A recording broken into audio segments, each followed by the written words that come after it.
Yo. So this is the current state of the grass shader, which I will be continue developing today. Hopefully, or probably starting to do some optimization to it. But we do have one problem, which I want to take care of first, related to this grass shader. So first, let me just reiterate that having a different color at the bottom of the grass and the underlying plane than the top of the grass really improved the visuals. So going from this to this, you can almost say that the lower color simulates like the ambient occlusion you can see in grass, so that's perfect. My biggest problem with the visuals of the grass right now is that it looks maybe a little bit too realistic, to be honest. And I can't really pinpoint to why.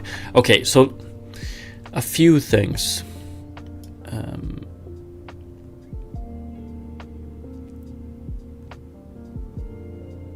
The less you randomize each grass straw, the more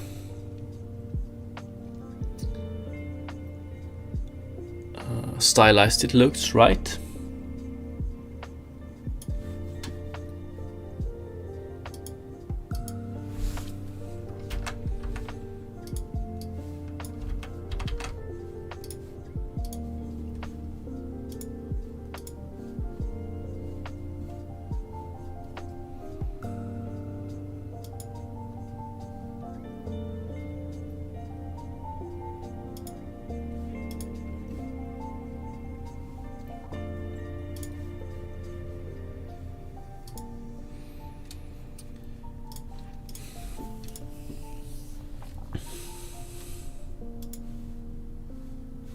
So the less variation per grass straw, the more stylized, the less realistic it looks. Although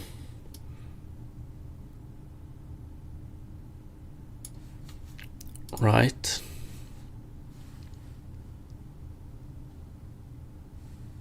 one maybe.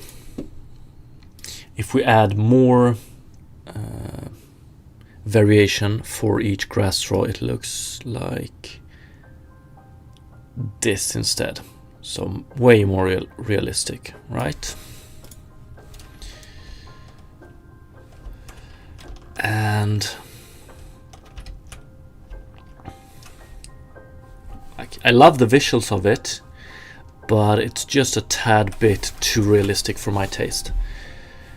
for what I'm aiming with this game. But I also don't want to go this route. This looks, first of all,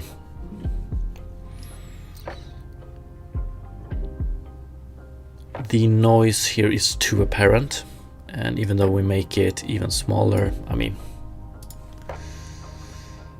it's missing something, right?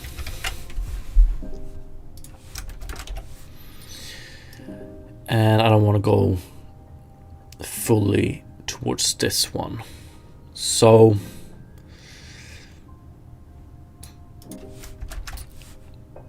maybe settle at something in the middle of both of them. So this is the gradient controlling the colorization of the grass.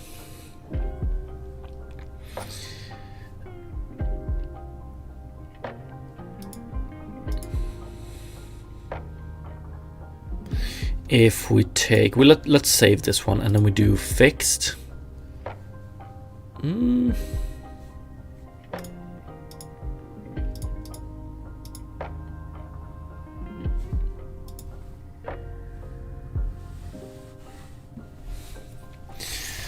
So instead of allowing all different colors between these, we just allow these specific colors.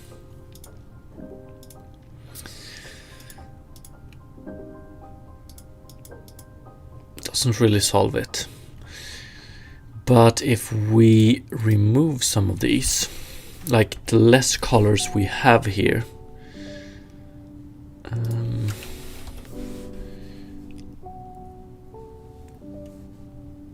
might improve the visuals. So let's put this one at 50.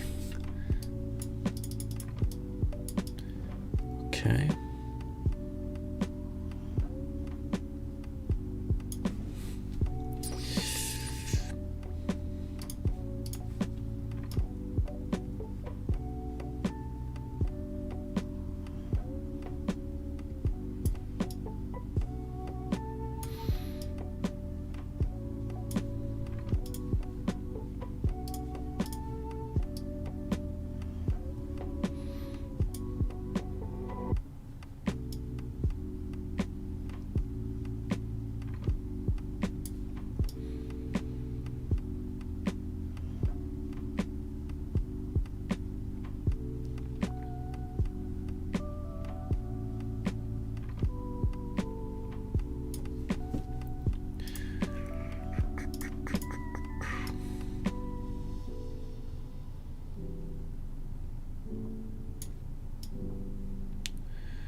What's up, what's up? Good morning, Cooler SK and Harukanen. How are you doing today?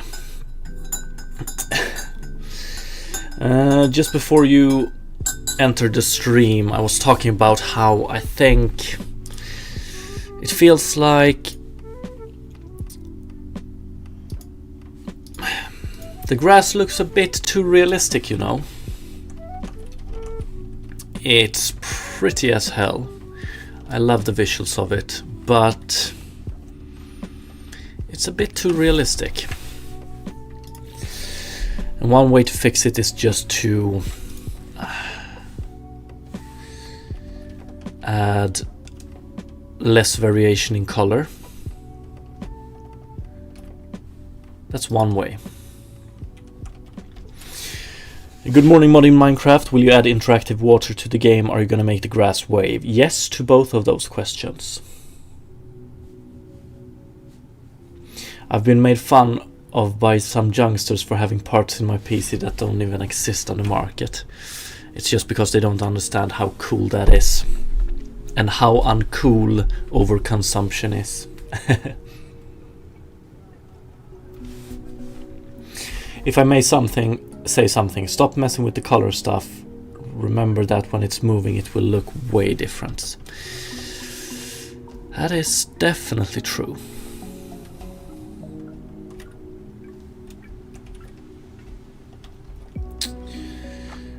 That is true.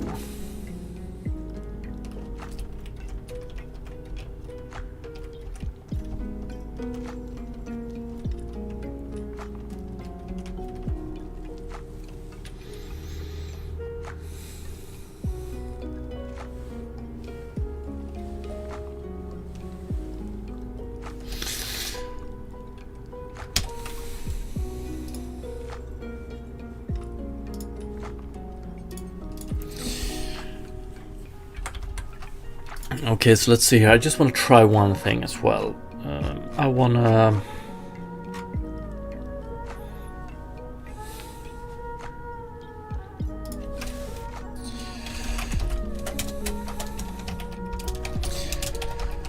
I just want to double check that the shading is currently working as it should.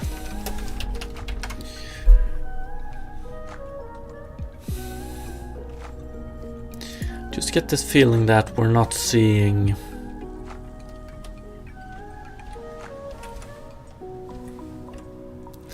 it seems to be like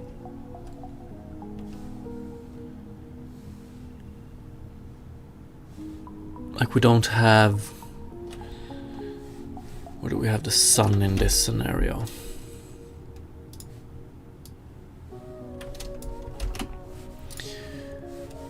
Like both sides of the grass straw are the same color. I want to get to the bottom of that real quick.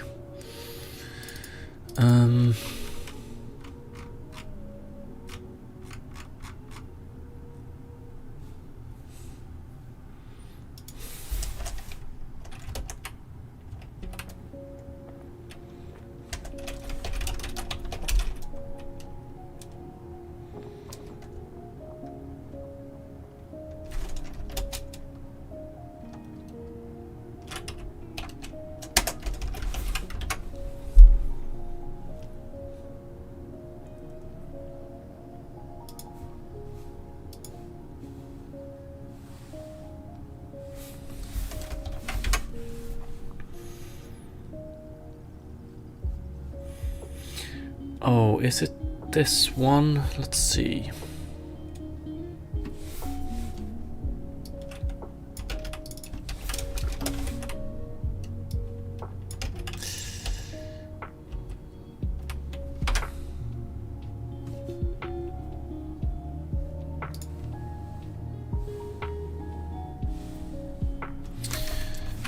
No.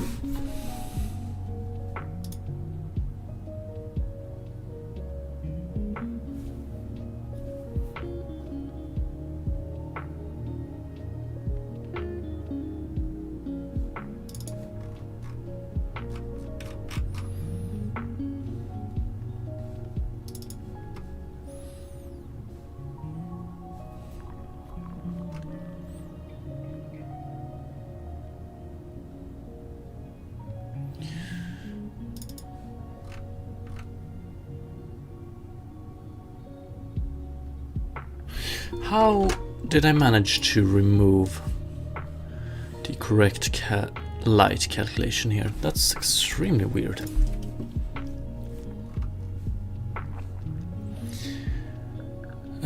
This one doesn't affect it right now.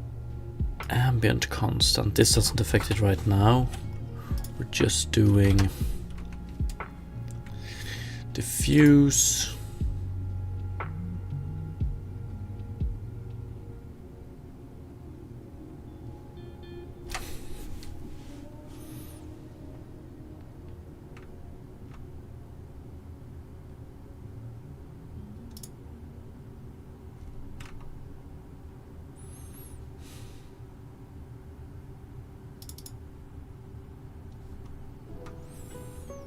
Is normal fucked up?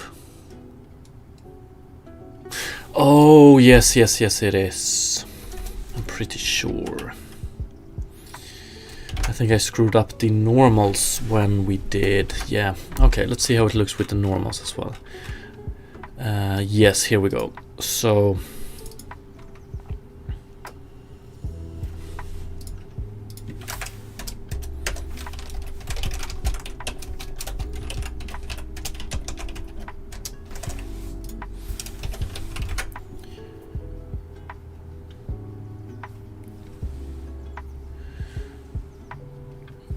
better.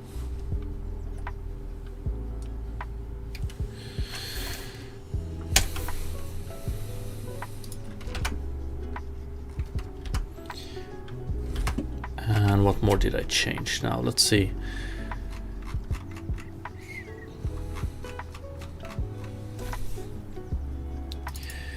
Diffuse.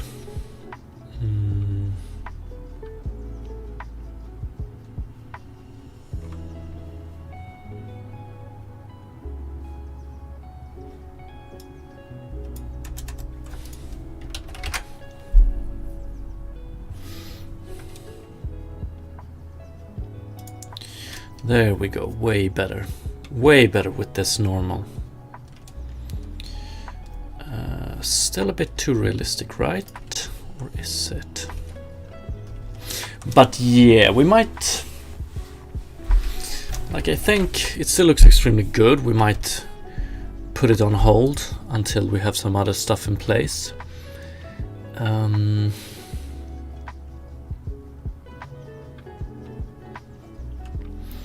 just want to test this one instead. This looks way more realistic than this, to be honest.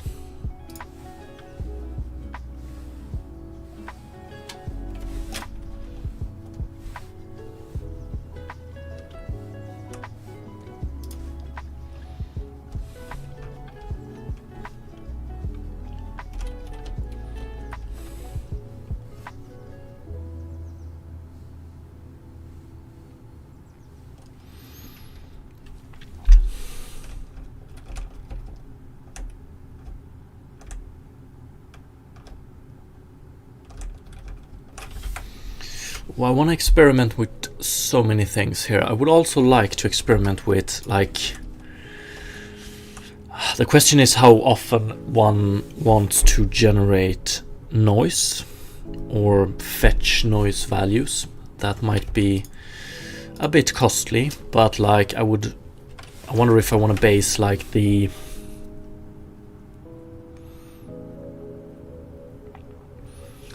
base height and width on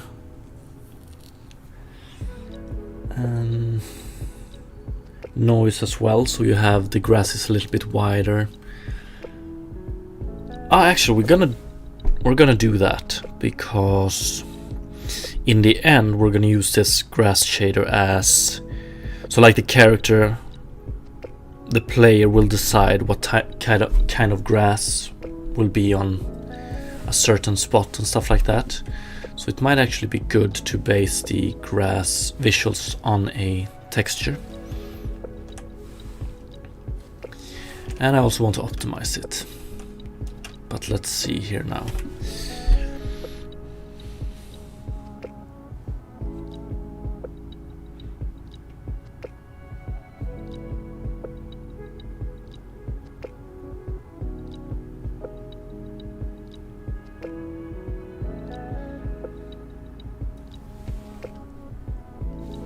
What's up, Jacoby? Yeah, we're gonna add some wind as well, definitely. Ooh, there's so many things here. Let's see. What do we have? We have grass color properties, grass lighting properties, and grass proportions. And then we have subdivision, just subdivision. Noise, texture, test variables. Okay, I want to clean this shader up first before we add more things. Yeah, yes. And I also want to do here.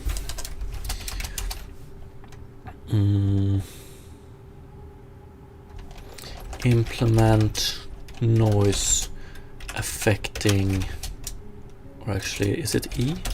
Affecting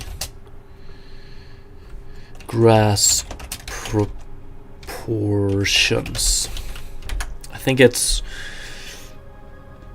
a good idea to start separating these different properties of the grass. So we have color properties, lighting properties, proportions, and I don't know what I want to call this one. Let's clean this up a bit. Like, the visuals right now are amazing, I think. Grass upper color multiplier, grass lower color multiplier, and grass lower to upper exponent. We use all of these. Grass color noise scale.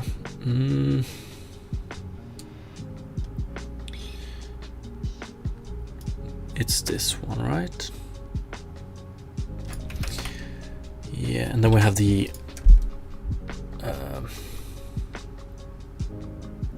grass colorized gradient. I want to put this one at the end here, and I also want to do, I think it's hide in inspector.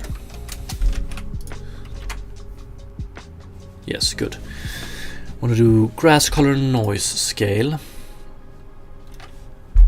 We're going to rename this one as well. So grass color, grass upper color multiplier.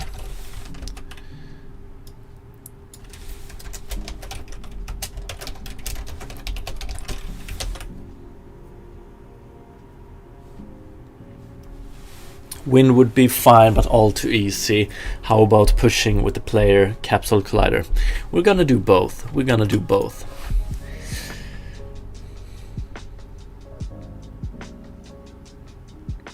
Like if we implement a nice way to bend grass depending on a direction in this grass shader, then we can just use that one. Like then we just need to send the information about colliders to the shader, and we'll see about how we do that. We're gonna need it for water as well. Good indeed.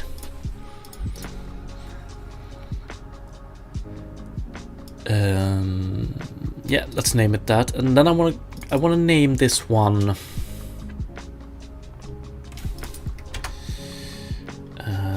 Let's see, 0.1, 0.8.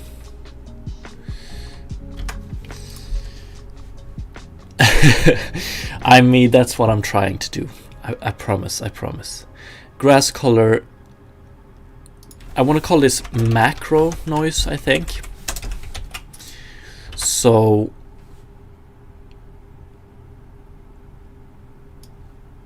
macro noise. Is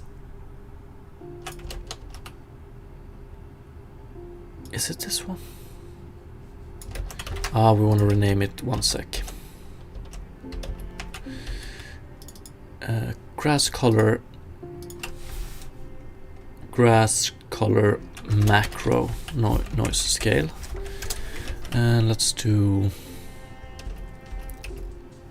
I'm a little bit afraid of doing a Control F2 renaming here, but let's do it. Grass color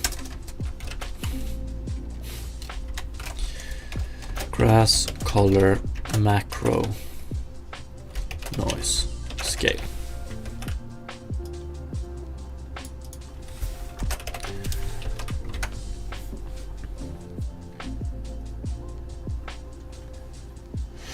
It's been a few days, but yeah, it's looking quite a bit better since last time. Yeah, I think it looks amazing right now. A bit too realistic, but still amazing. Okay, so macro is this one, like an overall noise colorizing the grass straws. With this noise, you get like two grass straws close together. They have a very similar color, and you get this gradient visuals here. We can do height variance, but we're gonna base it on noise textures later on as well. So here you can decide the bounds. So you can have some very small grass straws and one bigger. But yeah, we're gonna do it on noise texture as well. Okay, so that's the macro scale. I think the best result so far is 0.1. We don't want it to be too apparent, which it is here. And I think the reason it is like this here is because, let's see, grass subdivision 0. We don't get a gradient here because I think we're doing, when we generate the gradient texture, we do it with a clamp. So when we get to one side of the texture, it just instantly gets to the other color instead of having a gradient here. I think we're gonna do some detective work with this. So what we're making grass, improving the grass.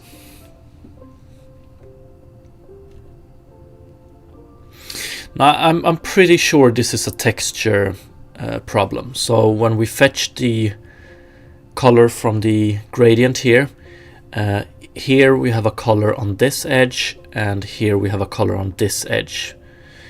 And since we use clamp, we don't have any smoothing over this texture. So I'm pretty sure that's the problem.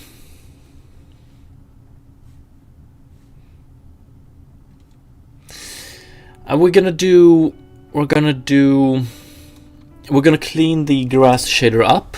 First, we're gonna remove redundant stuff, and I'm just gonna commit it like this. So this is the version 1.0 of the grass shader. And after that, I think we have a grass bend bounce here, which is implemented in a pretty bad way. I want to look into that one before we move onwards. Re-implement grass bend, and I'm gonna describe why.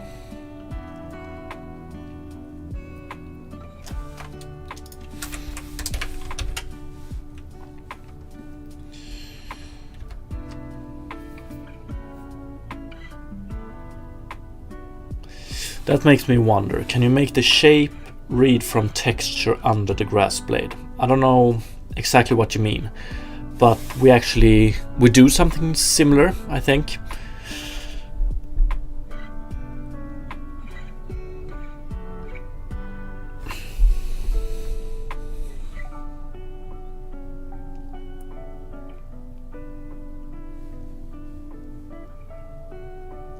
Yeah, I think we can. We did it with this main texture the other day, which is just a grid pattern. We did apply that to the grass, and you could see grass straws becoming the color of the underlying texture.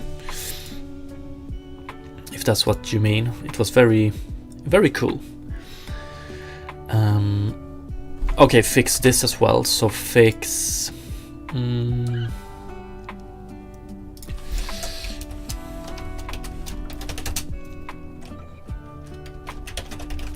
fix gradient, not grading. That's a term, right? Oh, now I'm getting it. Now I'm understanding. Because if you can change the shape based on texture, you could use scrolling texture to make wind effect. But it can be done in runtime. Oh, it can. That's yes. We're gonna do something similar to that, definitely. Now I'm on the same page. We're gonna do it in a very similar way.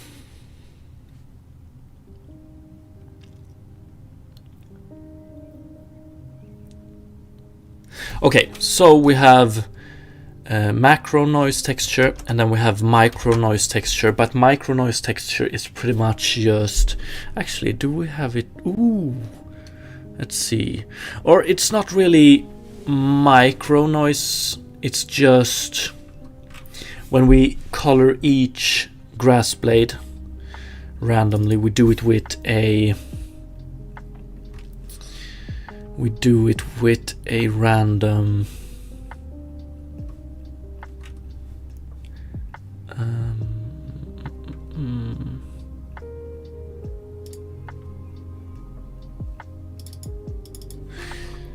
oh yeah, we'll send it in. We do it with a random number, I think. Let's see here. Random color mix, random color 1, random color 2. Random color 1 uses macro noise scale, and random color 2 just use a random float. And random float a little bit cheaper than gradient noise value. But it would be extremely cool if we had a grass color macro noise scale and a grass color micro noise scale.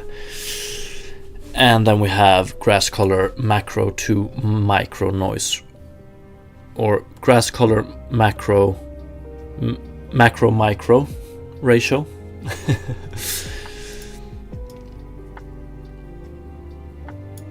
Would be nice. I'm just gonna try and see how that looks.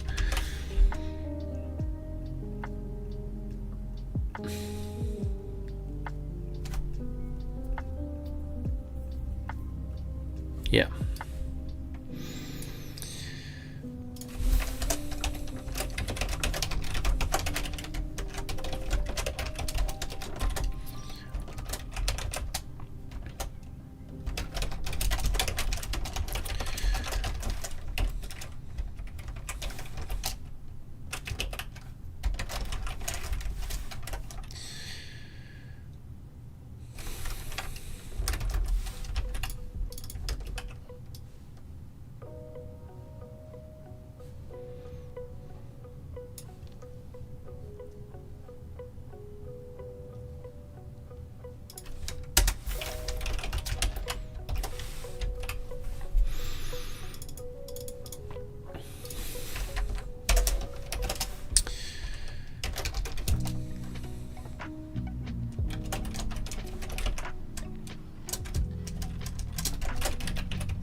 Dr. Blue key switches. Do they sound that...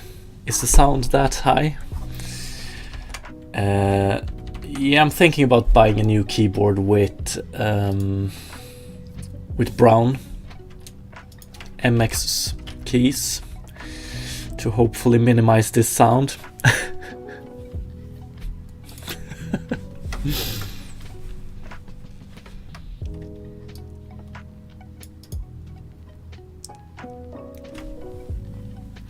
You want them to feel, but you don't want them to sound right. Nah, I don't got blue now. I have a really old keyboard. I don't even know what type of switches this one has.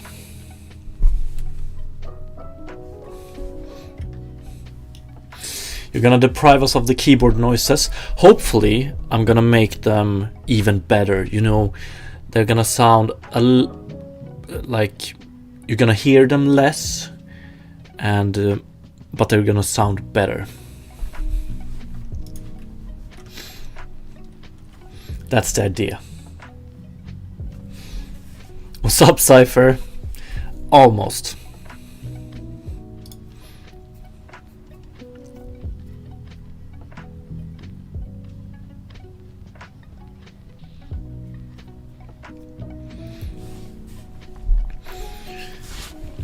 Good point, Cooler SK. Maybe I should invest in one of those cameras, you know.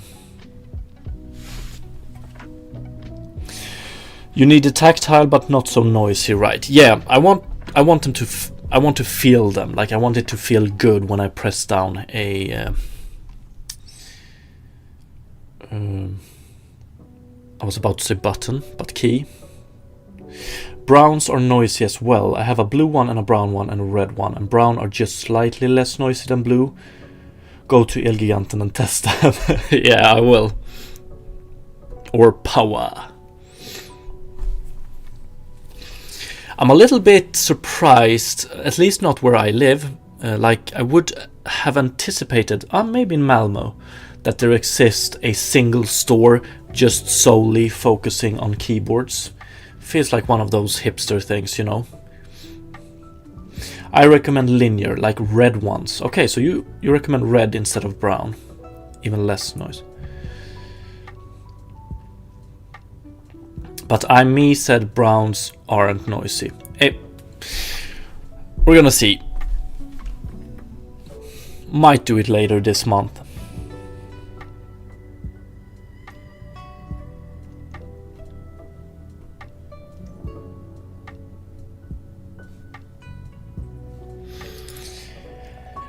Red isn't any good for coding. It's for gaming. Damn, I didn't know keys would rile up all these feelings.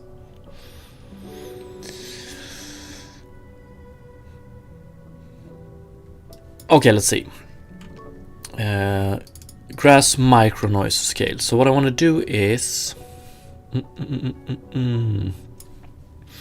random color 2, grass colorize gradient sampler, but here we do this one.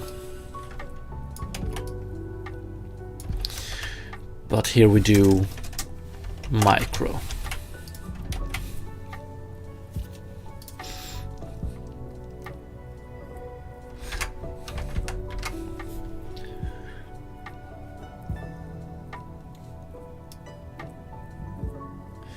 Okay, so the micro only affects the grass straws. Do I want it that way? So if we check here, this is without macro doing anything. Micro, I mean, and this is with more micro. So,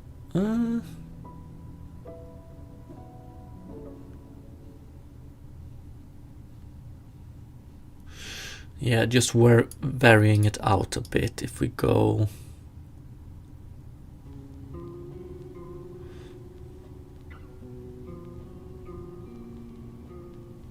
I think we can go 100 here, then pretty much each grass straw has its own color, but maybe something like this.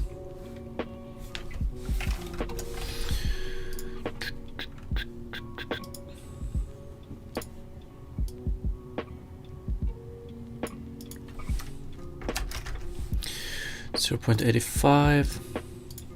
Okay, I think we're gonna go with this, doing it like this, but noise. Oh, did we up? What is this?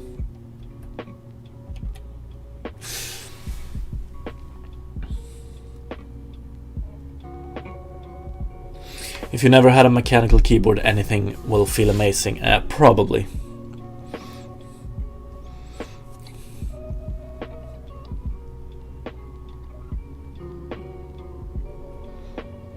What's up, the Sabbath? I dislike mechanical keyboards for coding. The key travel is way too high for my liking.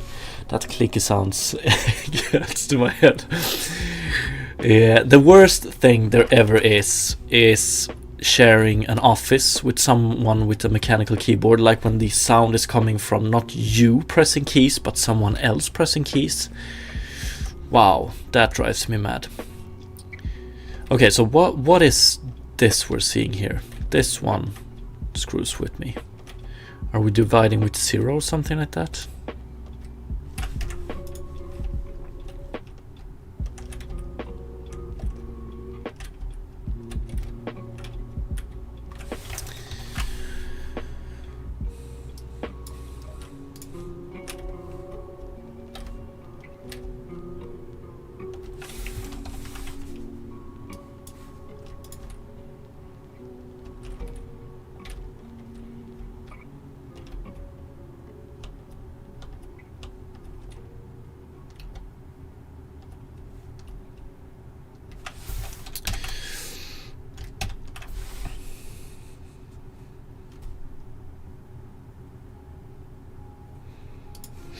Don't get me started on 5 devs in a room clickety-clacking all day long.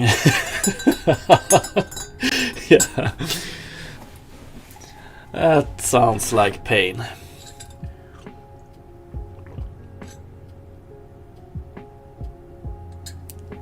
Yup. We're gonna do something about it in the future.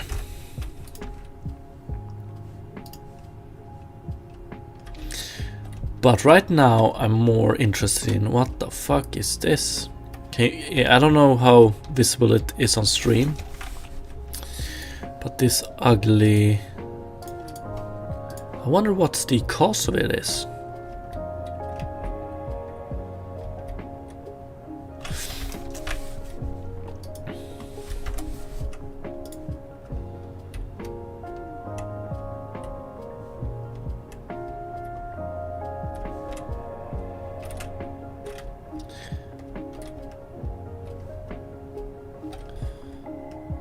So it's here as well. Let's take a look.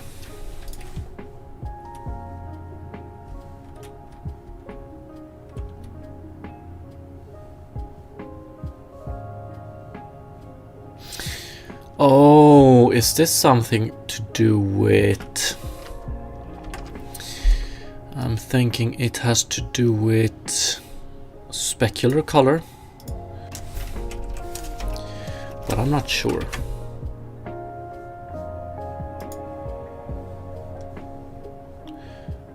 Okay, not specular color.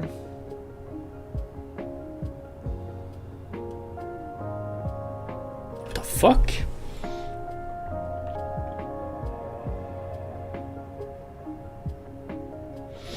Yeah, if you hear something long enough, you will start liking it eventually. You might be mad, but you might start liking it.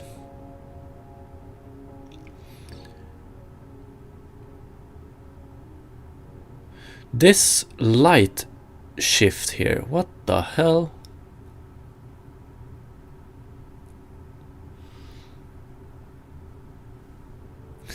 I'm curious, what do you do to handle the culling of the grass if getting outside of its bounds? We haven't done any optimization yet. Not any at all. We get a lot for free, since it's a geometry shader and we use frustum culling by default in Unity. I have no idea what this is.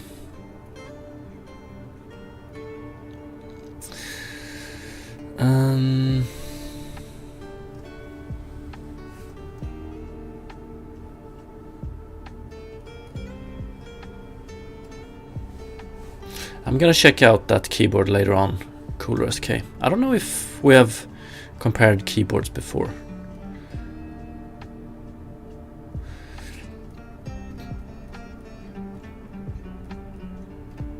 What the fuck is this? Lights being culled against it. Is that it? So if we remove area blue light. Yes! Dude, that's fucking spot on. Nice catch with the light. Jesus. That's great. Okay, so it's shadow attenuation or distance attenuation. But why is this screwing up?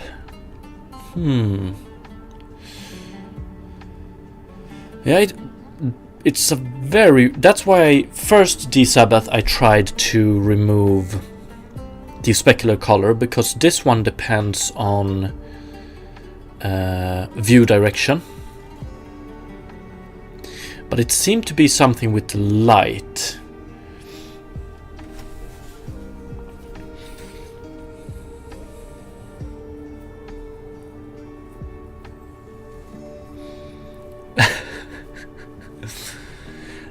What's up, Star Platinum, by the way? I think it's an optical illusion, bro. Nah. Are you questioning my sanity? Okay, so, like, to handle multiple lights on the grass, we use Unity structures to do it.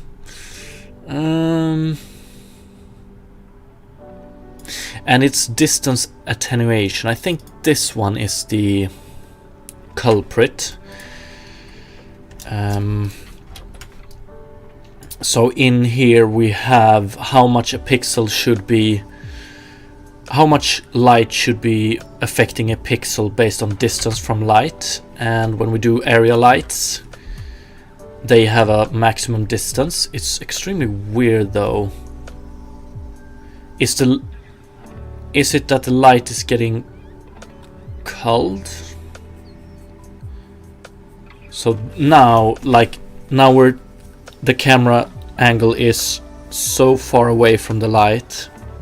The camera position and angle is so far away from the light that the light is being culled. That's weird.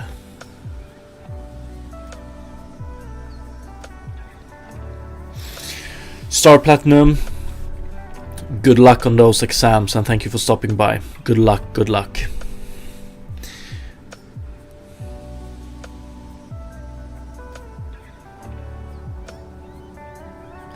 Okay, so this is something I want to look into. I'm not entirely sure it's because of how it's implemented in this shader, but actually like some Unity optimization.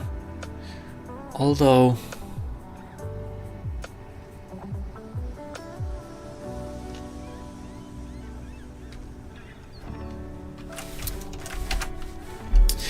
the lights are accumulated like this. So first of all, we take the main light and then we calculate blin fong based on that light. And then for every other light, we just add, like, we loop through each light, do the exact same calculations and add it all together. Unity is doing a hell of a lot. So light, distance attenuation and shadow attenuation, both of these, or actually we can do this. This is a structure that Unity provides.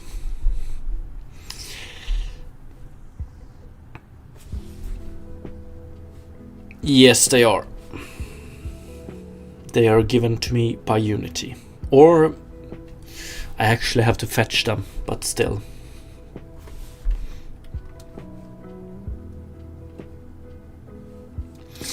Yeah, it is, but let's try. I want to check. We keep it like this. We add, let's see here, plane 64. We take this one, we copy component, we add, we paste it, component values. We have lit materials, so Unity default. We hide this one. No, fuck me. Let's copy this one. We add a box collider. We set it to environment.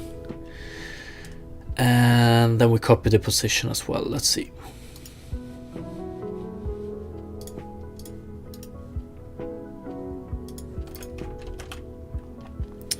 So now we have this plane behind here. So now this is just a Unity material. Let's see if we have the same issue here. But maybe it's not as visible actually.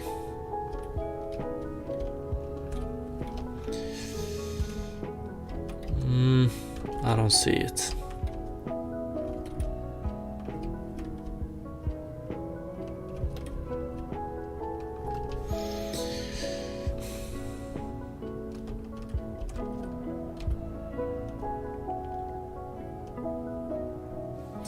Or actually, I might also need to do this.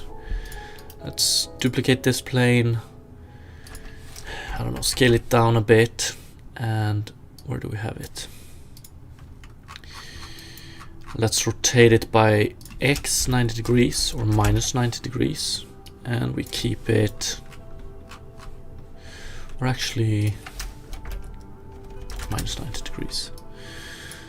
So this is roughly the normals that the grass has.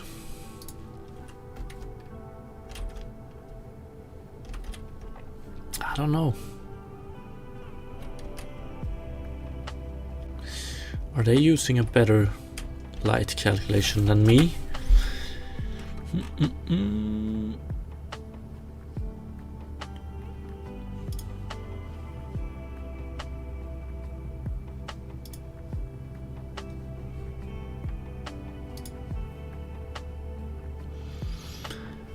Let's take this one.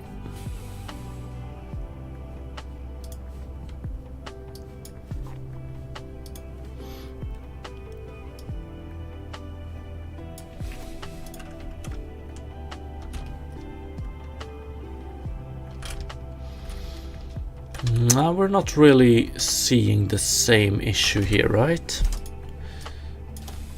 Or are we? No, I don't think so.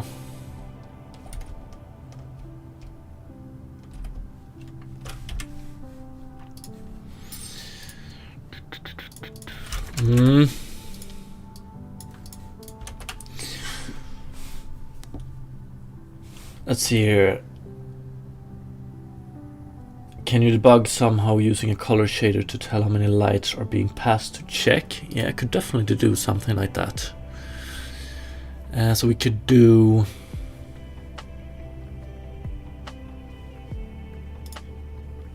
it like this.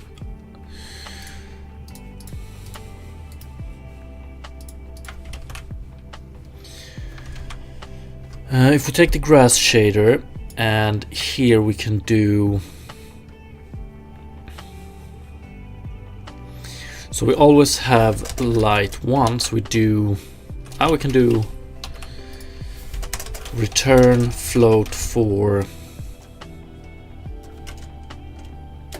or let's just return one float call,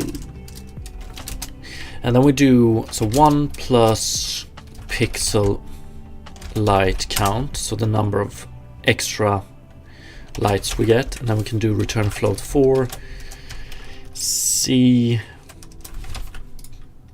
or let's do, if this one is bigger than 1, return 1.0, otherwise 0.0. We only have 2 lights in the scene, so if it's bigger than 1, then both pixels are affecting it, or both lights are affecting it, otherwise 0. Let's try this.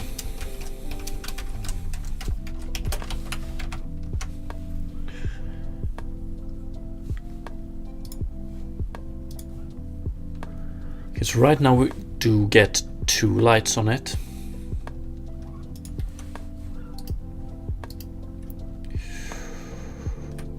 Yup. So the light gets culled.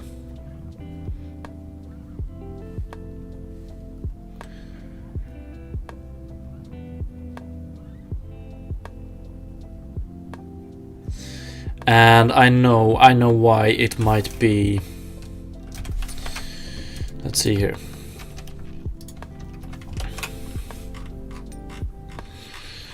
I might be screwing things up with, let's see here, attenuation.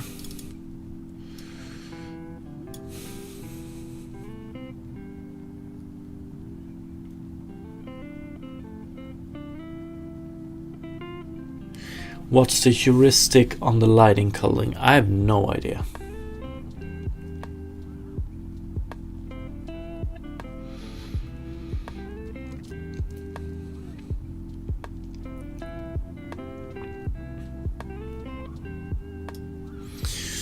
Am I screwing up the distance attenuation with this one? I don't think I am.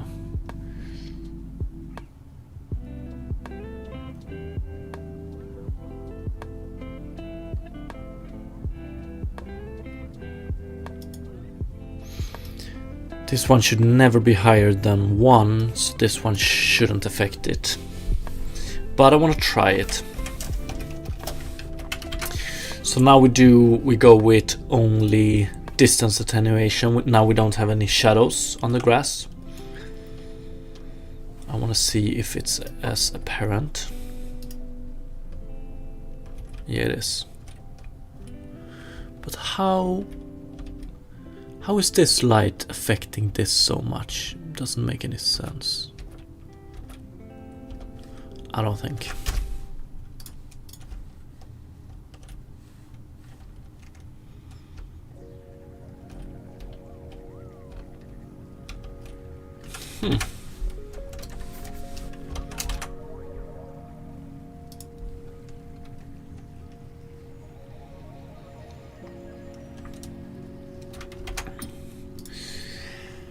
Please explain your lighting setup. What do you mean?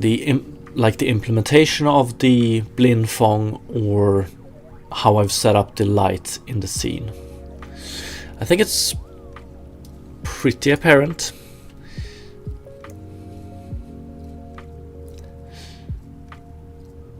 So for each light we calculate Blin Fong.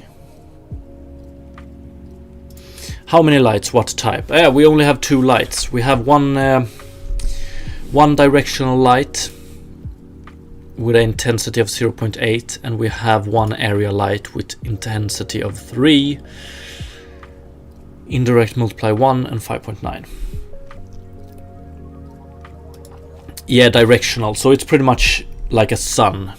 The position of it doesn't matter, only the direction of it.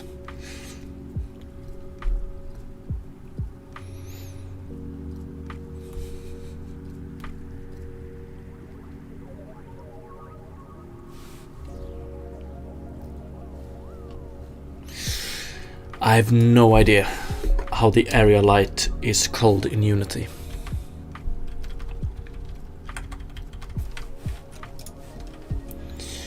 No idea whatsoever. But what worries me here is like the culling is okay, but why we're seeing this? Like,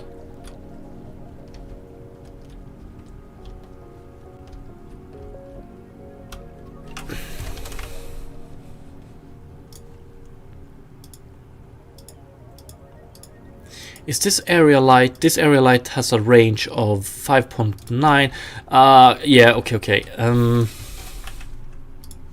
I think the range is just...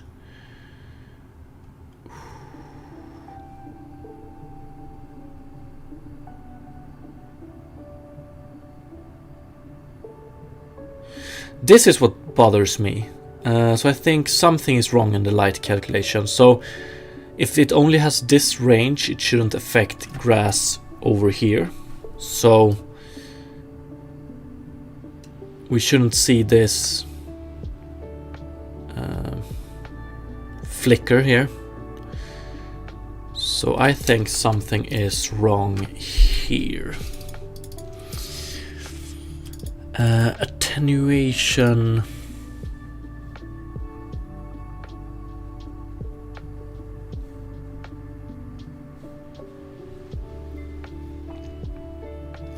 Yeah, but this one, so this one is the closer to the light. The value of this one is 1 if we're at the light, I think, and 0 if we're... So distance attenuation is, if we take this light blue, it should be, according to my understanding, but this might be wrong because we're seeing this flicker. Outside of this range, it should be 0. At this range, it should be 0. So like outside of this range, it should be 0. And within this range, it should be interpolated between 0 and 1. 1 the closer you are to the source of the light.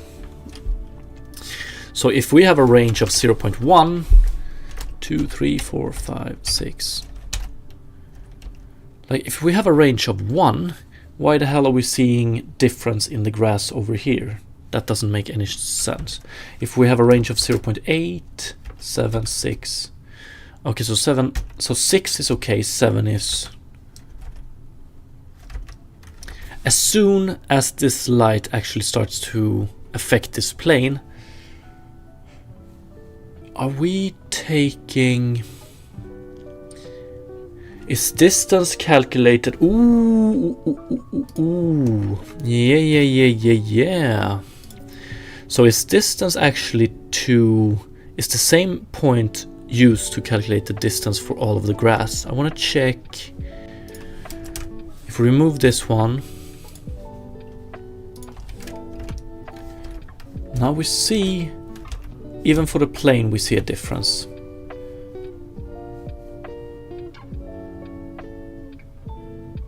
But move your character away from the origin. Why you want to move the character away from the origin? Like what I'm saying is we shouldn't be seeing a difference over here. This light should not be able to reach over here, independent on where this character stands.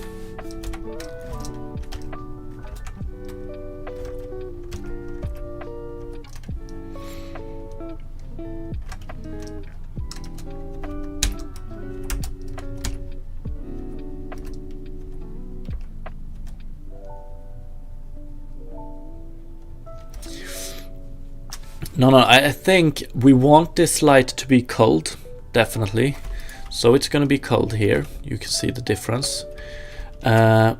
But what I'm getting at is that the culling is correct, the light calculation is not, because this area light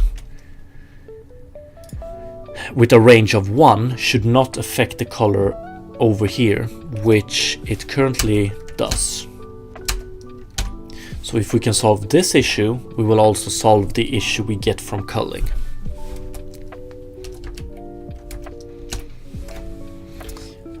Very weird. Distance attenuation. One sec. So if this one is 0, this one becomes 0, which means that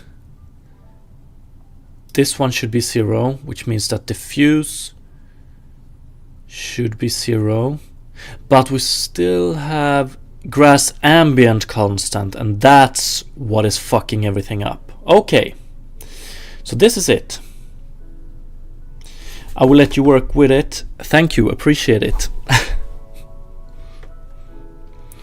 So this is what's screwing us up, I think. So even though we're extremely far away from the light, grass ambient still gets added here.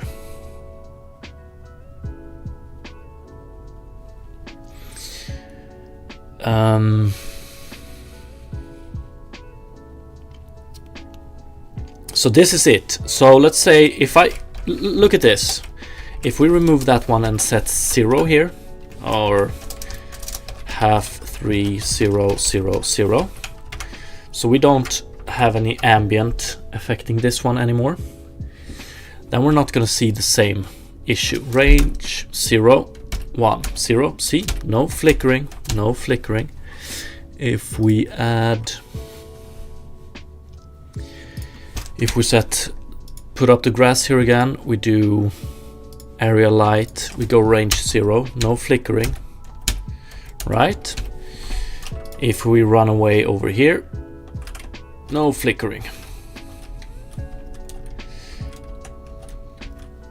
So the problem is, and listen to this, ambient color. Ambient, that's a color you set for every object, for like every fragment in the scene. This one is constant. This one is independent of light sources. Okay, so this is just to simulate all of the light bouncing around in a place, independent of light source. Okay, so what we want to do is, I'm not entirely sure we want to do multiply it with albedo as well. So we want to remove ambient color from here. We want to take this one out, ambient, no results, and we want to add, so when we calculate the color here, we want to add ambient color in the end. So color plus equals to light ambient color. This is how we want to calculate it. So what happened previously is that we calculated ambient lighting in calculate blin fong, which means that we add a ambient term for every light in the scene. And that's wrong. So now we get something like this. A lot of ambient. So then we have something called grass ambient constant, but I think that one should be pretty low. 0.1. If we do 0, now we don't have any ambient affecting it.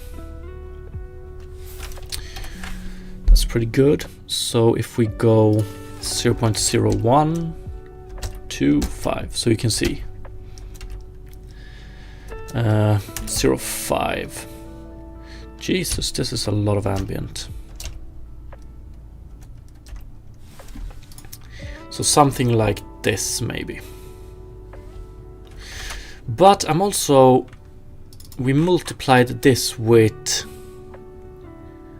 when we had it inside of here, we multiplied it with albedo, which is color albedo. Does that make any difference? Maybe.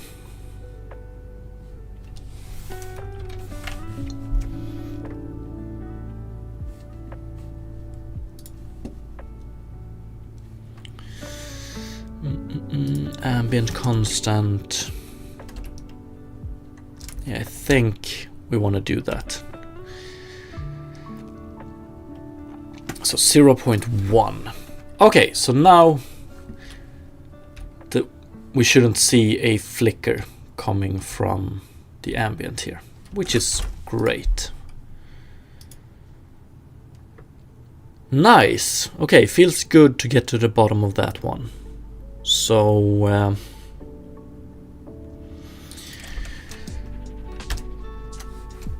it was flickering between 0.2 and 0.1 in ambient, because at some point we had 2 lights, at some points we just had 1.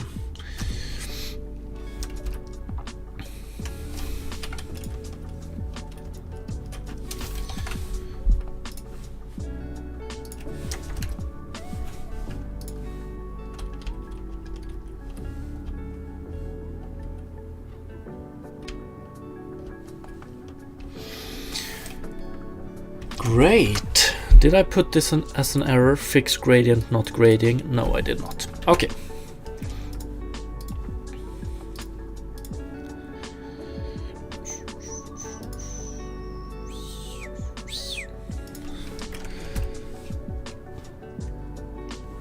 I feel extremely good.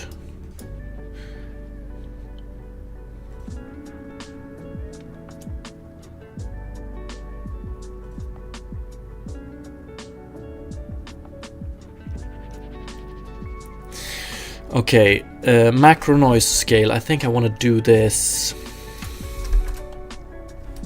0.1.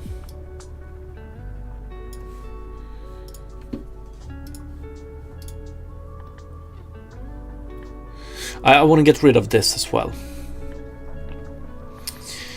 And I'm going to try the theory that it's because of this one. If we take this color and add it here, yeah, so it's here. I still worry about the Unity culling system and how it would affect things a large scale world. But it should be okay, right? I think it culls it based on,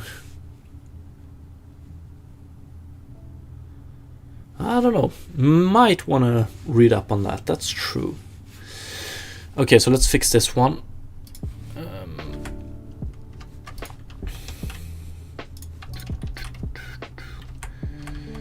Or actually, first of all, I want to continue cleaning this shader up, and then we can worry about it. Micro noise scale, we want to do this. We want to make this a range from, we're going to give it default values as well here, but a range from 0 and, or I don't think we can do 0. Maybe we can. 0 and 1. Default value 0.1. Default value 10 here, but we do it a range 1 to 100, I think. And grass color scale, we want to keep this range 0 to 1. Nice. Yeah, let's just roll with it. I think it doesn't affect where we're at right now, so don't want to spend too much time on it. And when it actually got clear that this was a problem with the lighting calculations in my shader and not with the Unity lighting culling system, when that became clear, I pretty much just went back to the not doubting the Unity system at all anymore.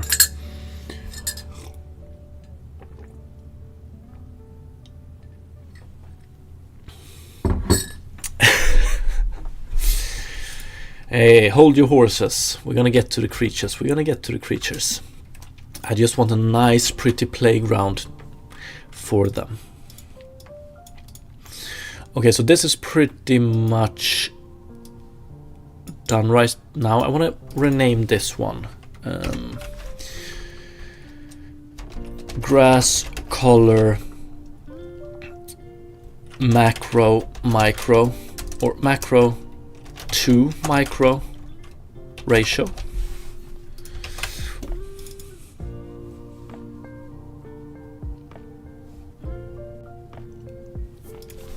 I mean, I just love that your stream comes up exactly at 6 p.m. my time, like clockwork. And I try to start streaming at 9 a.m. my local time every weekday, at least for a couple of hours. Usually go a bit longer.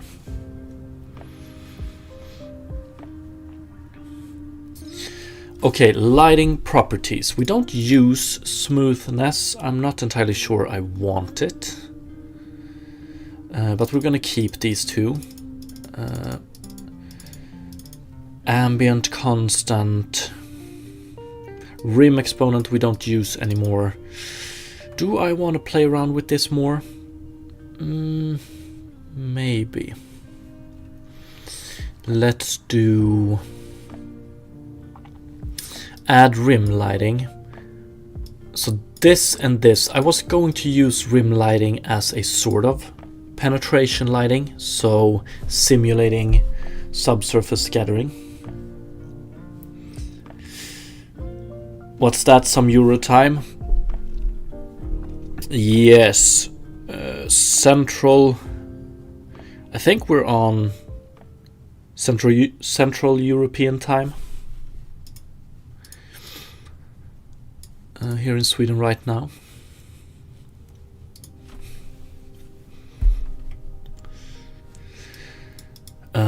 Okay, so let's keep these. Let's add this as a default value for the specular color. And I want to rename this one grass specular. How many do we have? We have 4. Do we have 4? 1, 2. Oh yeah, we have 4. Okay. So let's rename this one grass specular color. Ambient constant, that's good. I'm gonna keep this one. Grass received shadow multiplier, we're gonna keep this one as well. UTC 0, let's take a look. I need to get to the bottom of this.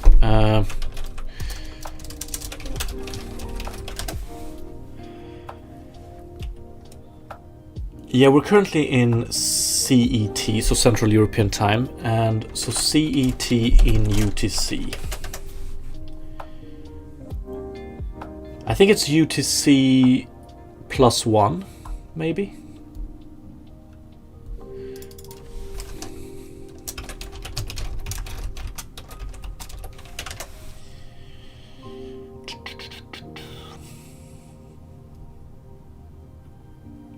Yeah, UTC +1, I think.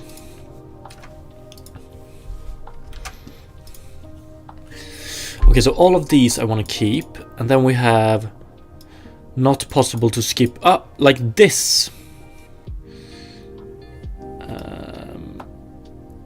The things here: grass root interpolation, grass bend bounce.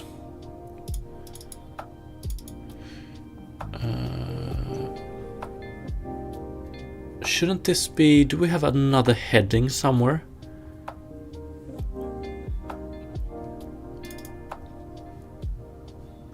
Lighting properties. Here we have a grass properties. Okay. Grass root interpolation and grass root interpolation flag. I think I'm gonna remove these. So this was an experiment that didn't really pay off. The idea was to interpolate the normal of the grass along the grass to be more aligned with the ground plane towards the bottom of the grass blade and more aligned with the grass blade at the top. And this was a way to make the bottom of the grass straw, the color at the bottom of the grass straw, more similar to the color of the underlying plane. And like, it improved it a tiny bit, but not enough to keep it. Let's take a look if it's still, I think we don't even use it at all right now. Ah, fuck, do I want to keep it? Let's see. Grassroot interpolation flag. And we do it, so it was here. If we have the interpolation flag, we calculate normal this way. Let's see. So let's remove this one, and we don't care about color.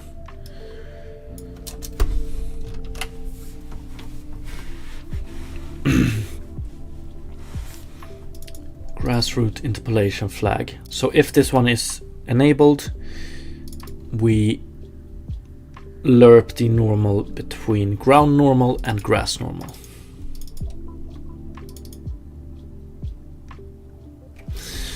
I want to try this. Are the annotations like space, generic, or unity thing? I'm pretty sure it's a unity thing.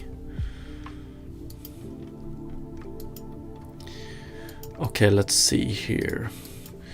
And while we check this one, let's minimize this 1, 2, 3.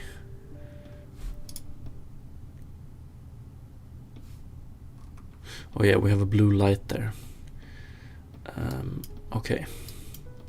So we can see it for this grass straw, even though they have the same color at the bottom here, it's not, we still get this line here because the normals are different, which hopefully this one will fix. Interpolate grassroot. See, so it looks like this.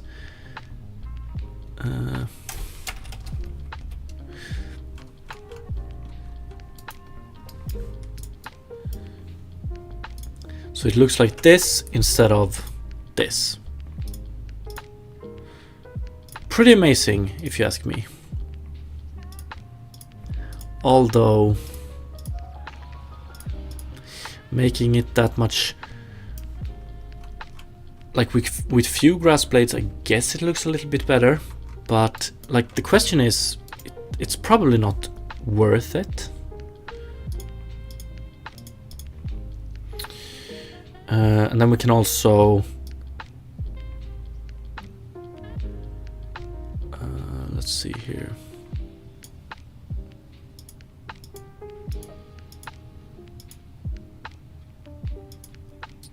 So we can interpolate it.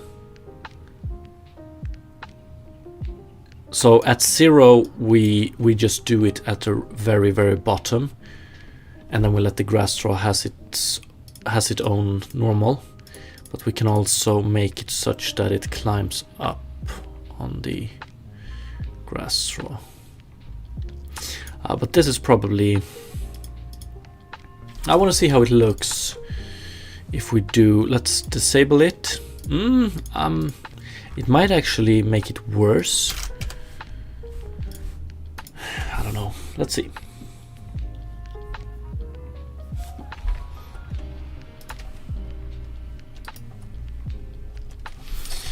Okay, so right now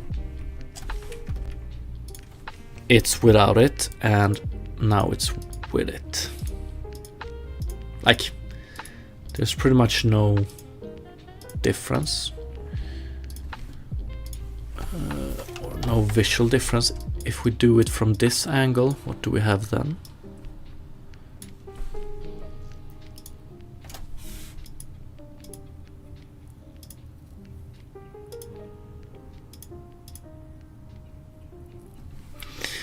Yeah.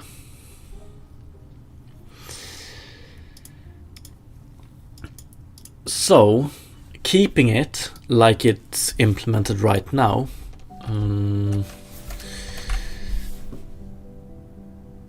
Okay, if we do it like this, so we disable it.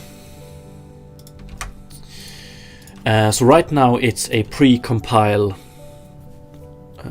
Like doing it like this just means that we're currently generating two different shaders of this one where this one is true and one where it is fault. So runtime performance, no difference keeping it. It's just going to be a little bit more memory heavy. The game. We're gonna keep it for now, and I think we can even make it. Let's see. We have it. So we do something here. Normal is facing. It's this one as well.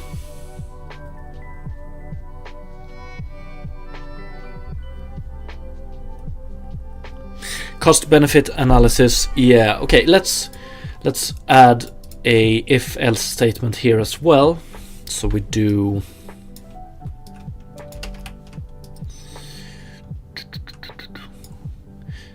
because if we utilize it, we need to flip the normals in a different way. So if we don't do the interpolation, we can just do it as like this. Let's see, float 3 normal world space.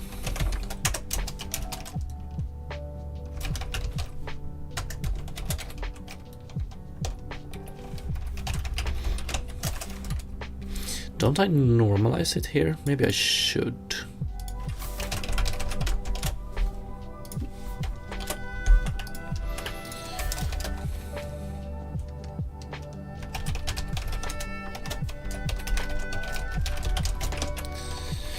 Okay, so if we don't do the normal interpolation, we can just flip the normals like this. Just a subtract between before. If we don't, we need to calculate it in a different way using reflect, and this one might be costly as well. Another thing to note is that tangent world space in the fragment shader is only used for this as well. So we might want to add that as well. Like we don't need to send it onwards if we don't. Like we don't need to do this or this if we don't do this.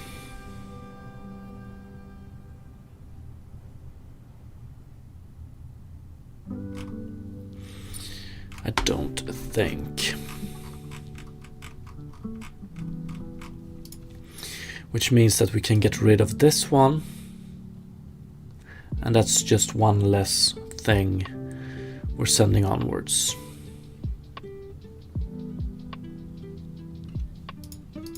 So I guess if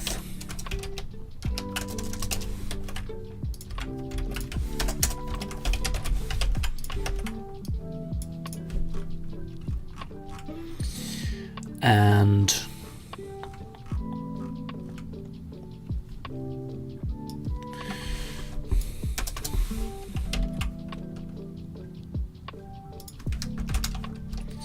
I like to have it at the bottom here actually.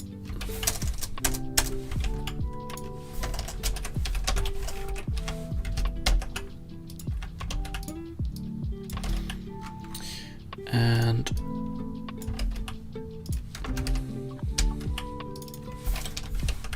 yeah, I want to rename this one as well.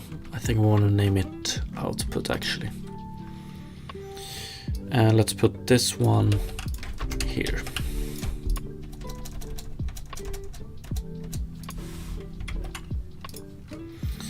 I think we can do it like this. So now it's not utilizing it or not doing the normal interpolation is totally removed. So if we disable it, we should see a greater performance gain than previously. So we don't need to send it from the geometry shader to the pixel shader. That's nice. And we don't need to we still calculate it, but not, let's see here.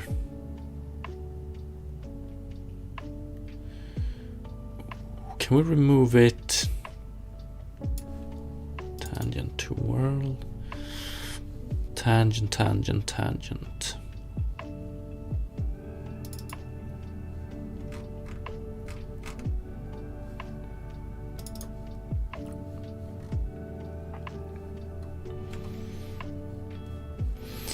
Input.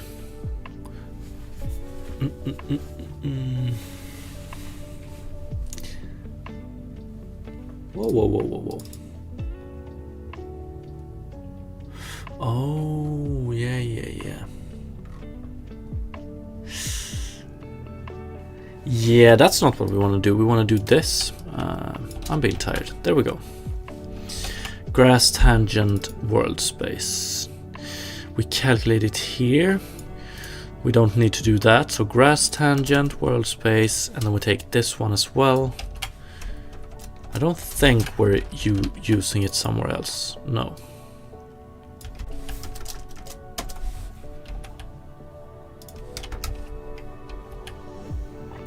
Ah, fuck it.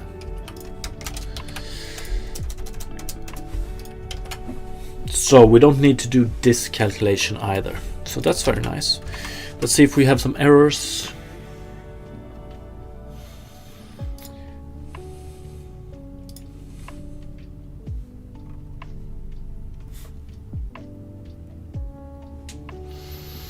So this is without it.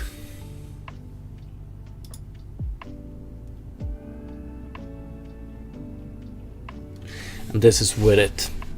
Like that little difference is, in this simple test, performance test here, it stands for almost a little bit more than 10 FPS. That's crazy, isn't it?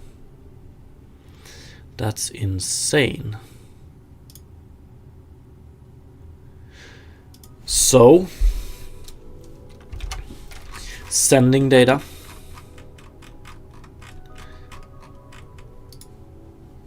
Like, the less things we have here, the better. But I also think this one might be a bit costly. But okay, so like if I have to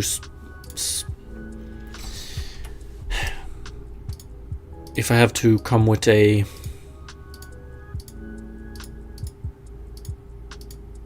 I'm not entirely sure it looks better, to be honest, so it's just, it looks a little bit worse with worse performance. I mean, it looks better when you can really see the difference when we have few grass blades, maybe. Then it might be a tiny bit better, but not much. Or if you're extremely close to it.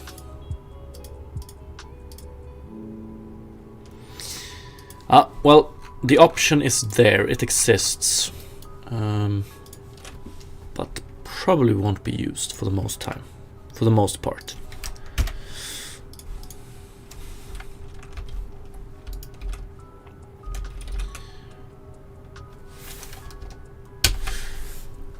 Okay.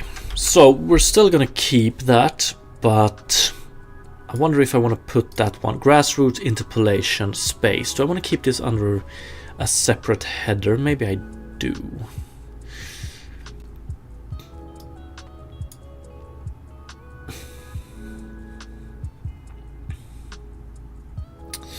First of all, we're gonna rename them a bit, but let's do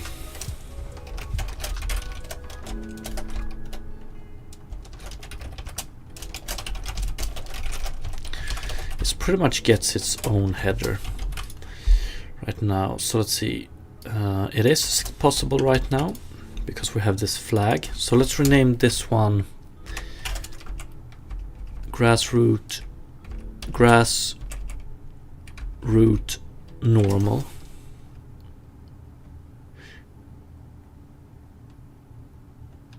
Normal interpolation flag.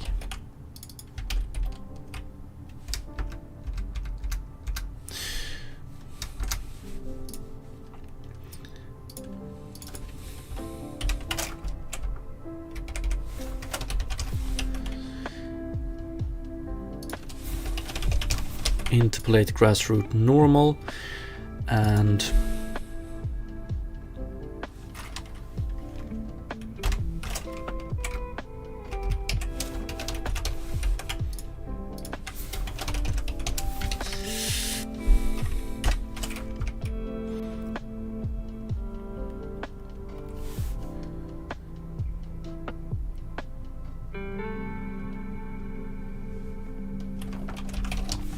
ratio maybe.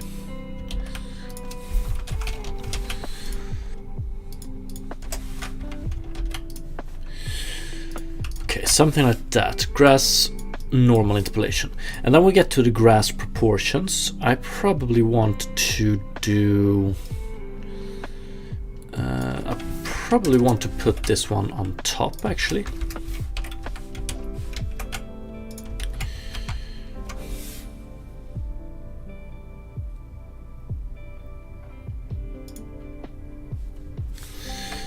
And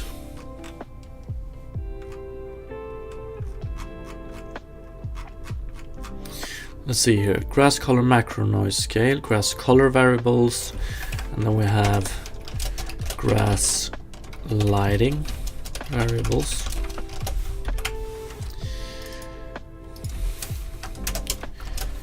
Grass root or grass normal interpolation variables. Grass bend bounce, bend increase, width. Do we use all of these?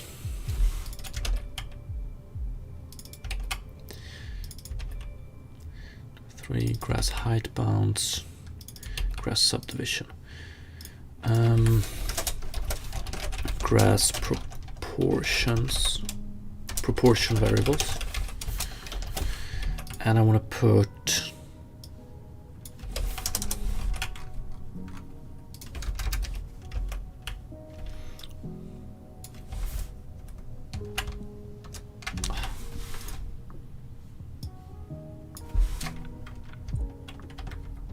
what is it? Is it Shift F? There we go. And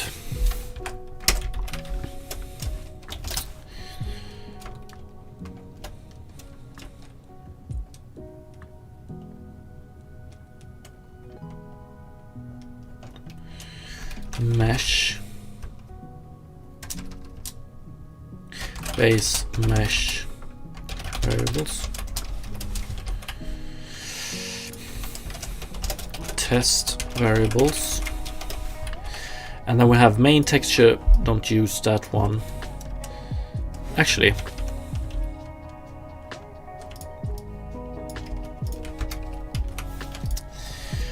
And then we have grass colorize gradient, and we have a noise texture which we don't use. So colorize gradient, let's put this one, color variables, there. Where do we have it?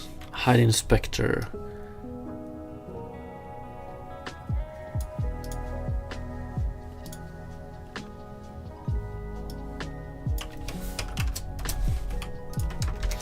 Can we do this without this one complaining?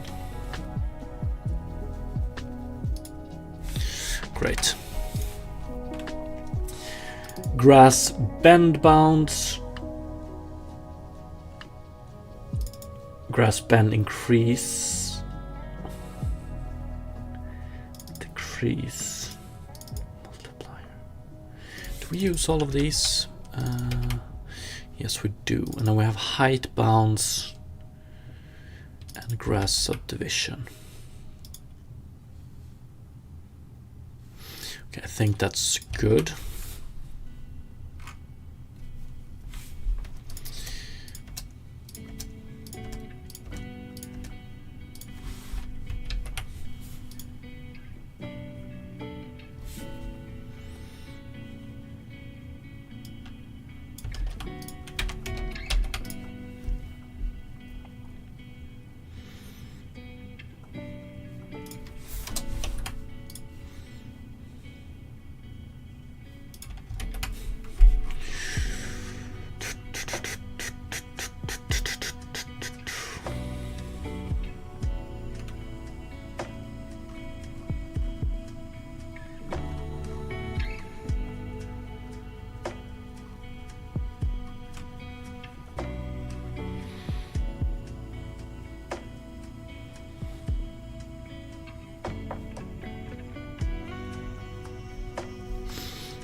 Okay.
Rim is not used right now,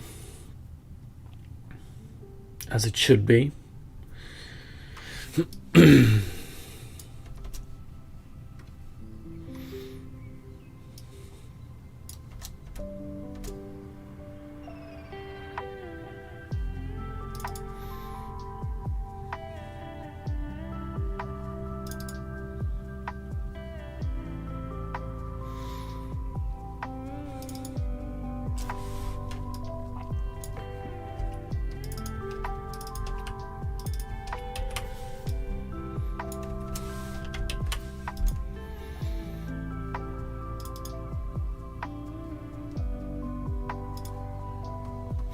Do I need to do safe normalize here?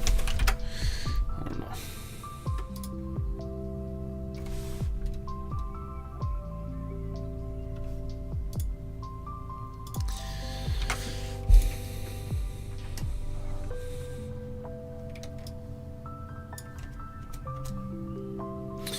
Calculate lighting.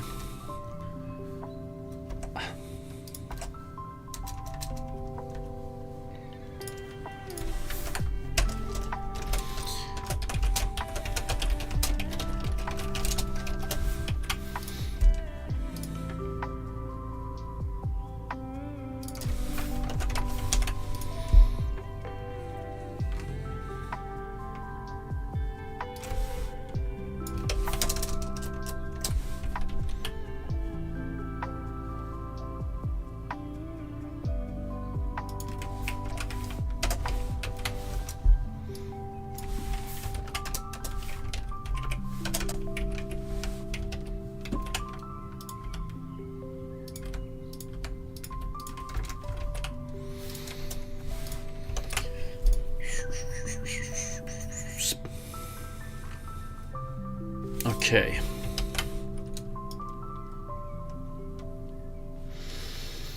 Let me just commit this one in its current state before we continue.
Okay, that should be it.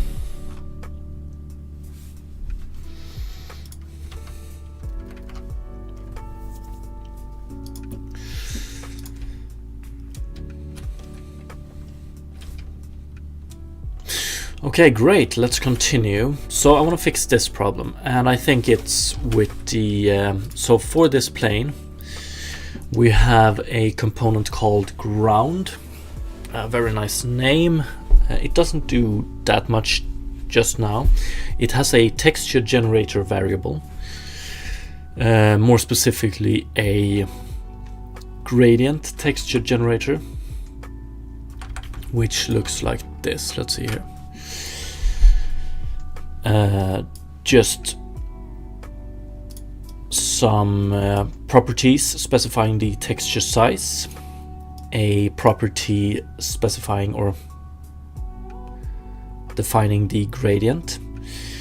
We have a private gradient texture and a public gradient texture. So every time we try and get this one, we regenerate the texture right now.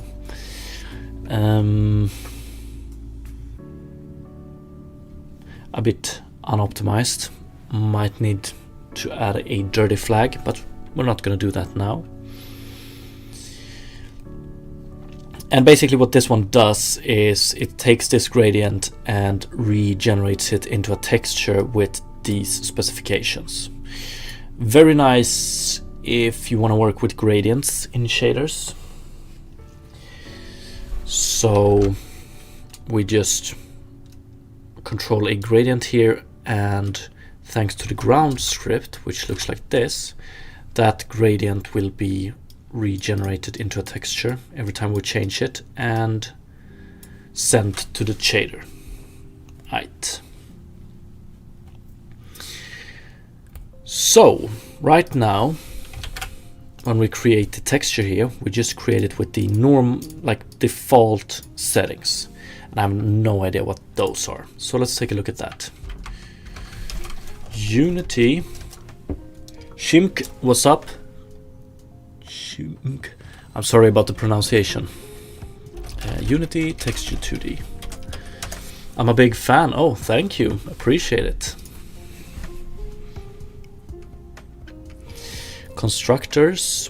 What do we have? Texture format RGB A32, MIP count -1, linear false. This one I'm not entirely sure about.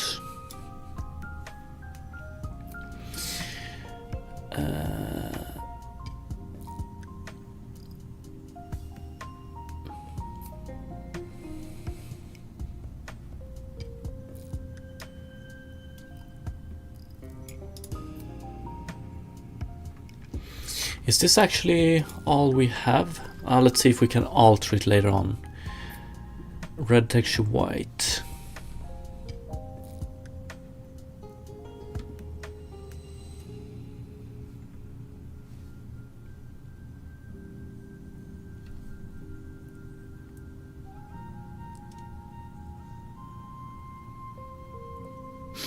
Get pixels. Okay, we might want to do get pixel bilinear instead of get pixel.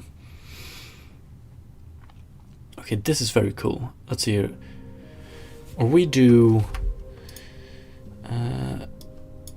we just set it here. Pixels sample evaluate. Yeah, okay.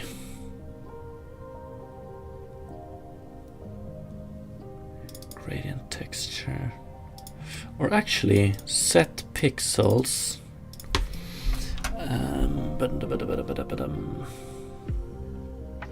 Set pixels. Will your game be available to play? Yes, it will, but far into the future. MIP level.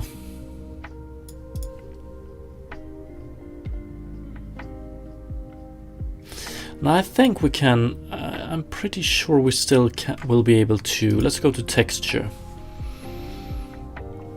Properties, filter mode. So filter mode might have something to do with it, but the one I'm looking to is wrap mode here. Texture coordinate wrapping mode, I think. So we have repeat clamp mirror once. I think we want to do repeat might screw it up. So I think we want to, what the fuck do we want to, or actually is this, okay, so this is what's happening. Let's take a look at it. And let's remove the grass. Oh yeah, we have changed quite a lot of things here.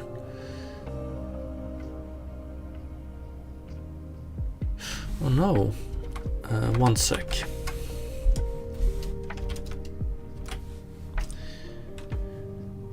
Grass color properties. Why don't we have this? What's up, Tan? When it's released on PS8 exclusive. Yeah, depends on the money bag from PlayStation, you know.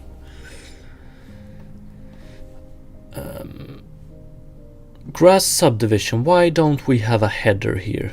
That one bothers me. Normal. What?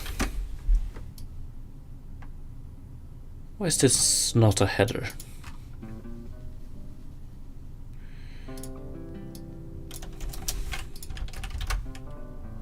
The fuck? Grass proportions.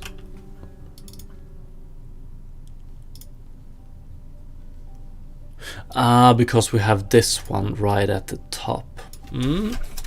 Annoying. There we go. Okay, so let's remove the grass. So this, what I think is happening here, why we get this line here, is because we read from the texture, and let's this is the texture. So we're reading a value at this end. Fuck, is this true?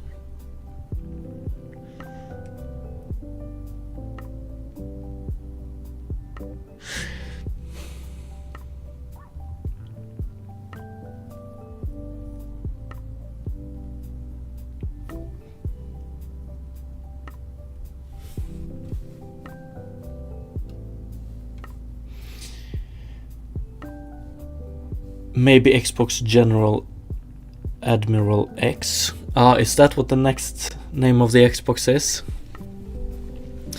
Okay, I need to get to the like, why are we seeing this? So it's a gradient everywhere else, but not here. And I thought it had something to do with reading a value here and then reading a value here.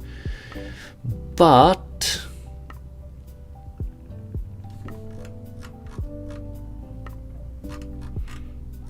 it has to be.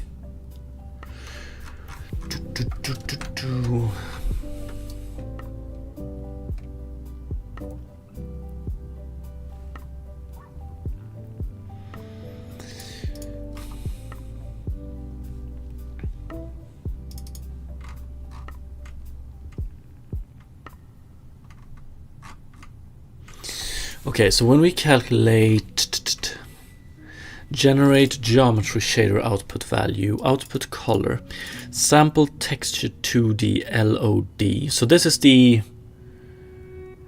gradient texture, and we sample it by also this texture with this sampler with the UV generate gradient noise value.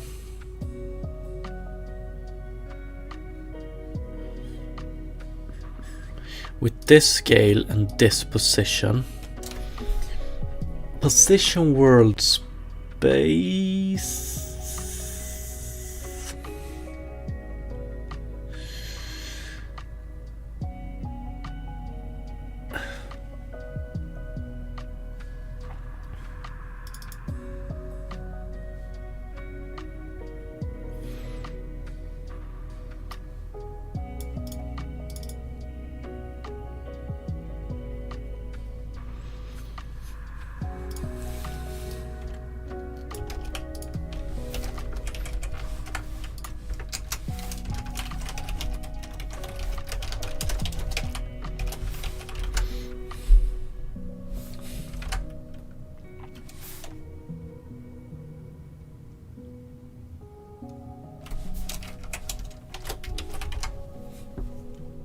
Oh yeah, we don't want a float color float for 1 1 1 1.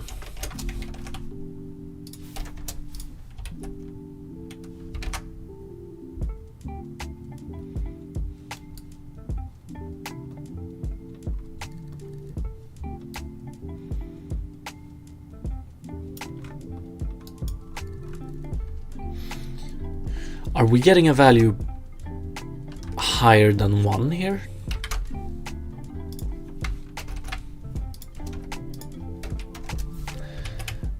Generate gradient noise value max between this one and 1.0.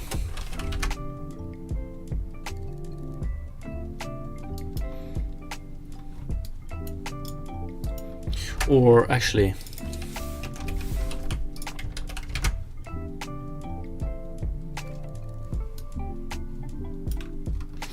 okay, that's not it.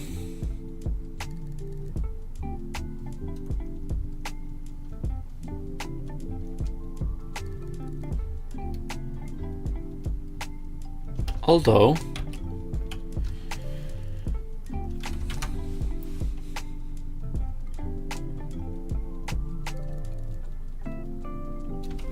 what's up, Love? How are we doing today?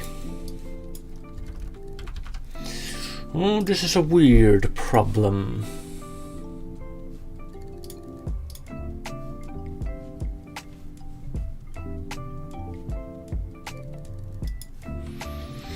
Ooh, a workout sesh. Nice. The lawn is doing pretty damn good, to be honest. We have so far today we have cleaned up the shader a bit. We have fixed some small artifacts in relation to ambient lighting. We have optimized it a tiny bit so far. It's moving forward.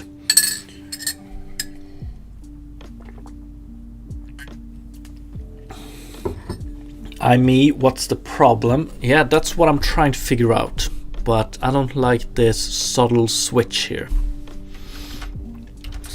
So if output color is equal to, if we just read from the noise if we just generate noise and returns it, we don't get this subtle spike here.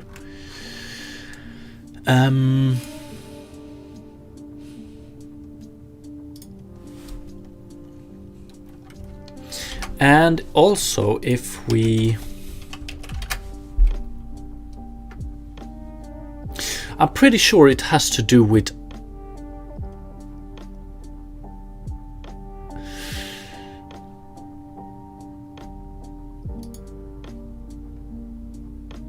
Pretty sure it has to reading a value from here and reading a value from here. So I wonder if the noise function actually returns a value a little bit higher than 1 in some cases.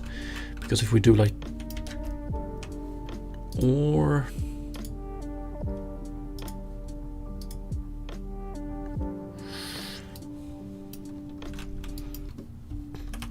Let's do... Oops.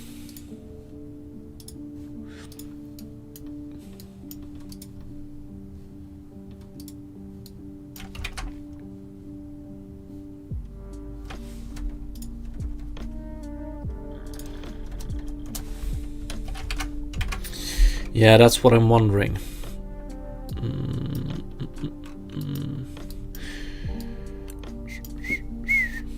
So if we take this color and put it in the end, we get a way better gradient. Yeah, that's nice. Okay. Yes. So we're gonna try and do a clamp. Wonder. Yeah, let's try it. So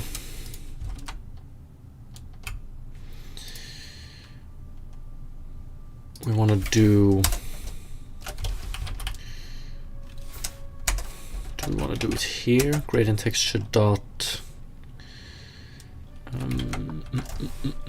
texture.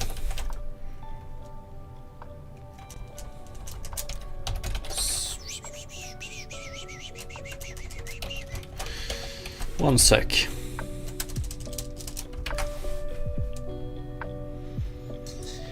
Wrap mode. Is it just wrap mode? Okay. Dot wrap mode is equal to clamp. I'm not.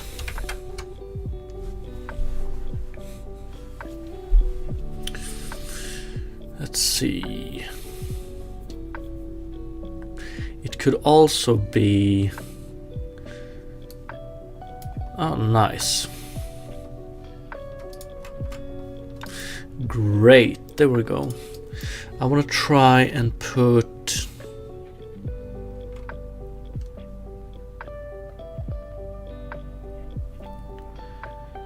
What's up, Smack My Peach? Shoot.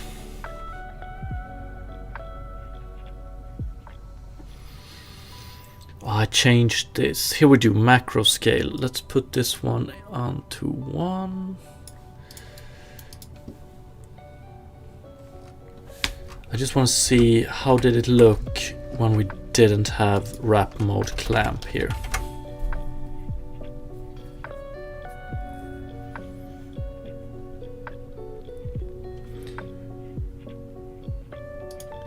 Then we get this issue here. And okay, so good. Let's keep that one. What's up, Dark Summon? What's up, Geralt?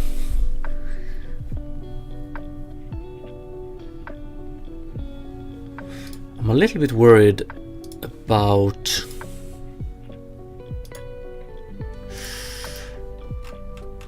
is this still... It's still fine, I think.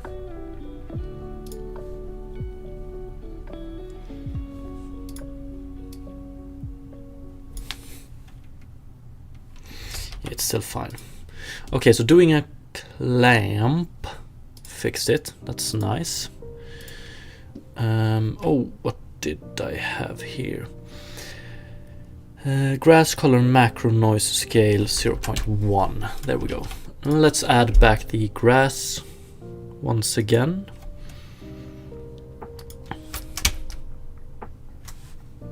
Was it a 3?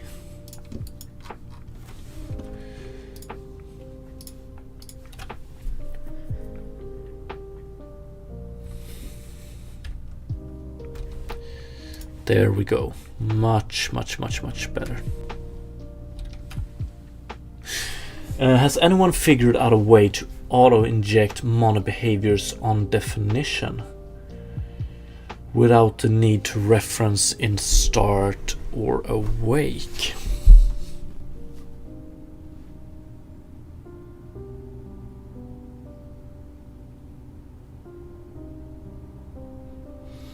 I have no idea.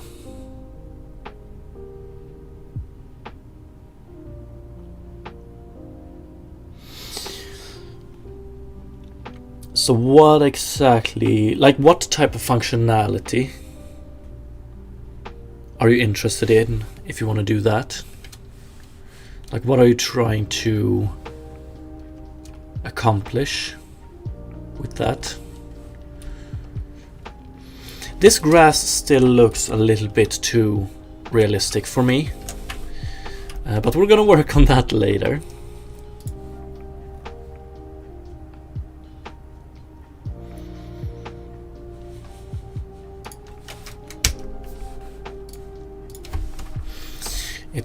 It looks beautiful, though, I think.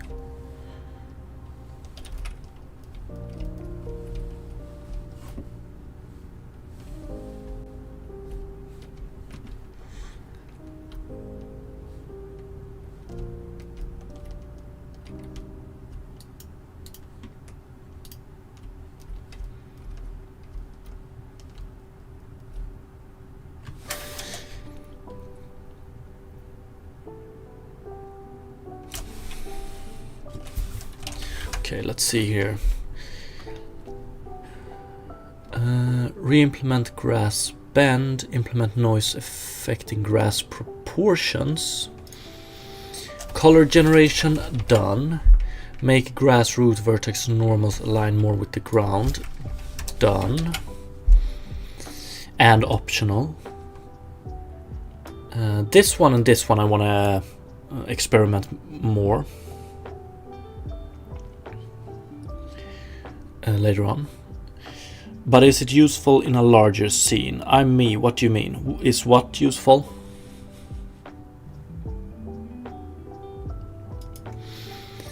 What do we have more? Implement wind, we're gonna do that. And then we do some optimizations, fix errors, fix gradient, not grading, done. Here, bending of grass blades might be better done with a rotation approach as opposed to an offset approach. And that's why I have this task right here. We're gonna get to that one soon. You can inject a reference using serialized field attribute, but this means you have an extra manual step of drag and drop in the editor. I want to avoid this step.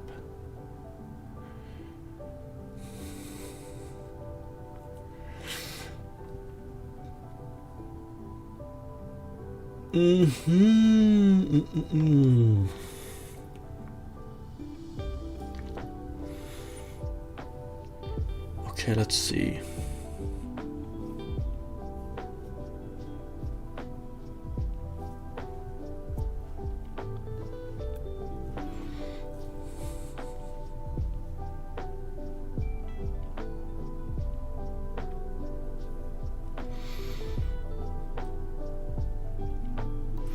I'm me.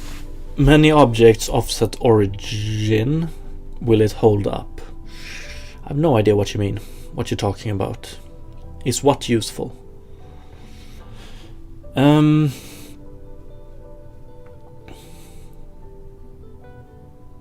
Talked to AI this morning. Say hi from me. He suggested some solutions based on reflection, interception, and IL. Actually, I'm interested in this as well, but I have no idea at this moment. So please, if you do find a way, a good way, tell me about it if you have the time.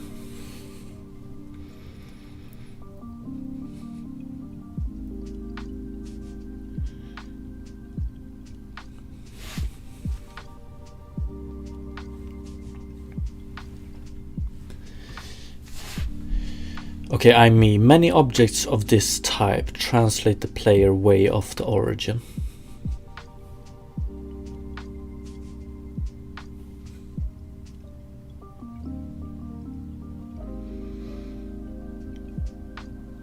I'm feeling drunk right now. I'm not... It's no good if it only works when you're standing around 0, 0. Are you talking about the grass? Is that what you're talking about?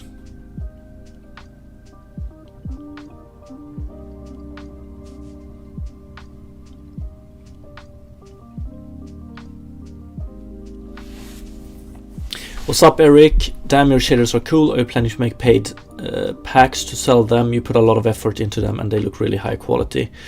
Appreciate it.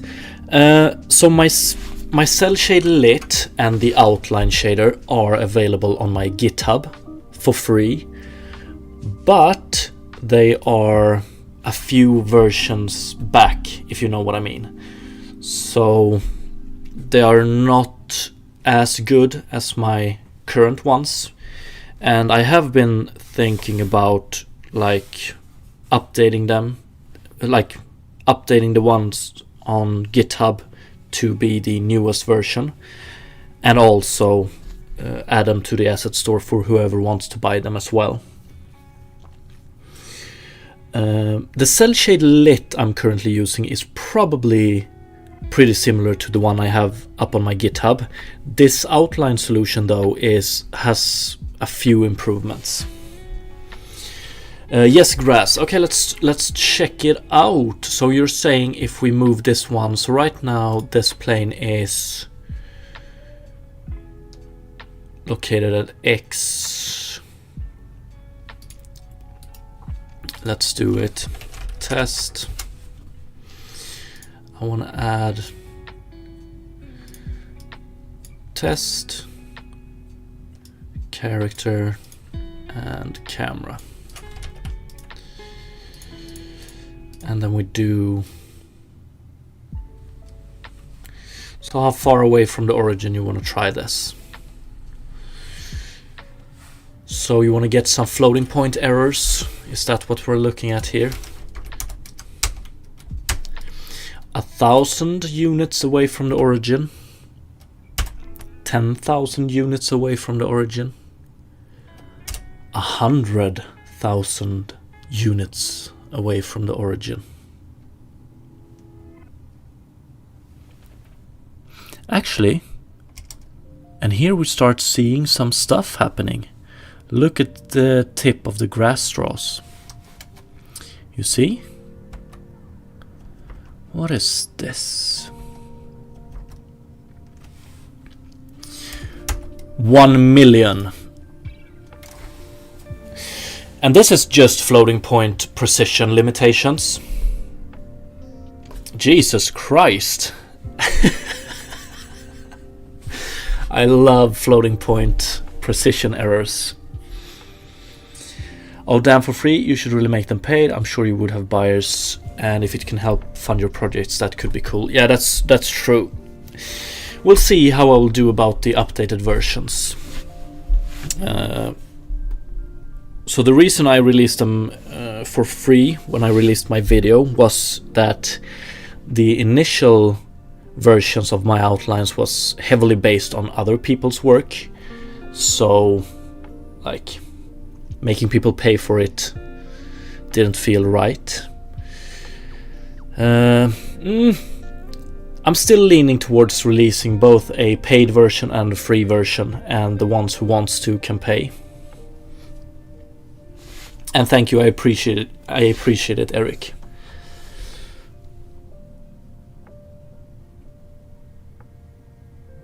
I agree with the paid one, but gotta make sure it's super clear. It's not a slap-on outline shader. You have some stuff to prepare mesh-wise. If you don't want, like, if you just want normals and depth-based outlines, it's pretty slap-on. I'm me, right? So you need to account for local origin. I don't think I do. Like, we even get a warning here in Unity. So now we're working with floating point values that are so high that we're getting floating point precision errors. So this is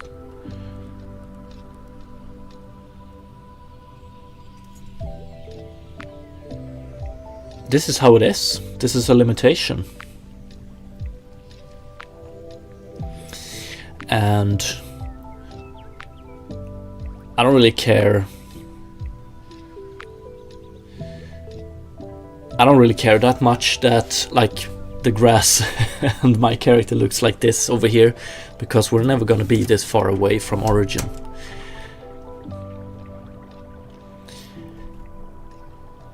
Yeah, account for local origin. I don't. You're trolling right now, right? Like, this is a non-issue. And this is a floating point precision issue.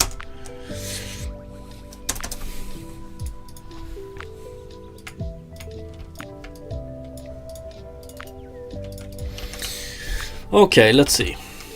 Do I want to commit this one? What did we change? Output color gradient noise value. Yeah, we don't want this one anymore. Yeah, we didn't change anything here except for, yeah, we moved that one. I'm me. No, it's a real issue. What you on about?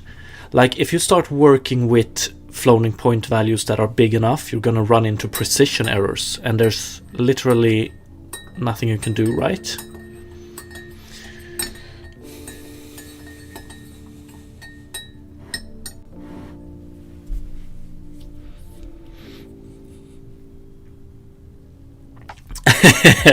I appreciate the warning, D Sabbath. I appreciate the warning. You're true. It's true. It's true.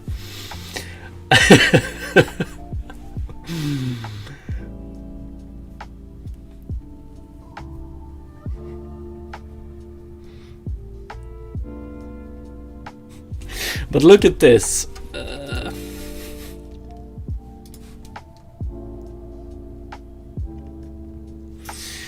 I'm me. Let's do this. Create empty game object. We add the camera node to it. We add a, I don't know, 3D object sphere. Where is it? Okay, so here we have a sphere. 1, 2, 3, 1,000, 10,000, 100,000. See, like, everything starts to, like, this is a sphere with Unity default material, and now when we're this high in floating, we're starting to get errors with floating point precision. This is not, like, it's a real issue, but there's nothing I can do about it, because, okay, there's nothing I should do about it.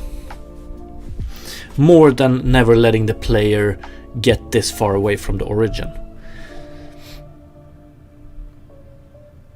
Like, this is a Unity object, Unity material, Unity shader.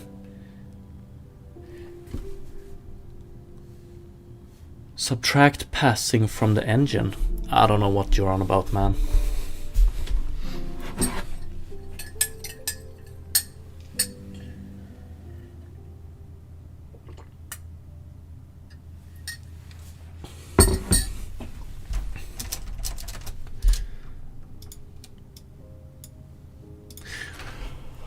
What's up, Iksinski? A long time ago. We're doing some grass shader here, and arguing about floating point precision.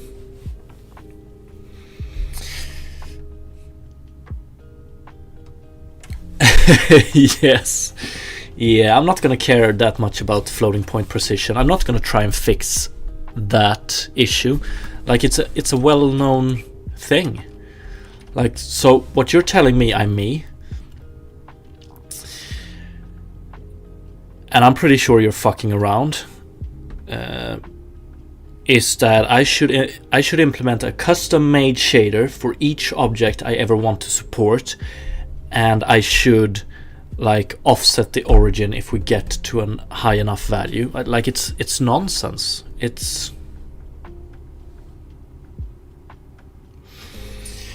Thank you, Xinski. Appreciate it. Yeah, we're starting to become pretty happy with how the grass looks.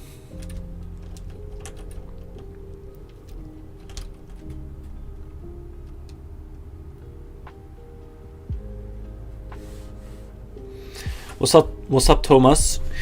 You can fix it by offsetting from the source. Yeah, okay, but I don't want to fix it.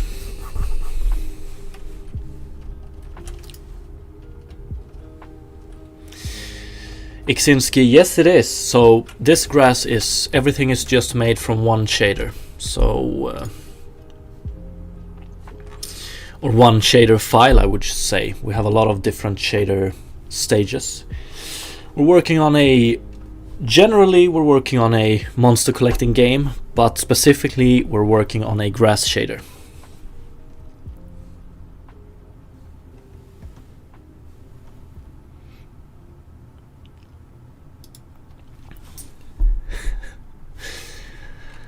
Let's put it this way, I'm me. Everything is gonna start go crazy when you're that far away from origin. Just look at Minecraft. What is the name for the land far away from the origin? I think it has some specific term. Let's see here.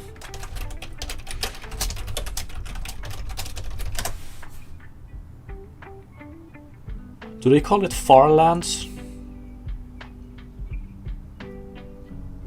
Ah, maybe. Farlands. Yeah.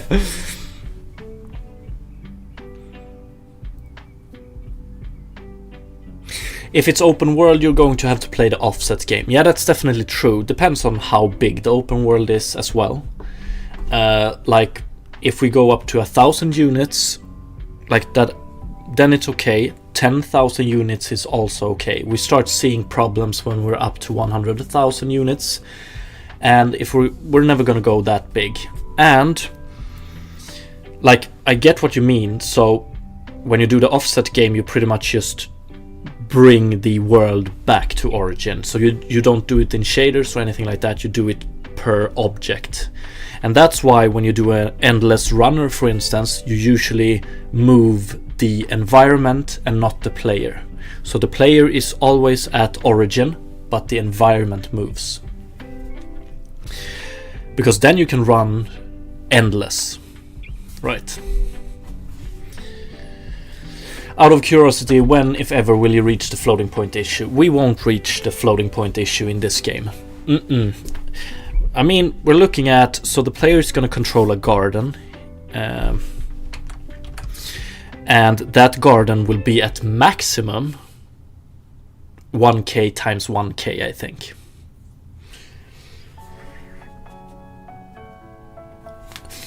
Thank you, Geralt. Appreciate it. Like, this looks beautiful, I think. Right, so think of it like the old school scrolling 2D games like on Amiga. Yeah, I know exactly what you mean. I've done an endless runner myself. I've done 2 endless runners, actually.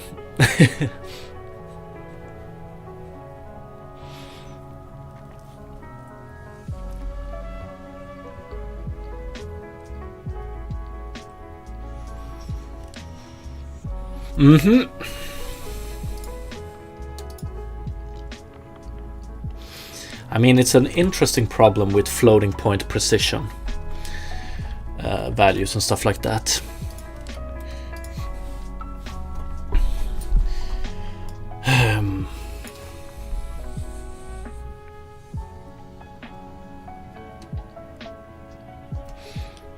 Exactly, D Sabbath.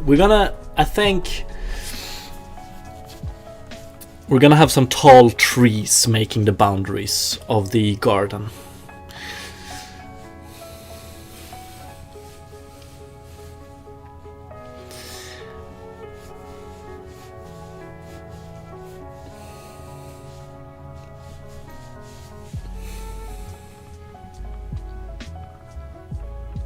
And then we have re-implement grass bend, and I'm gonna show why I want to re-implement this. Although re-implementing it might be, so the re-implementation might be more computation heavy.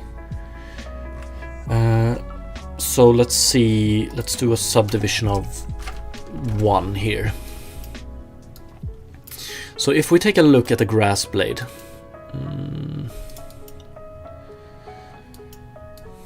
I don't know which, it doesn't really matter. Let's take this one. When we simulate the grass bend here, we just offset it in the tangent, or we offset it in, so we create the grass blade in tangent space, and if we want to bend it, we just offset it in the Z position in tangent space, I think it is. So we don't actually rotate it, which means that if we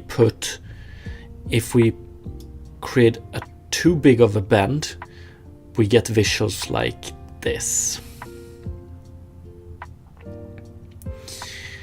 Which, I don't know, if we just have a small bend, it's okay. Let me open up Blender so I can visualize this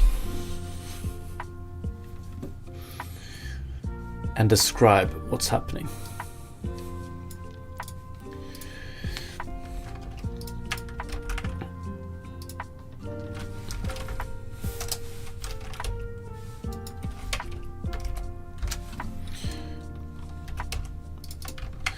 So when we're rotating a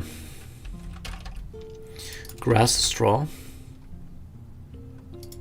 when we generate it or when we're like creating the grass straw bend, what we do is we just move this one in the Y direction. We move it more the higher up the grass it is.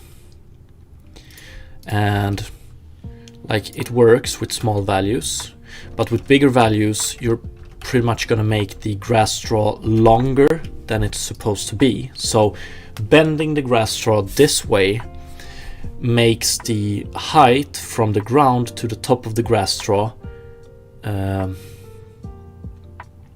like it makes the length of the grass straw vary, but it makes the height from the top of the grass straw and the ground be constant. You know what I mean? So how much we, like, no matter how much we bend this grass straw, the distance from here down to the ground is going to be the same. But if we bend it more, the length of it becomes longer. Okay? What I wonder is if I want to bend it in such a way that we do cursor to selected, and then we do rotate it like this instead. So we rotate it from the previous line, which means that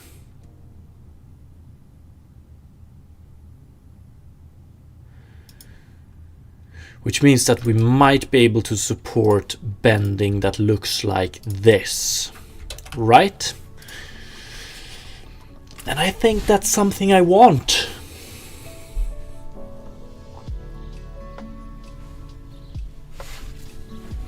I love an easy way to do foliage with collision displacement and stuff, but this stuff is so hard. Yeah, indeed it is. I've seen quite a few packages that are very nice though. So the current bend doesn't support bending like this. And now to the question if I want to support bending like this. I think it would be pretty cool, but the question is how costly would it be? So.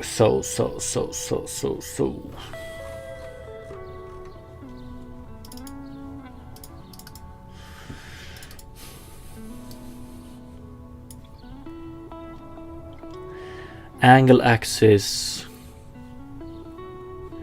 3x3.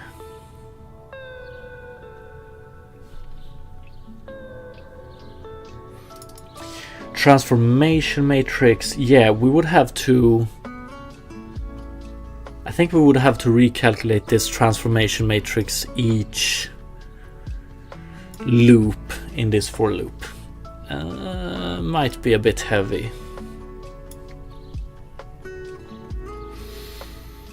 Or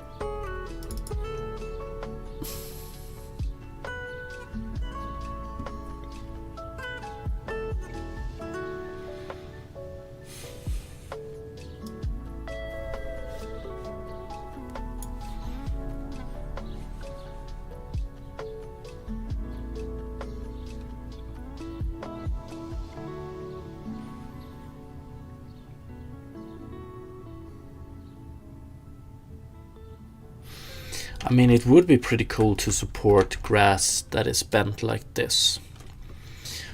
I have no idea if it will be worth it though.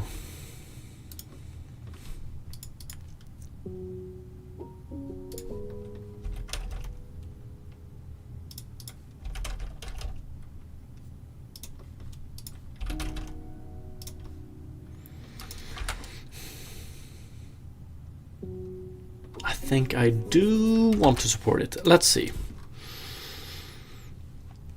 Here we rotate it. Random rotation, that's around the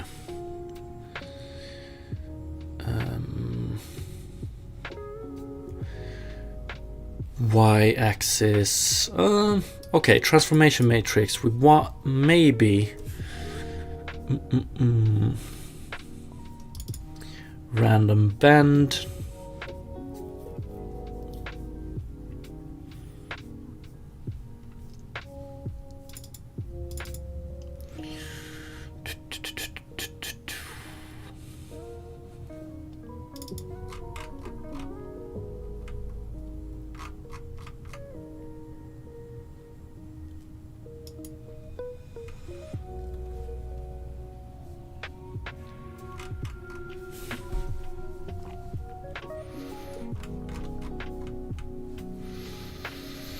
So when we spawn it in tangent space here, like the best way to do this would probably be to rotate it in tangent space. Ooh, I want to try this. So right now we bend it on, okay, Y here.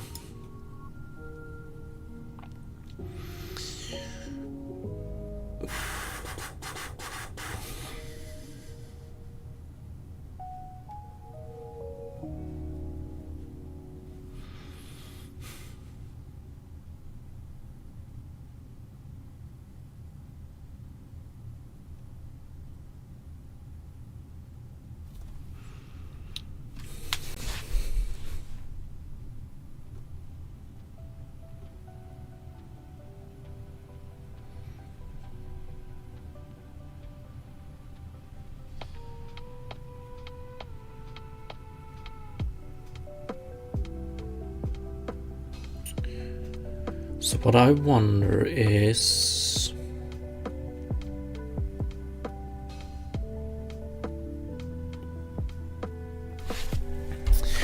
it's also the fact that we need to rotate it based on the previous point, right? If we rotate all, let's see here.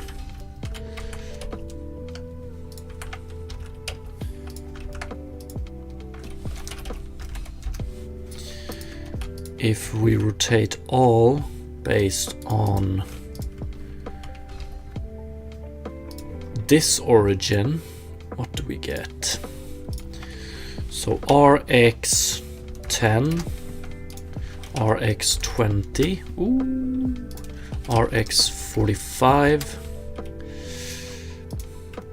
RX 90. Yeah, it becomes longer the longer up we are. That's true. Are we gonna have to?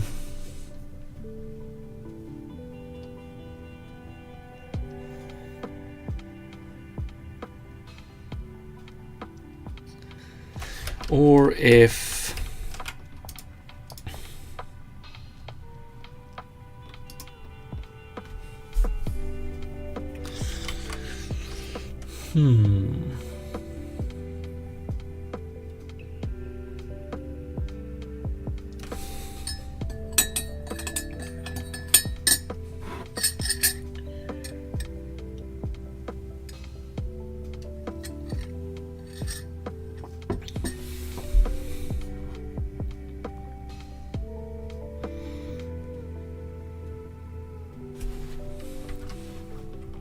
Or actually, if it's constant, is it still weird? So RX10, RX20, RX30, RX40.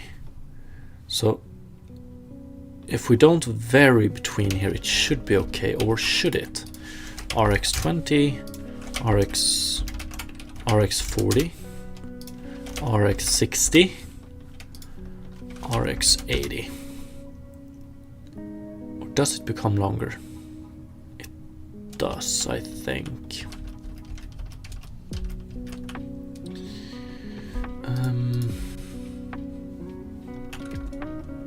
Yeah, that's unfortunate.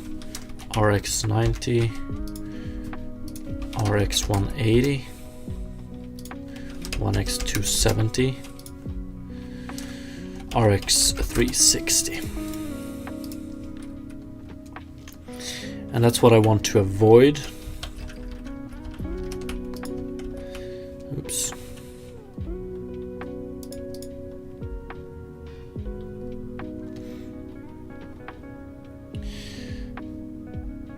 But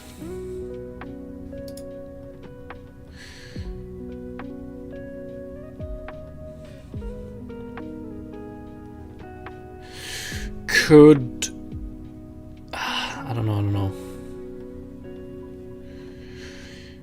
Could rotate it and then normalize it, maybe.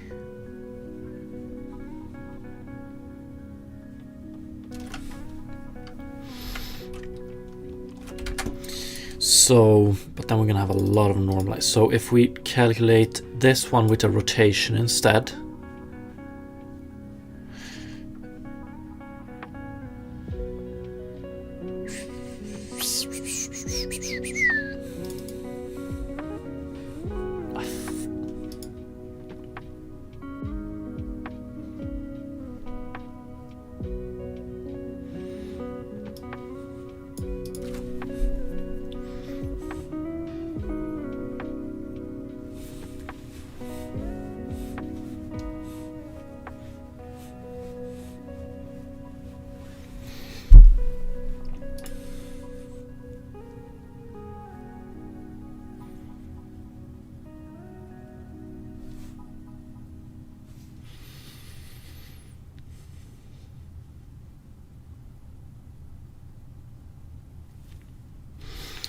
okay, let's try it. Let's do this and let's just experiment a bit. Position TS, float 3,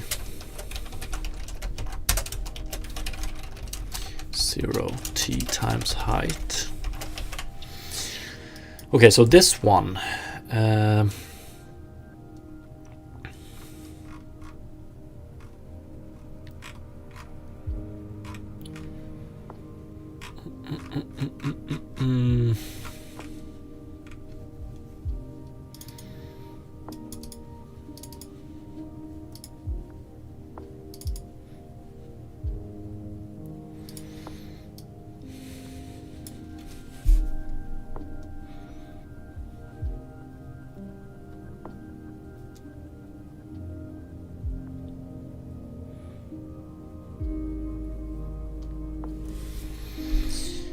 let's do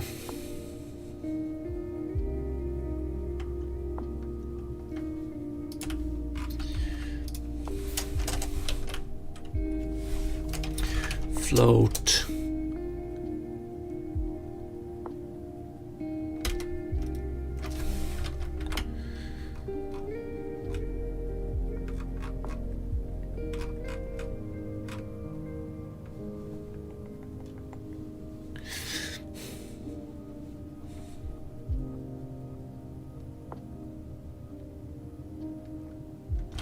now. I want to multiply it. Let's see. Let's do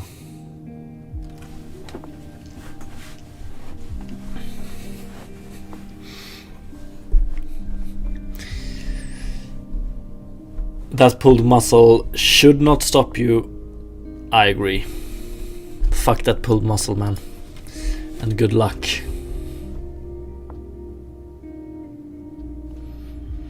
Okay, so I think I just want to multiply this one here. Let's try it. Although, okay, let's do mul like this, and we want to multiply with a matrix we generate on the fly here. So angle axis 3 times 3, and we want to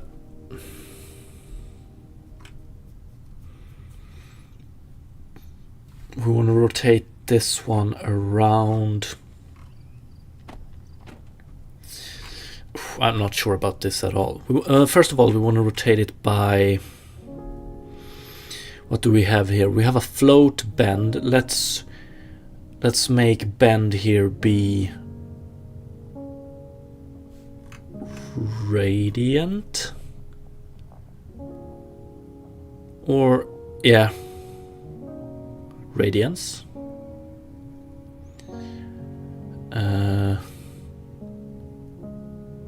So let's do bend.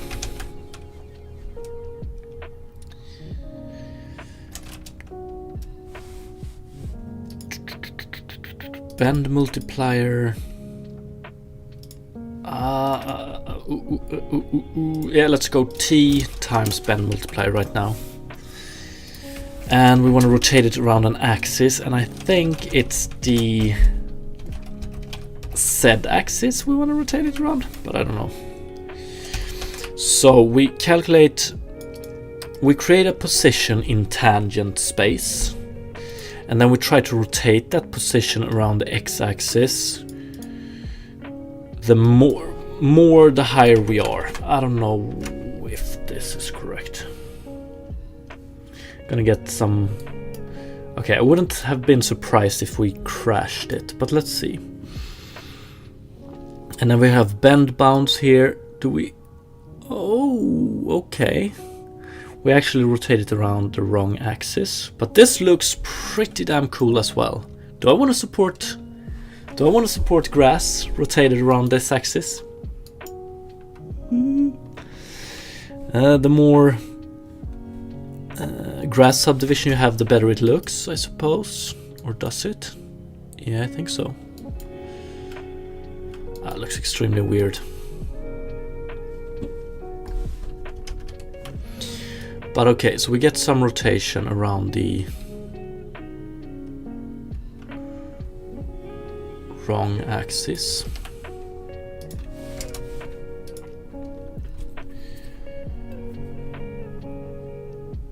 Usually grass does grow twisted, but I would be concerned about performance.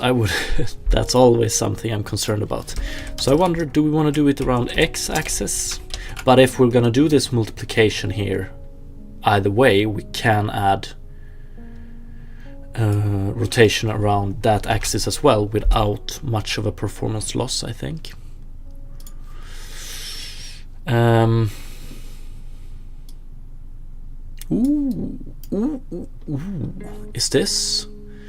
Is this a correct? Oh my god, it looks to be correct, but it do get longer. You can see the grass becoming longer and longer, I think. Or is it? Pretty sure it is. Yeah, it's definitely becoming longer and longer.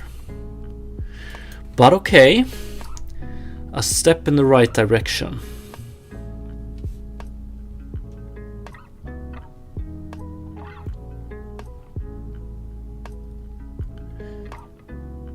So if it didn't become longer and longer, we would have such a nice curve on this one.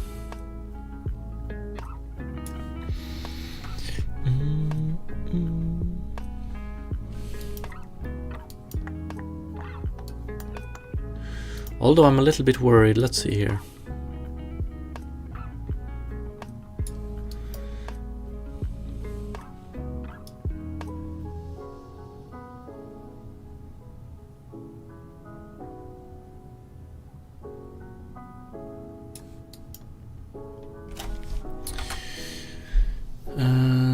grass normal world space. Bend multiplier, yes. Okay, so this not, we must fix this one as well. That's true.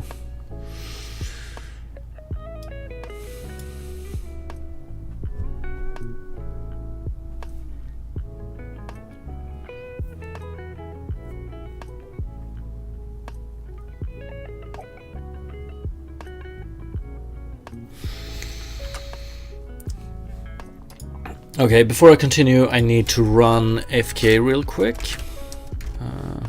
Shouldn't be too long. Let's see, I think I like the look of this a bit more. Not entirely sure if it's...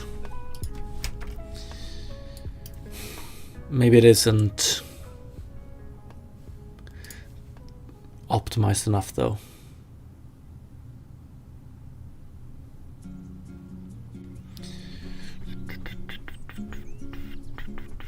And we get the normal is still not being calculated correctly. So if we do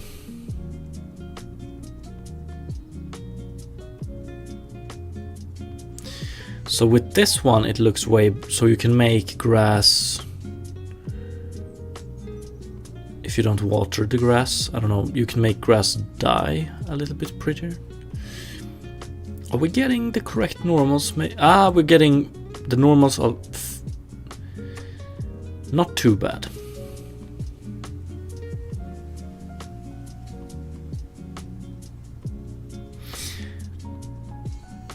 I want to get this, I want to fix this rotation, so be right back real quick.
Okay, back.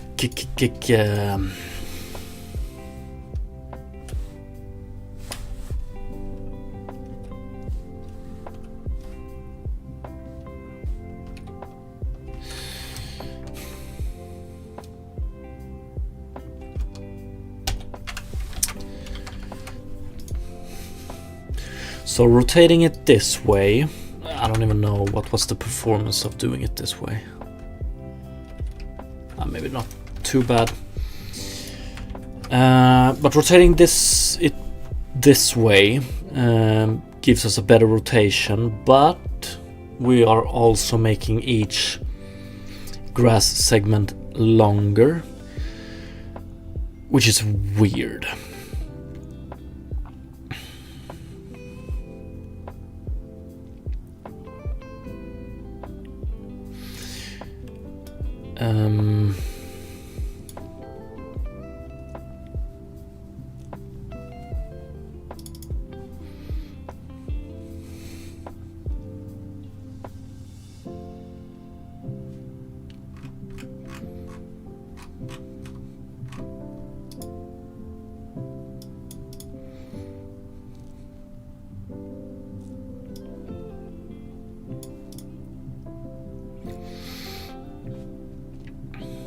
wonder, you could probably hack this with doing translate the point to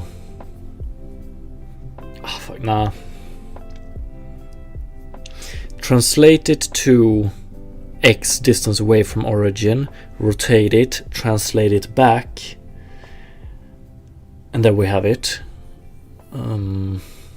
But there is a better way to do it. I just need to find it.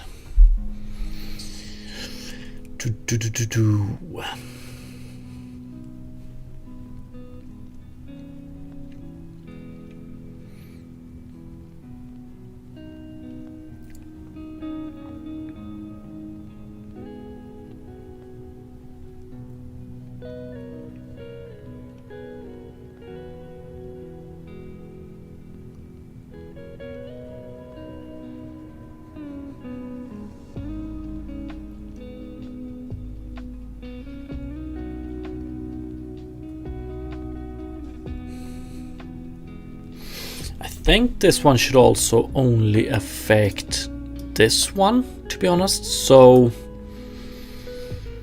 or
okay, if we no.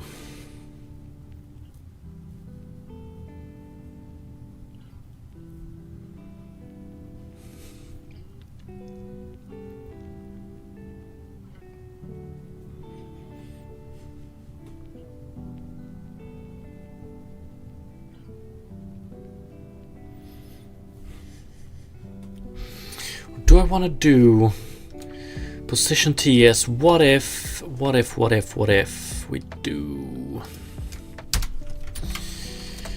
float 3 rotation offset TS is equal to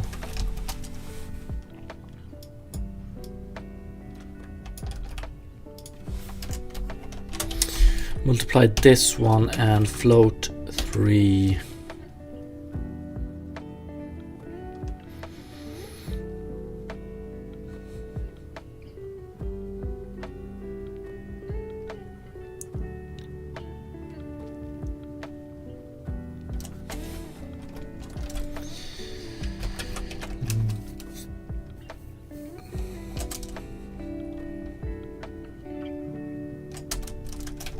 0 0 height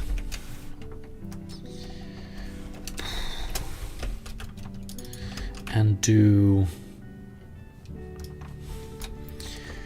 position TS is equal to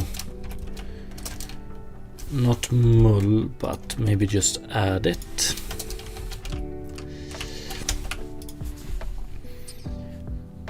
So we create a vector that is this high up, and then we rotate that one, and then we add that to the position offset. I don't know. 350, no. Angle axis T times bend, and then this one, and of course we want one of those. And remove that one, I think. Come on.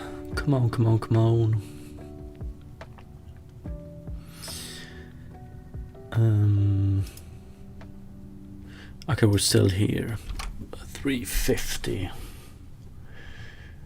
Rotation offset TS. Mul with angle axis T bend.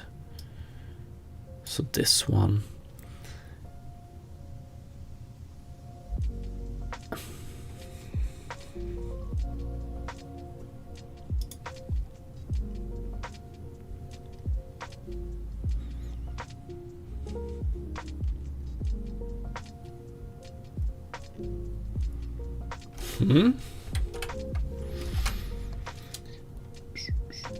Unexpected token float 3. Missing comma, thank you, appreciate it. Decidio.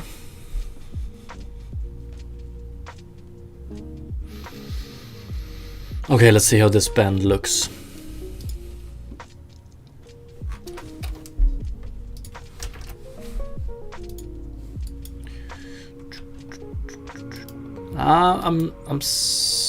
I'm extremely skeptical to this bend. The fuck are we getting here?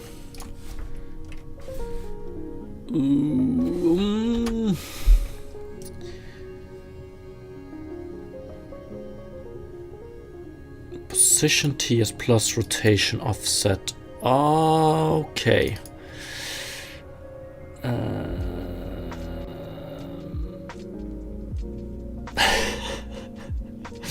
Okay, so this is not what we want to do, but I want to check what happens if we change the bend. Nah, we get... Or actually...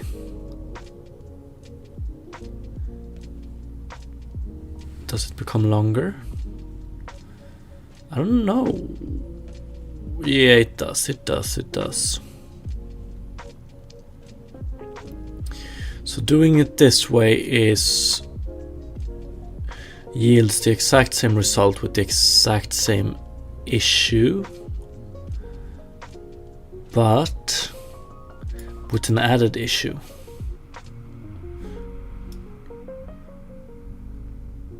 Actually, yeah, with an added issue that we're way above.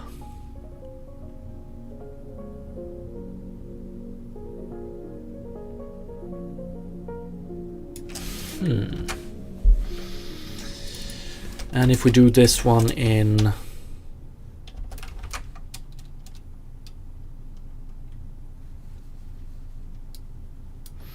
Okay, now we're at the ground at least. That's good. Do we have... But we don't... we have some bending, but... Jesus.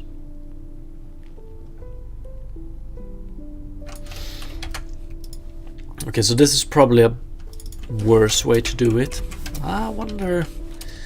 maybe. I want to try... Position TS.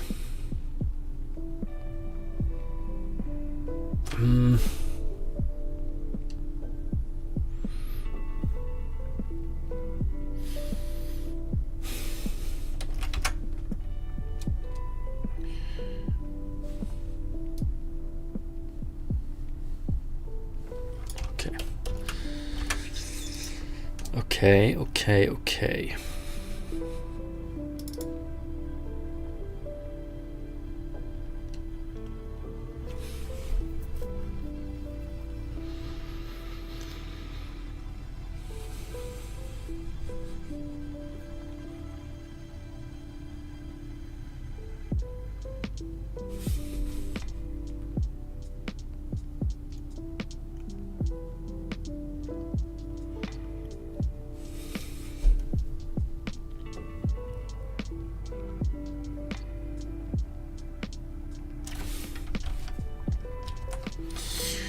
So basically what we want to do is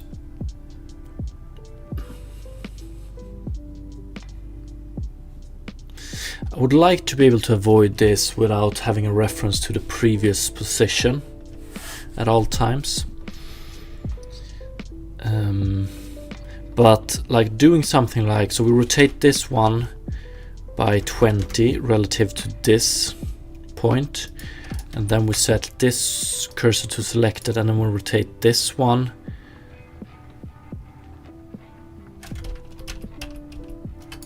but we want to rotate everything, right? So cursor to selected, and then we take this, rotate it around that one by 20% or 20 degrees. And then we move this one to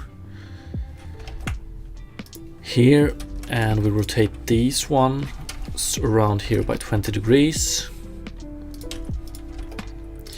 Cursor to selected, rotate this one by 20 degrees. And cursor to selected, rotate this one by 20 degrees.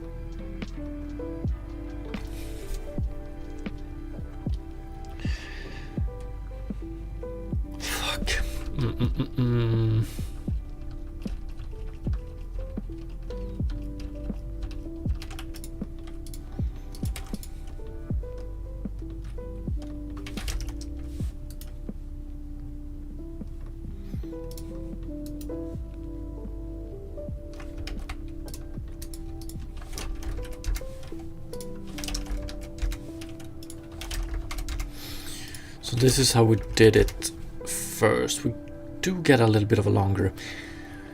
If we decrease the amount of rotation,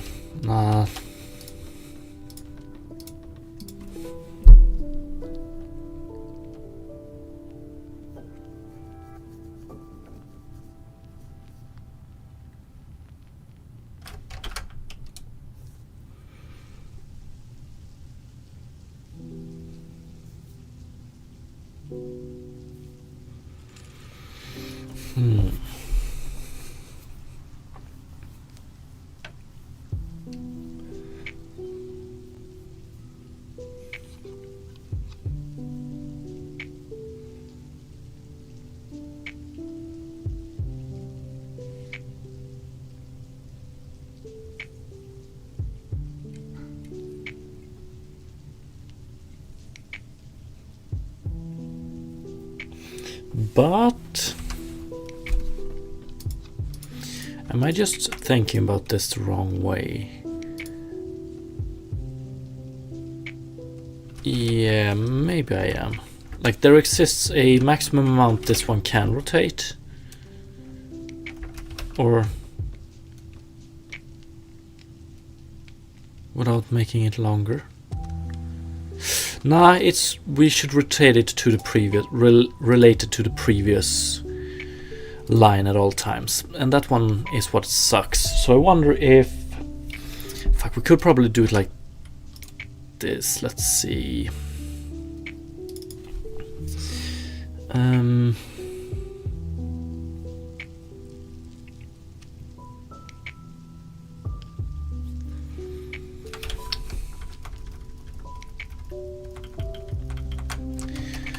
HLSL rotate around point and axis. Can we do something like that?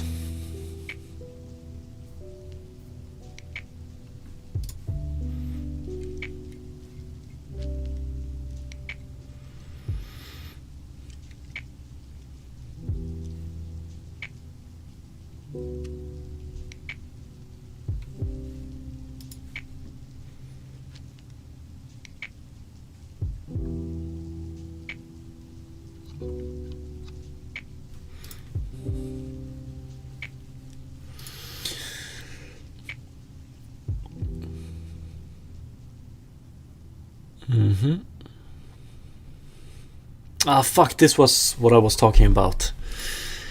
So translating it to that...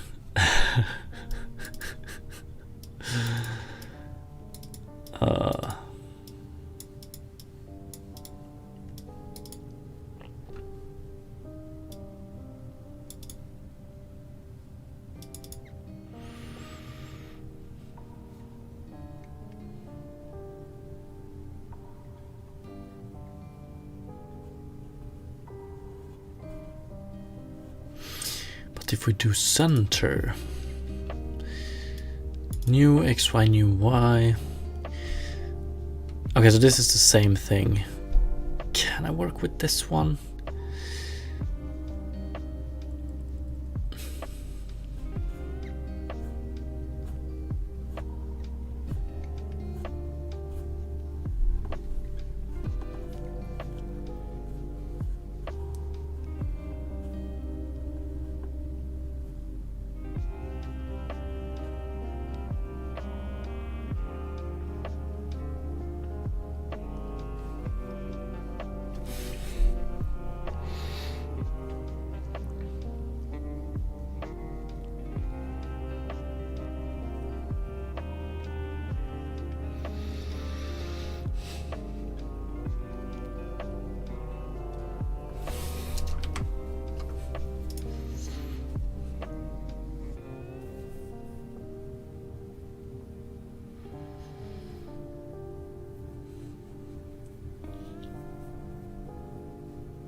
And it was also like something similar to that I wanted to achieve with this. Like if we just put a point at with a multiplier, actually, oh yeah, we just put every point here and rotate it. But actually height T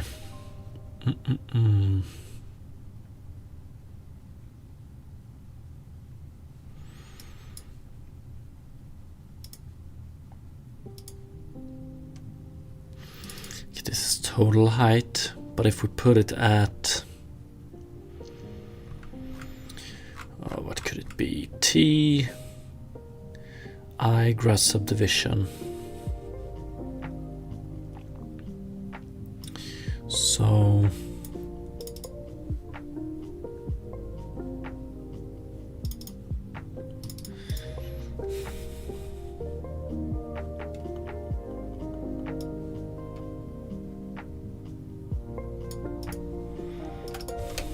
fuck it, let's just try it with this. So if we do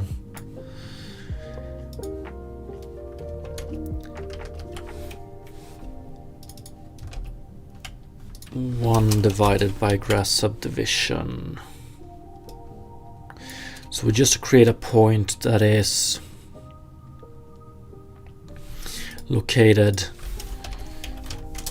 this distance away from origin in the Z direction in tangent space, and then we rotate that one around the angle axis, and then we add it to this one. We're probably gonna get the same issue with the grass moving upwards like this, but do we get the same problem with grass becoming longer? Yes, we do.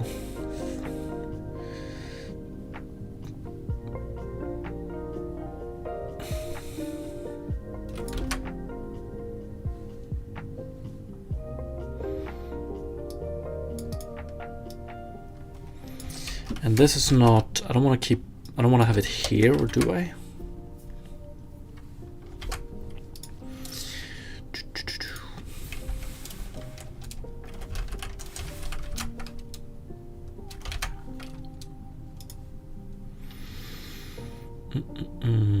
Zero.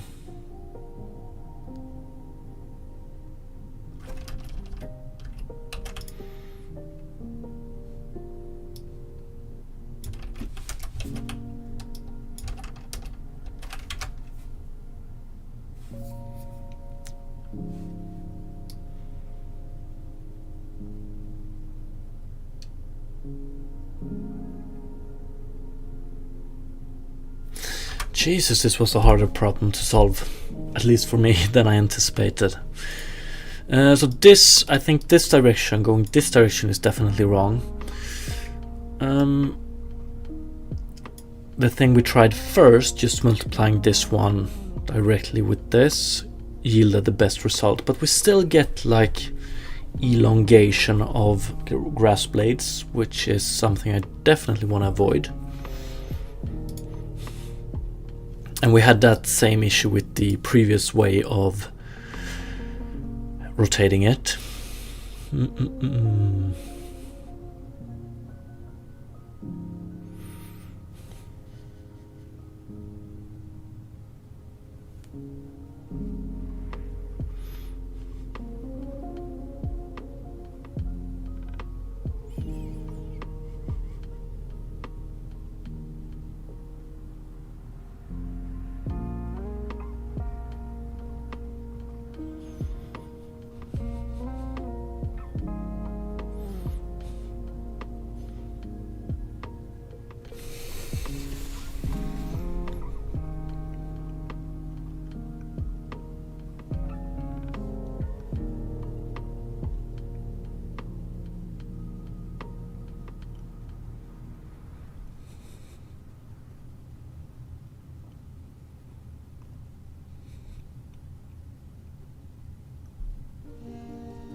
But let's see here.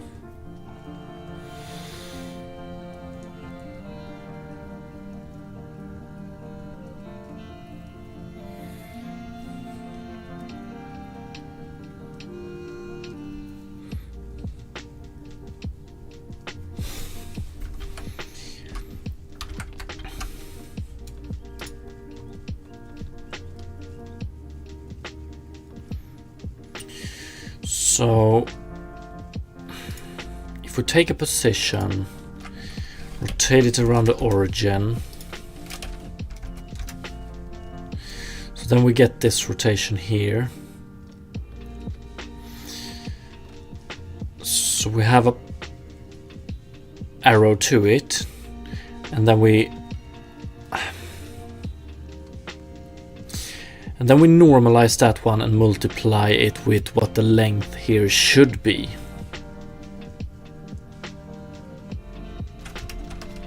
Maybe not the most needs more golden ratio indeed. Maybe not the most optimistic way, optimized way, but let's do it. So we're gonna go back to what we did previously, which was something like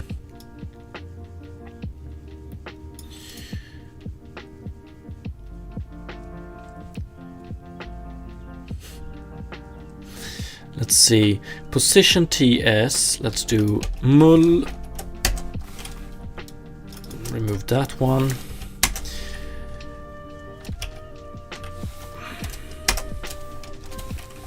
Like this, but we want to do it between.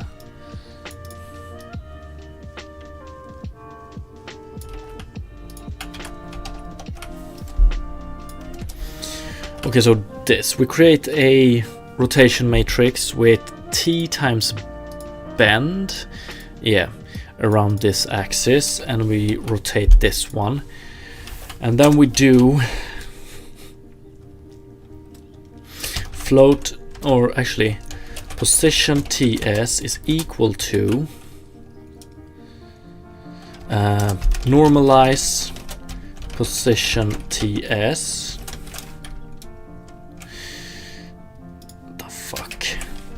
I think maybe. And then we want to multiply it with the actual length, right? So which should be T times height, I think. So T times height multiplied with this one. So let's move forward a bit slower here. What we do is we create a rotation matrix where we rotate this much around the x-axis.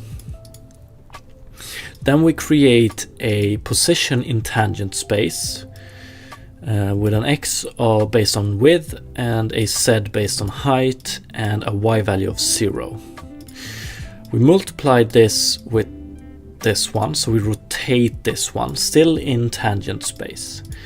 When we're done with that, we take that position we get and we normalize it.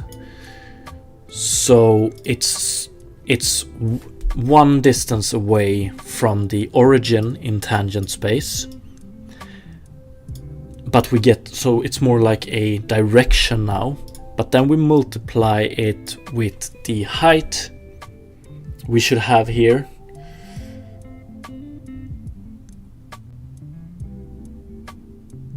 Fuck, I don't know.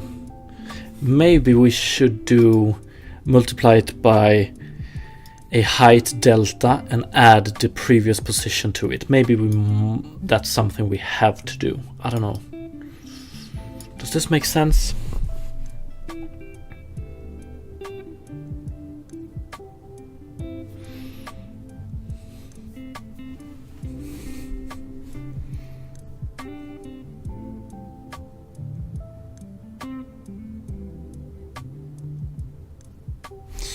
Like if we go back here, RX 40, RX 80.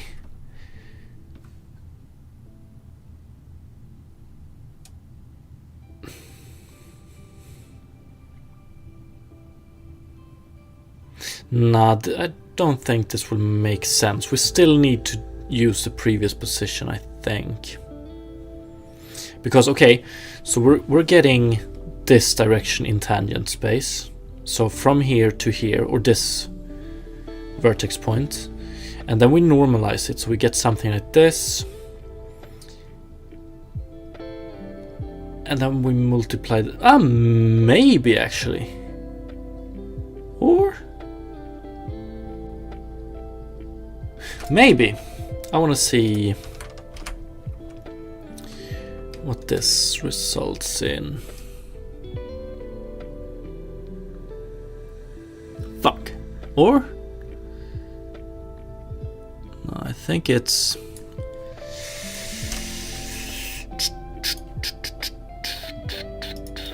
one.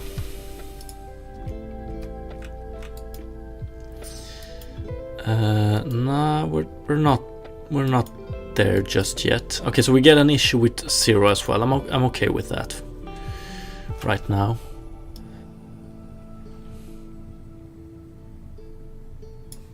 Does it become longer?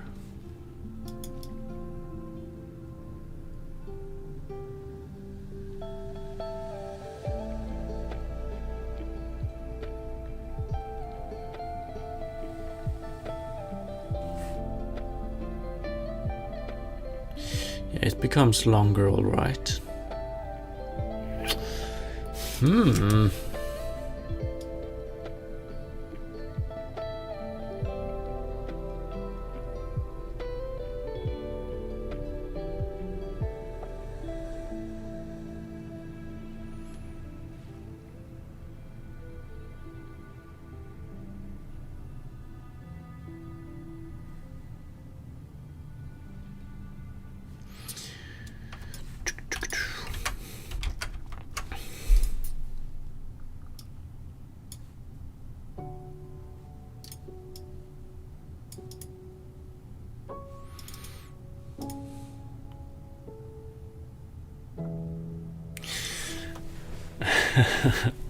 Why does it become longer?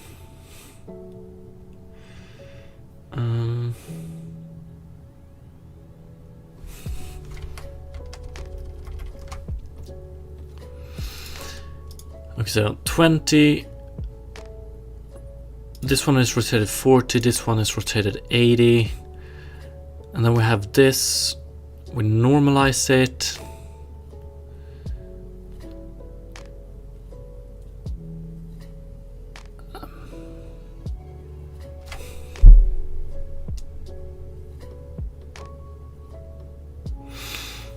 Oh yeah, of course.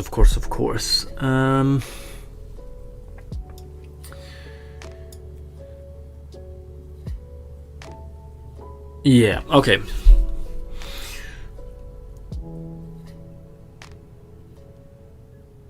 We'll probably want to multiply this one with something like... we need this. We need the previous position, I think. So we want to normalize it. We want to multiply it with... Let's take... What is it? T...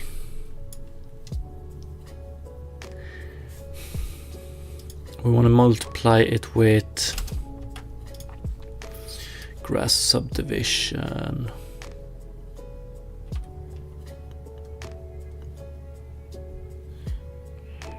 Okay, so height is the full height for this grass straw.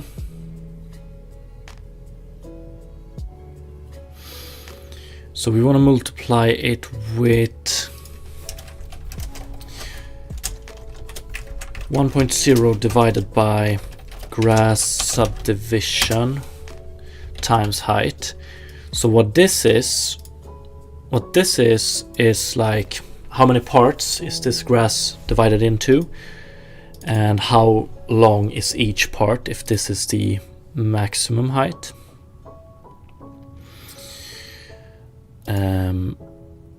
So now we get the position from origin. This one is correct, but if we just do it like this, we will get a grass straw that gets smaller and smaller, I think. Let's try how this looks.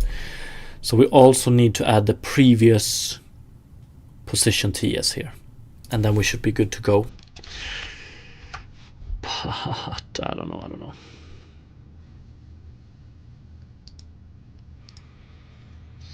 Yeah, this doesn't look good at all. What do we have?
Why are we getting this result?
trying to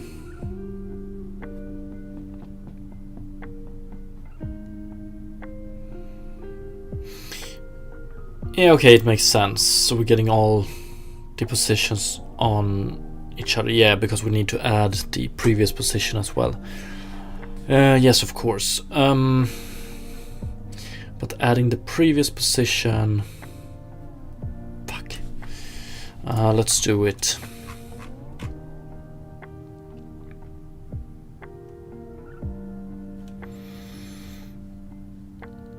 Although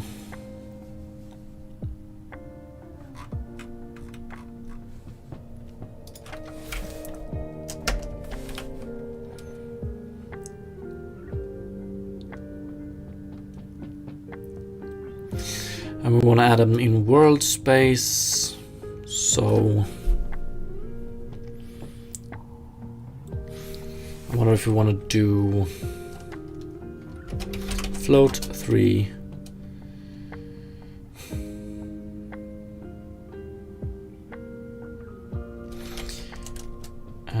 previous position, what is it, right world space is equal to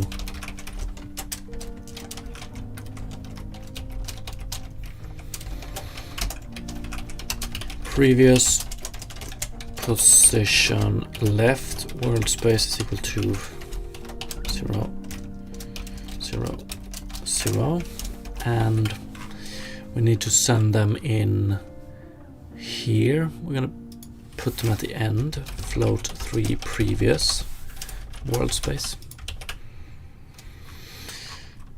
and then we do previous position right world space and previous position left world space, and then we need to assign them as well, and we're going to do it just after. So we send in O here, so we should do previous position right world space is equal to O dot position world space.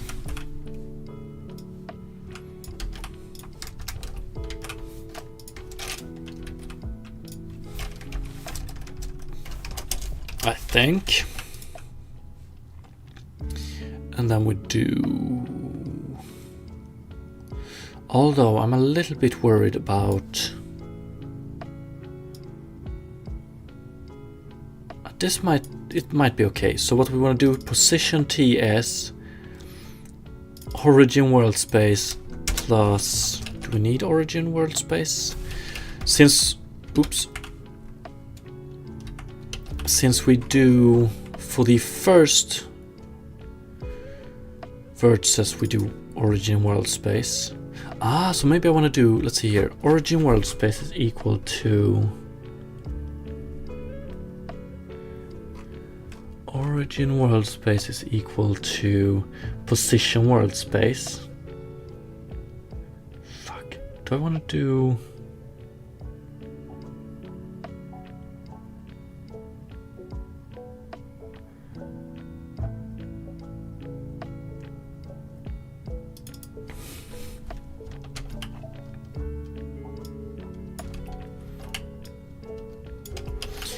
I want to do this, and then instead of doing origin world space here, we do previous world space. Let's try it. What up, Redstone?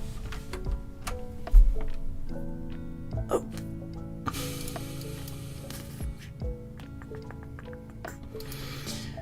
Incredibly weird. But I'm intrigued.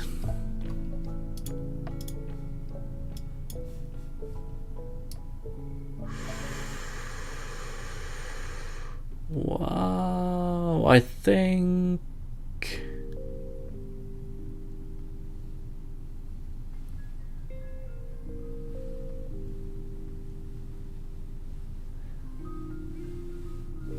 they're not getting taller, are they?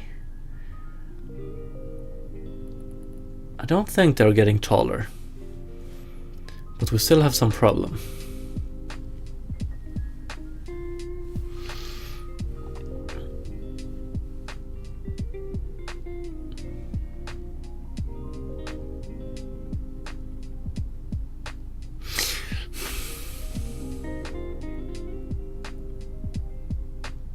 if we take a look at this grass, for instance, it's not getting taller, right?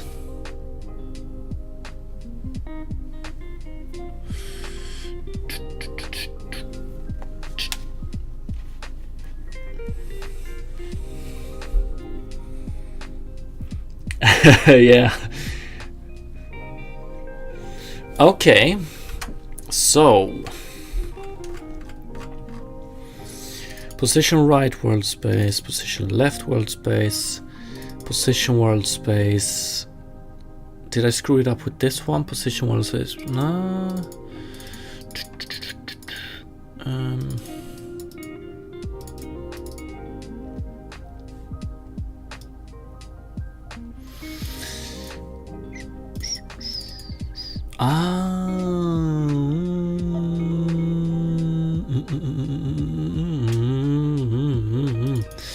Let's see here. Origin world space. So this one, origin world space.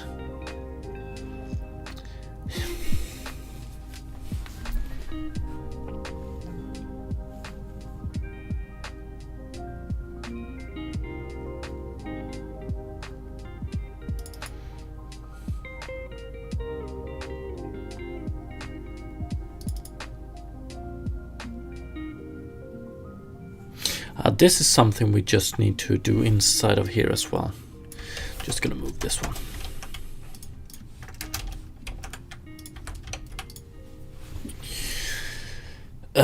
Position TS, position TS, position world space, previous world space.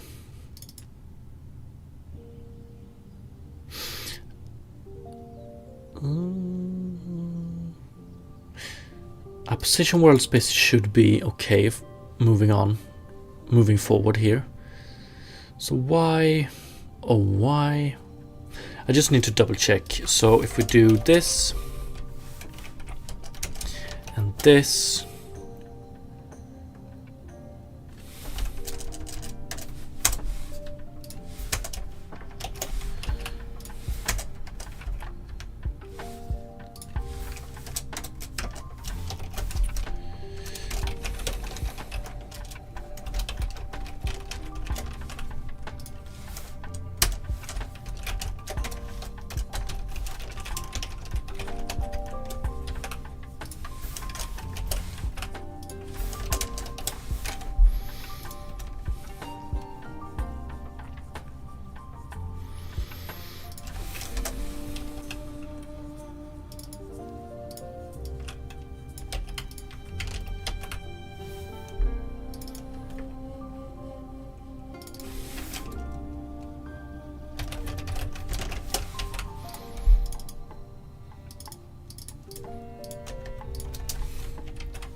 that seems about right.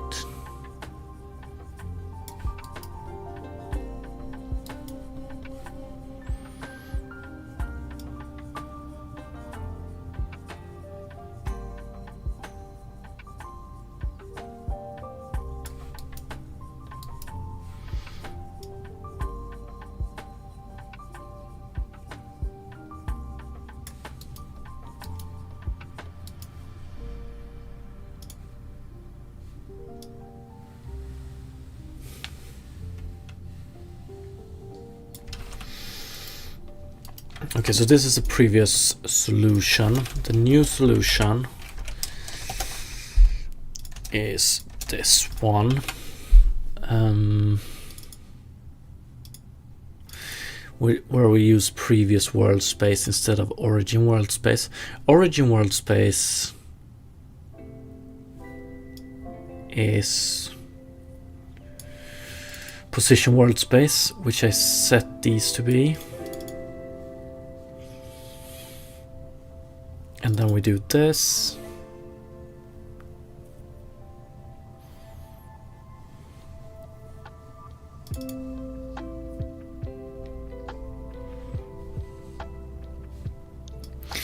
Yeah, I think we're screwing it up, or I'm screwing it up. Yeah, because this one it doesn't take width into account, but we do it later on. So we might need origin world space. Fuck. Let's do...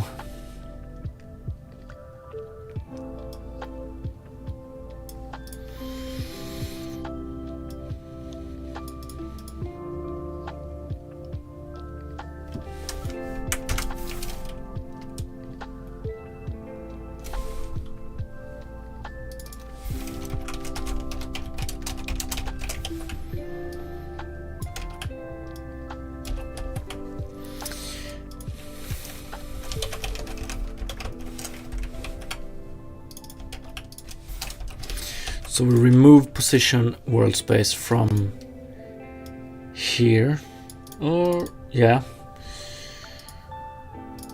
and we keep just this one. Let's try it. And here is we do previous world space, but we also do origin world space. So for the first one, it will be origin plus 0, 0, 0 plus this one. So position in tangent space transformed and rotated, I think. But transform to world space at least. And then we get this one, we set this one, remove this one. Let's try it. No, no, no, no, no.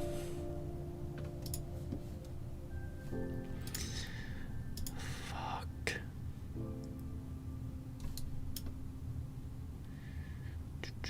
Very interested. What am I missing?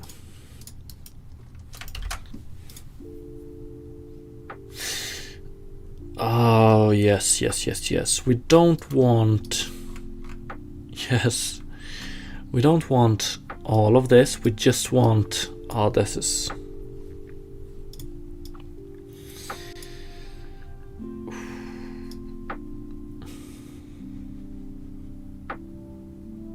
Or...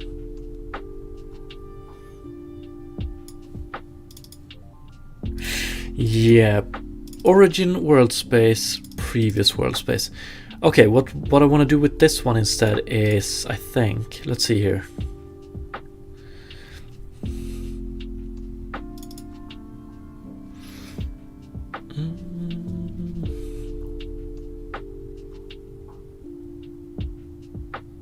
Okay, I think I want to do this. Let's see.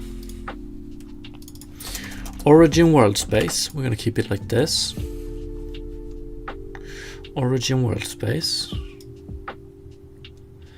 Right now we send in position world space, but origin world space is equal to position world space, which we send in here. We don't care about these, and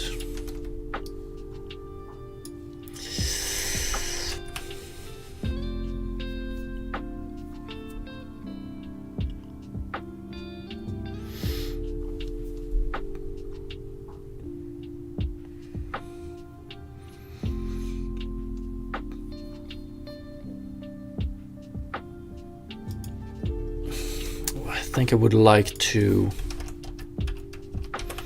let's do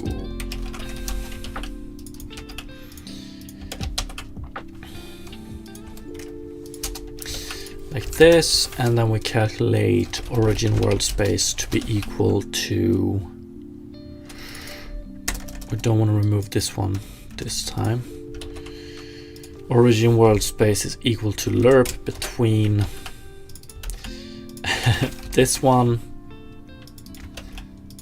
and 0.5, so the middle point between them.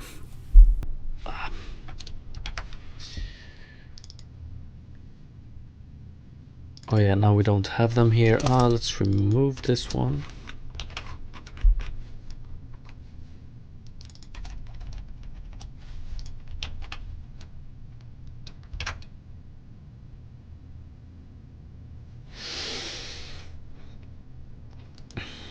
Okay.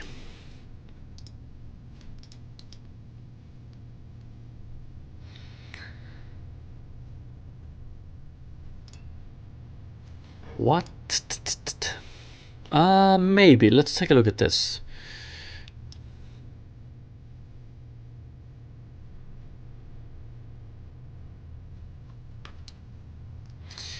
So the question now is, what do we use? Position world space.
Okay.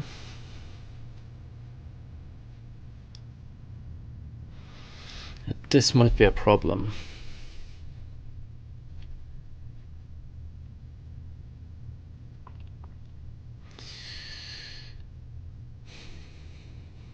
Okay, so what was the... I guess we could also do... Okay, so what if we translate this one?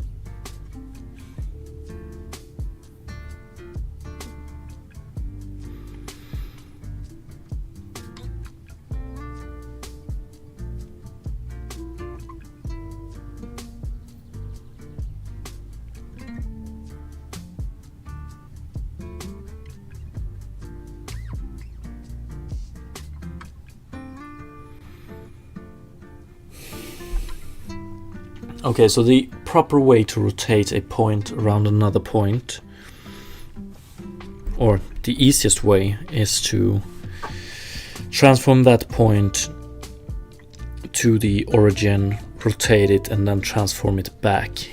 Can I do that in a nicer way? So that would be...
Why, oh why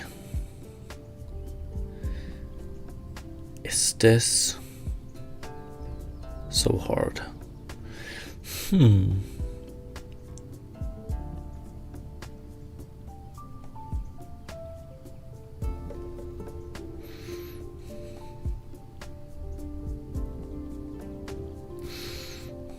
translating it.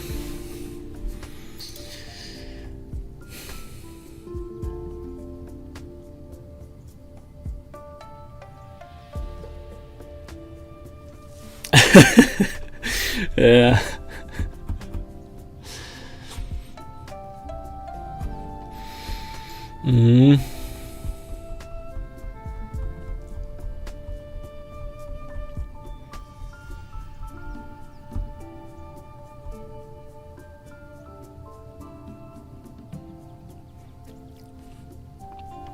Okay, applying the logic, translating, if we want to rotate point X around point Y, bad naming, but whatever, then we take point X, move it to point Y, we rotate it around an axis, and then we move it back. But what the fuck? So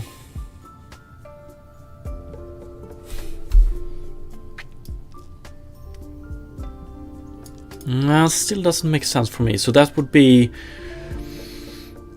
we change this one, so this is equal to this. Then we rotate it, then we move it. I don't know.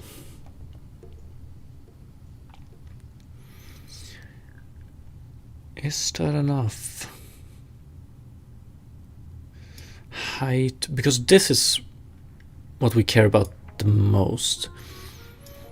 Width is static when we rotate it, but height becomes longer.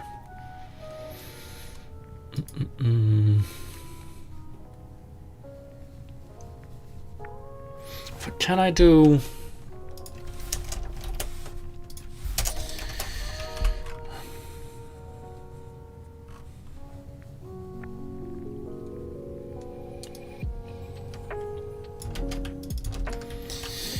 So this we rotated. Didn't we try something like this? Position TS, and then we do plus equals to float 3.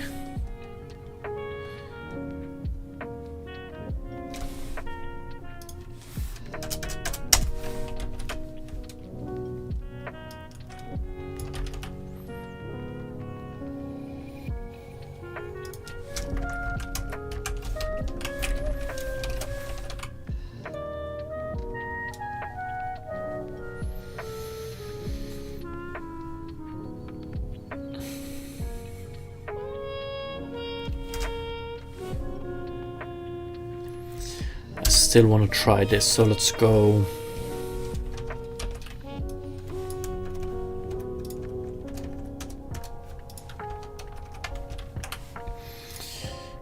Let's do this. And origin, we don't.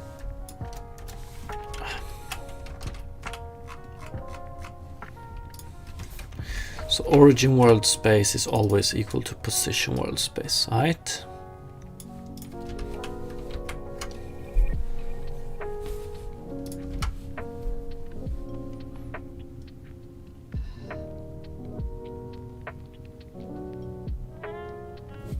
Whoa, whoa, whoa. Okay. It's equal to oh yeah. Plus equals to. There we go. I thought.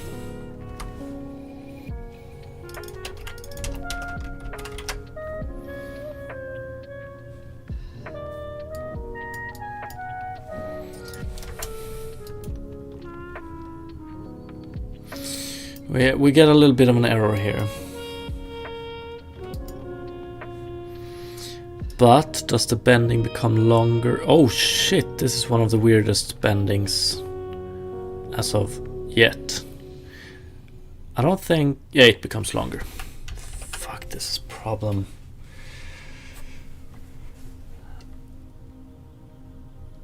Let's see. The Odin project.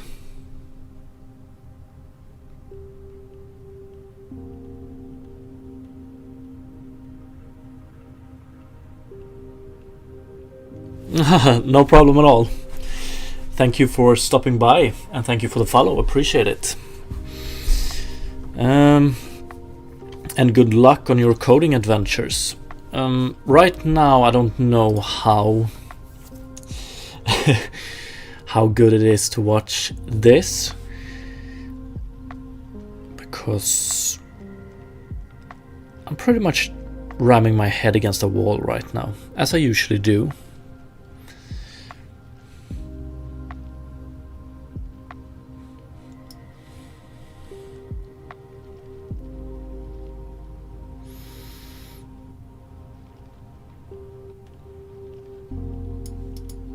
What this gives me in my head is like we get a point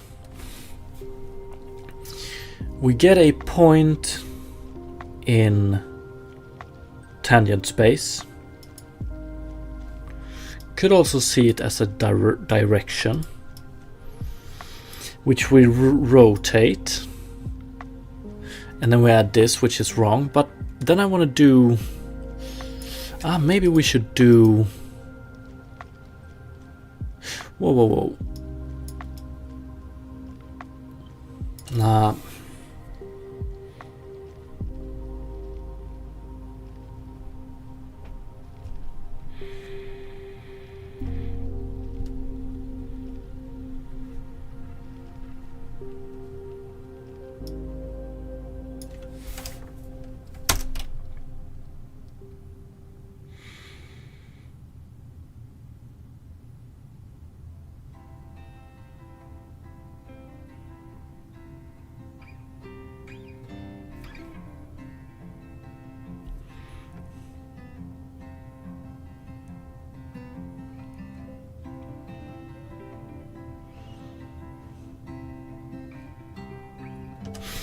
Whoa, actually, let's see here.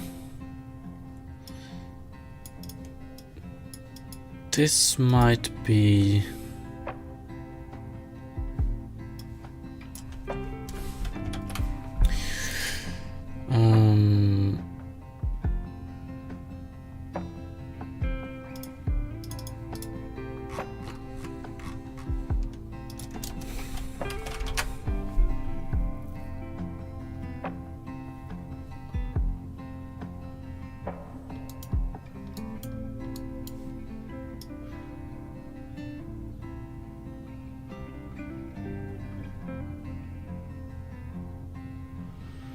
Okay, I think we're not getting longer right now. We're getting good bending, but we have this weird little offset from the start here, which sucks.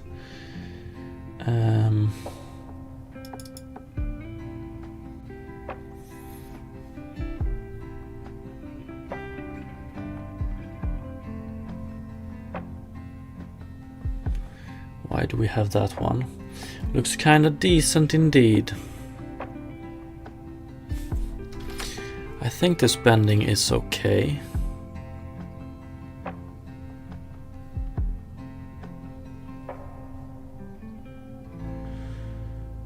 I think it's good. But we're higher up than we should be. And I wonder... Origin world space is equal to position world space. So... Okay, so this one is... Okay.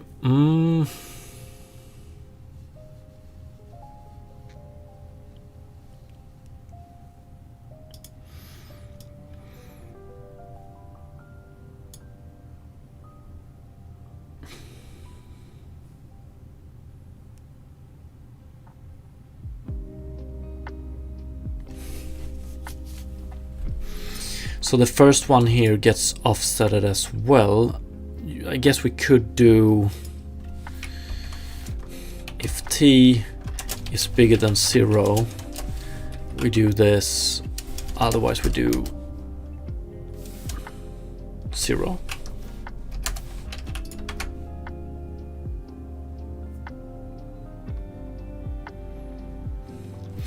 And then if we do bending, Okay, so now we have a sick bending here, I think.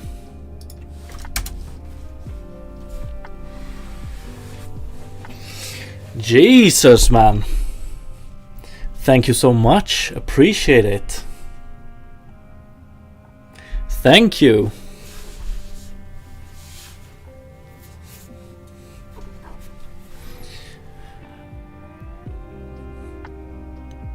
Much appreciated. Okay, now we got my pulse going as well. That together with this result being good. Perfect. Let's see.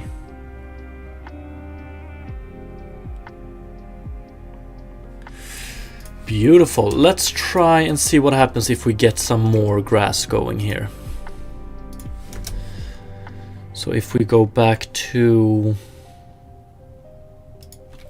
4 here. It does look a little bit thin, doesn't it though?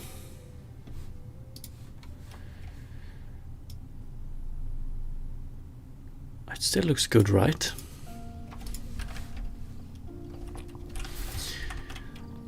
I'm a bit curious what the FPS difference between this rotation and the other one is. So we're gonna try and see if we can make. But look at this.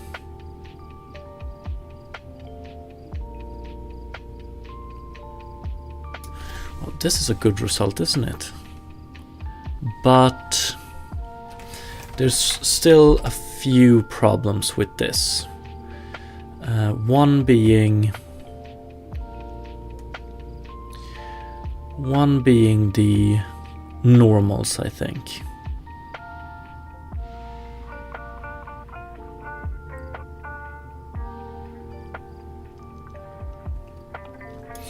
I love the art style. Thank you, appreciate it. So this game I plan on releasing, but far into the future. We're far from release state. But let's see here. The outline shader and the cell shader I have on my GitHub already, and I'm probably going to release the grass shader as well eventually.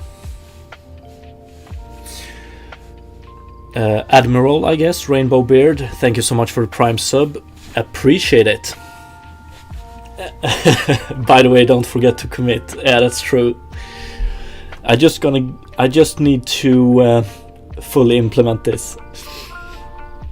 Yeah, been there. Like, okay, forgetting to commit and then losing your progress, that sucks. But like forgetting to commit and then a few days down the road you have like 20 changes that you need to commit in one single commit, that also sucks. Hype train. I think this is the first time I've been having a hype train. Feels special.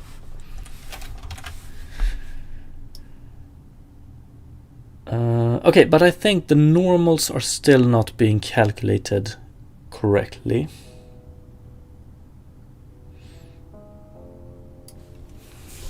I just started working on something using your outline shader. Oh, you're welcome. Just shoot me a mail or something if you get any problems with it.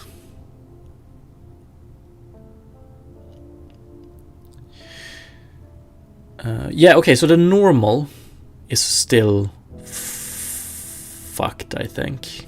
So we need to fix that. But I think the rotation works beautifully.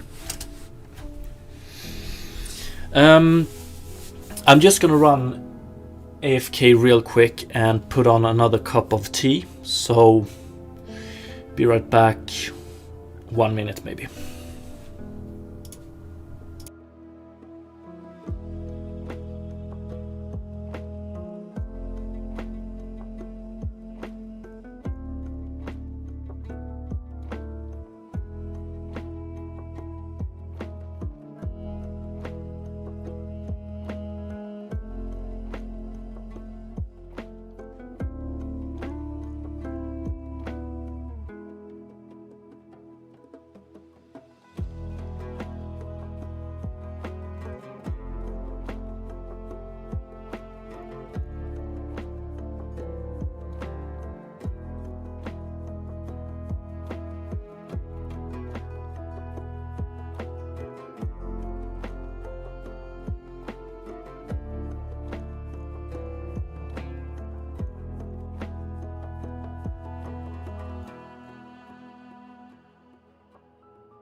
Backstory about that.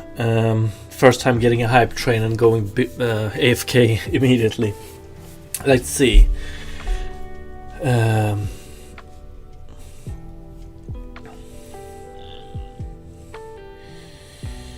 I hope I will be able to do stuff like that in some years. I love seeing something come to life from lines of code. Oh, same here. Amazing feeling.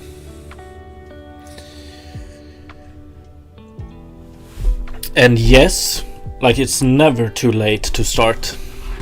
At least according to me.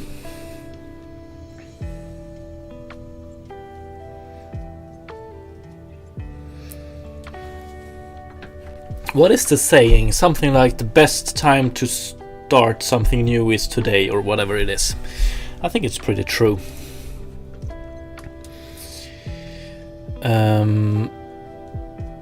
Okay, so let's see if we can do anything about the normals, because they are not getting calculated the correct way here. That's for sure.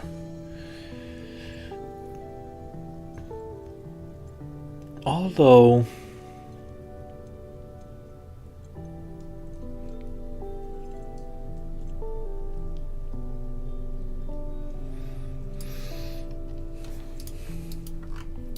before I continue here, I want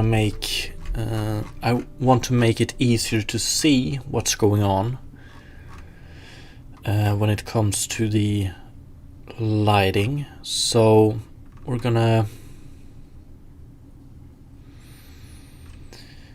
set input color RGB.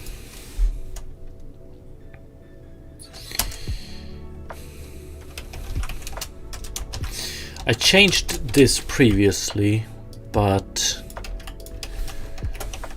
let's change it back. So just make it easier to debug. So we do albedo is equal to input color RGB, but instead we do 0.5, 0.5, 0.5.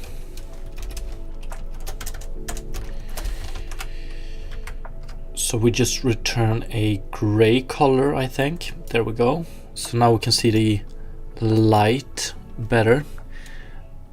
How the light affects the grass straws.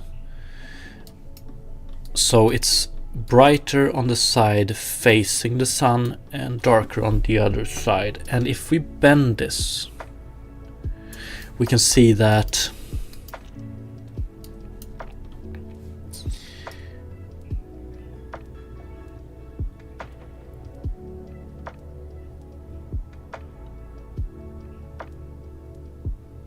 some of these grass straws laying down are still getting calculated as if it's on the back side here. So the normal is not getting calculated correctly. I'm 35, been working on small stuff for years, but never actually finished anything worthy of release. I know the feeling, been there myself. I think I've worked on probably up towards like 10 different games, but only released, 3. So I know that feeling.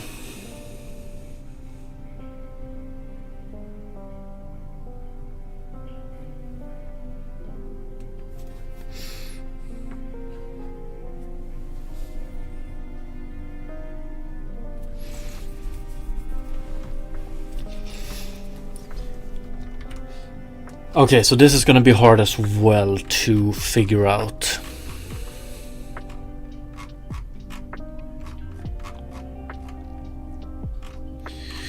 Let's see here.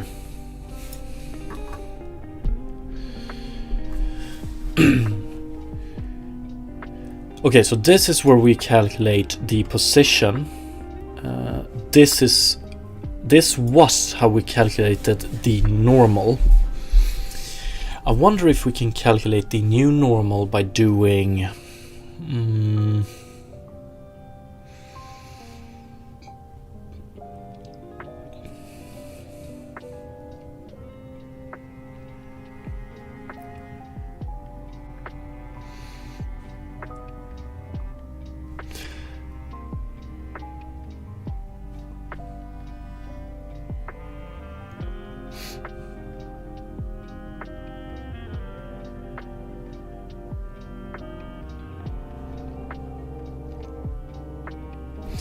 Can we calculate the new normal by just rotating by, okay, let's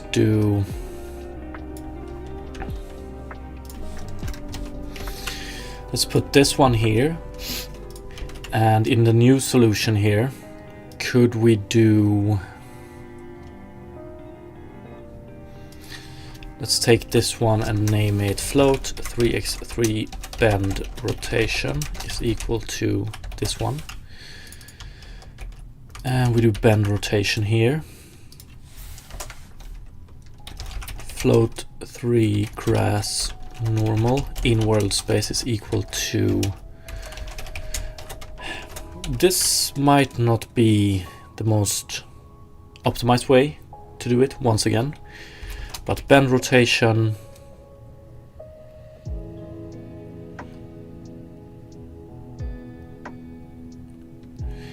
and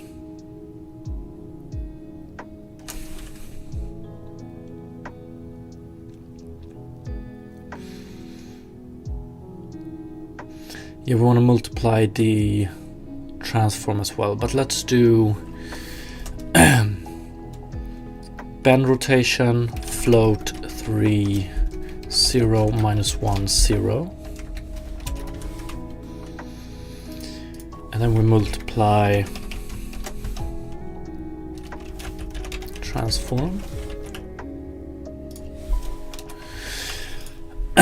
Okay, so let's see what we're actually doing here. We create a matrix that rotates something this much around the x-axis in tangent space, bend rotation TS. It works with the position that we know, or pretty sure.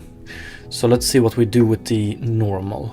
We rotate the normal in tangent space based on this rotation, or by this rotation, and then we transform it to world space as well. I wonder if this is probably enough. Let's see if it becomes better or worse. I'm pretty sure this is correct. Pretty damn sure. Yeah, I am. I think this looks good.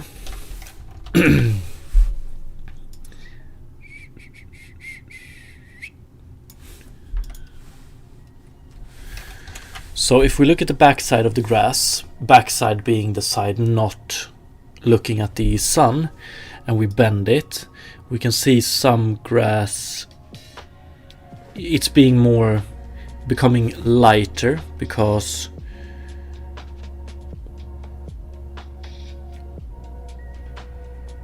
I'm pretty sure this is the correct normals. But it becomes lighter because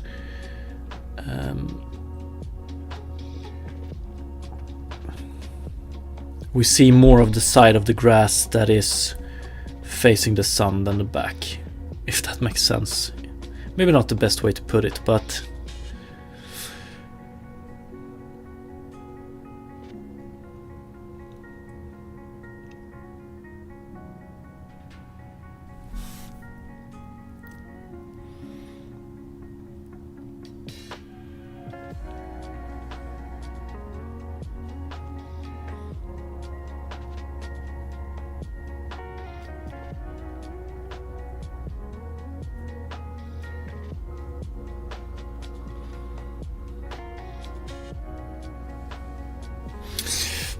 okay, let's add back color and see how it looks.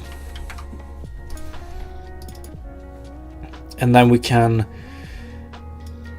do this solution and see if there's any performance difference between the two.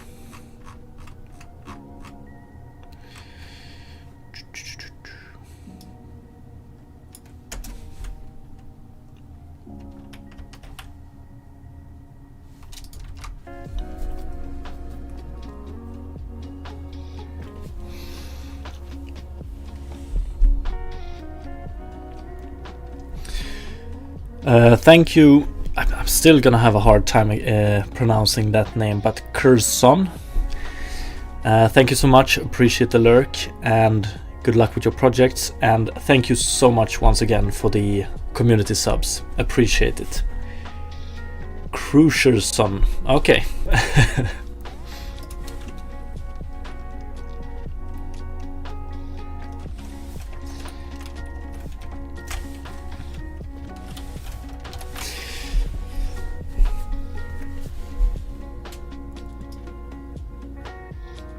So let's see, let's add some bend. It does it become longer?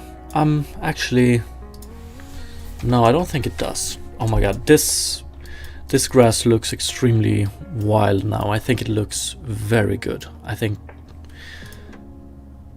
like, when it comes to visuals, I think this way of bending the grass is so much better. But does it become longer? I don't think it does.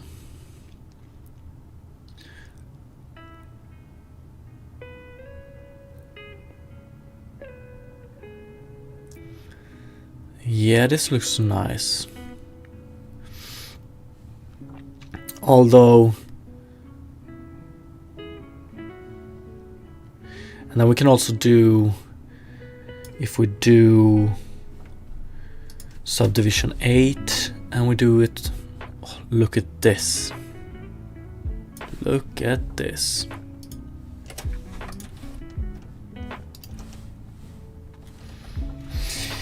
To be honest, like, how fucking good does this look? I think this looks amazing. A bit too realistic still, but we're gonna work on that. But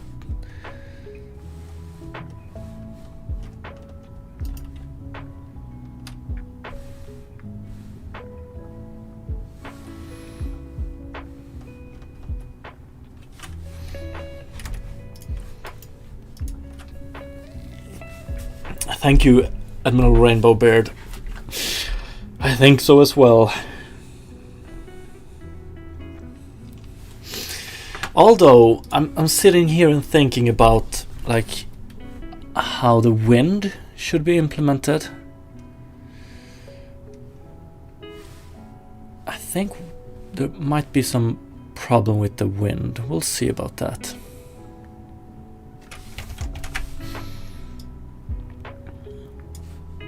Or like how I should bend the grass depending on wind as well. And also,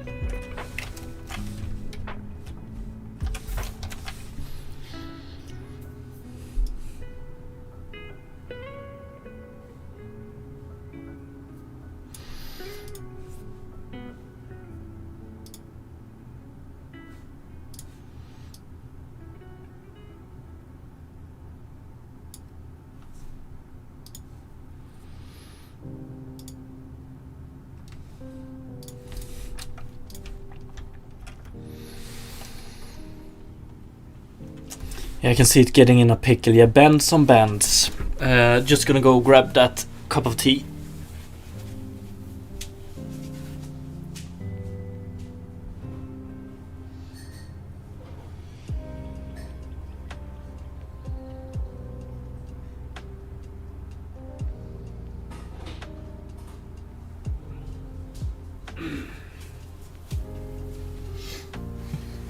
Yeah, bends on bends on bends. On bends on bends.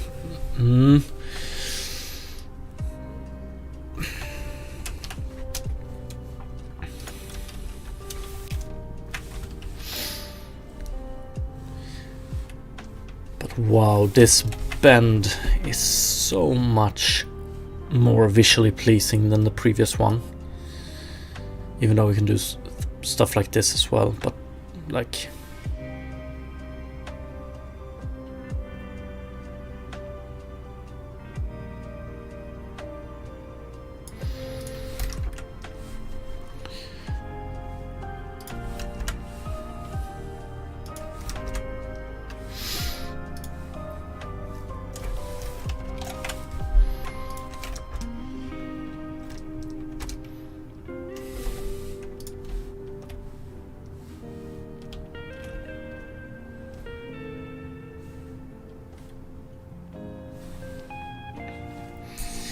It looks too realistic, man.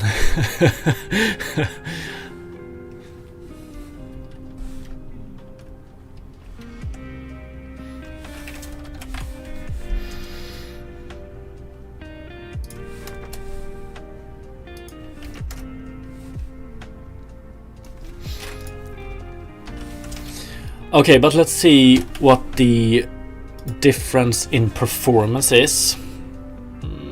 If we can get that to work. So let's take a look at what we're actually doing and what we need. So origin, world space.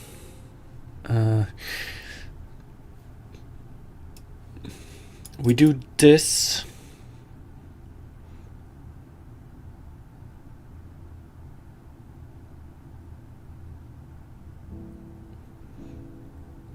I still think we need to do this.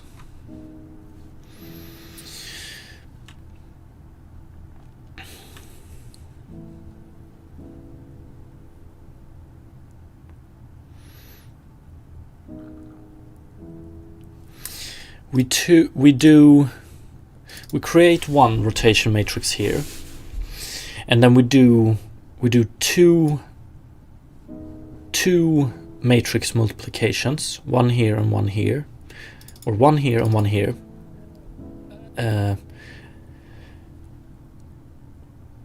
in like two more matrix multiplication compared to this solution, I think. Yeah, because here we do 2 and here we do 4. We also do a if here. It would be nice if we could get rid of this one. It's not that bad, I suppose.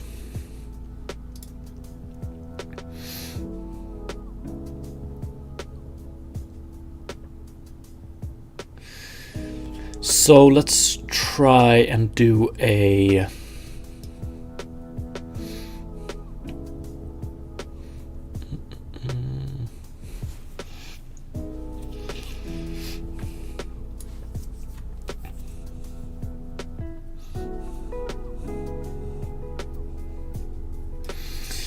try and do this.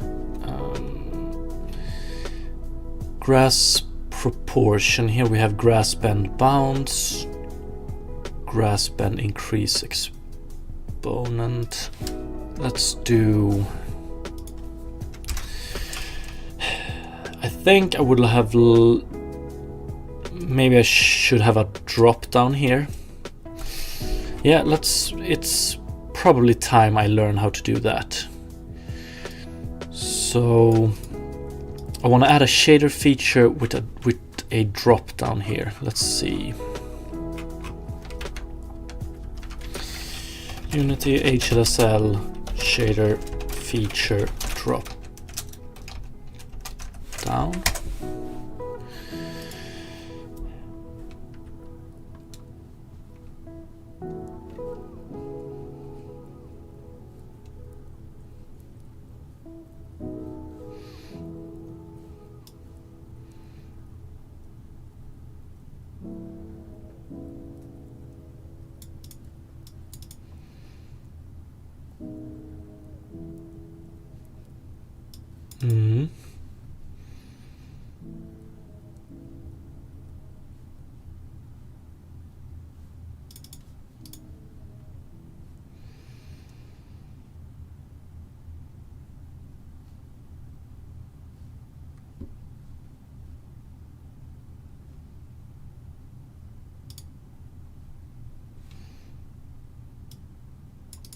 This is just toggle. I would like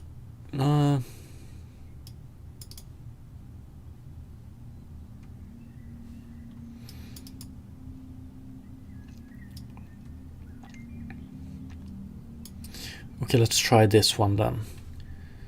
Keyword enum should be float. Let's do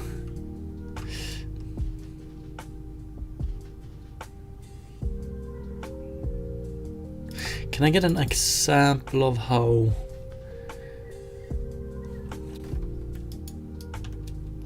using this one would look. HLSL Unity. Ah, perfect. Keyword enum. Oh, I think I've seen this one before.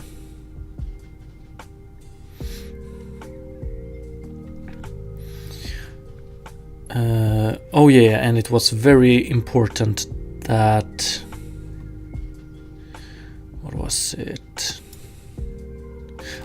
Let's do properties, grass properties, bend. Let's do, let's keep it first. Keyword endum, none.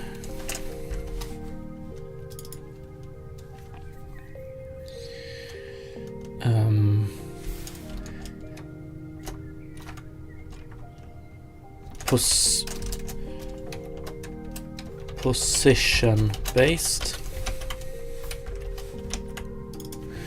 rotation based.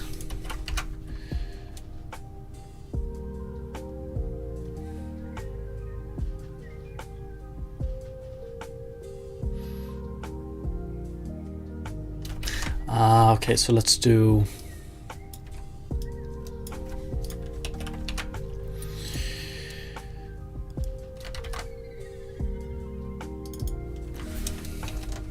bend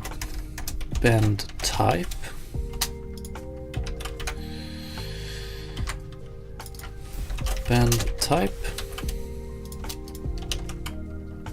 non-position rotation, and then we do this one, and it's very important that we keep the naming, so it should be color. Okay, but how is it? Property name. So this one, right? Oh, fuck. So do I need to do? Let's just call it bend then.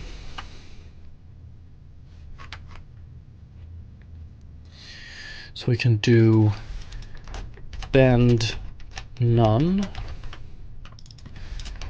bend position, and bend rotation. So based on, so now I think we're going to compile 3 different shaders for each one of these, and then we're going to use the one based on what we select here. And if we do none, we're not going to bend the grass at all. If we do position, we're going to bend it based on position or by position. If we do bend rotation, we're going to bend it by rotation. Be cool to use that bend as a displacement effect from an object walking to. Yes, indeed, it would be amazing. And that's also something I want to do. So right now the bending is just like the direction it's bending is just randomized.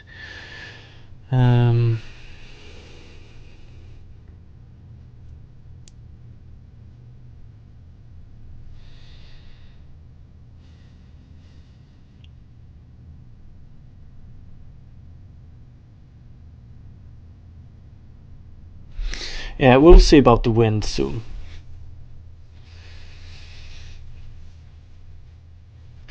Like,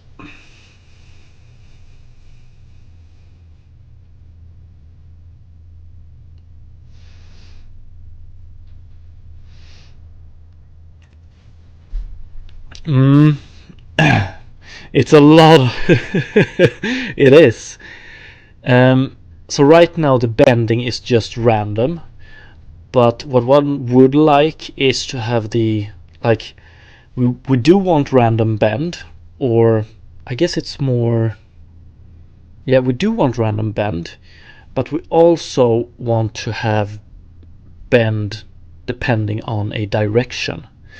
That direction we send in might come from wind, but it might also come from a collider. So if someone tramples in the grass, for instance.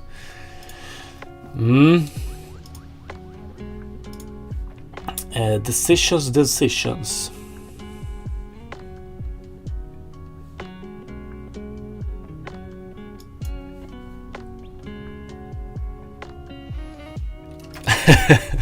I think tornado is probably where I'm gonna draw the line, because tornadoes are fucking weird force of nature.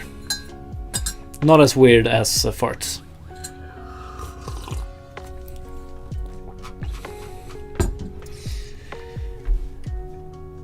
Okay, so now we have these. Let's see what we can do with them. So bend. First of all, I want to do if def. Is it def we want to do? Oh, let's try. If def bend rotation and if. So if we do rotation bend, then we need to change the origin world space.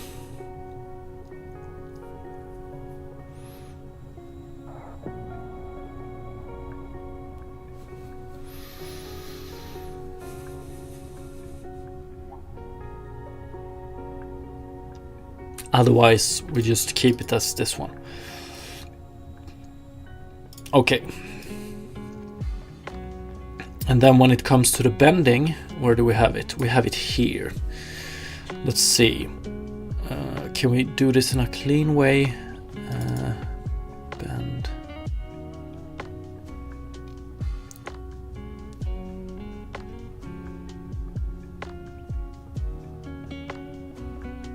I think we can do it like this. So,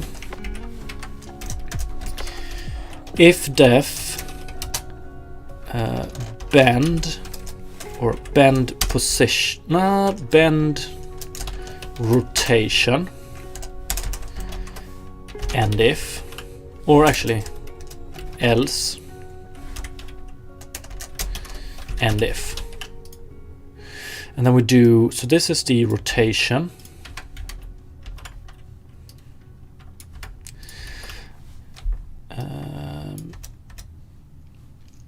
Else we do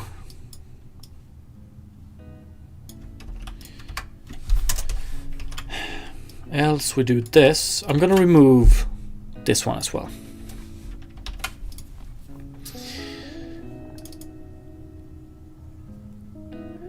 And here we have the bend multiplier, bend multiplier, bend. So let's just do if def bend position. Actually,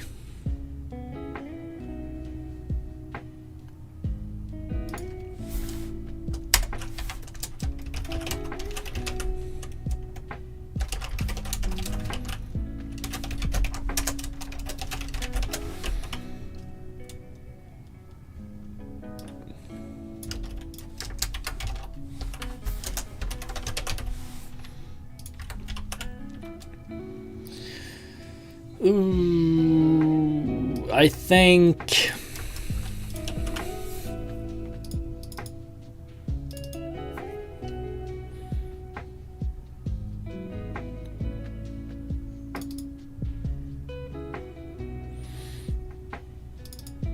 could probably clean this up. Oops, that's not how we want to do it. We want to do bend value is equal to 0.0. And then we do bend value here. So if bend rotation, do this, else do this with this little, I don't know, like the, I think it would be cleaner if we just did if def bend none, else if, but then we get duplications of this value, but it becomes much clearer what we're doing.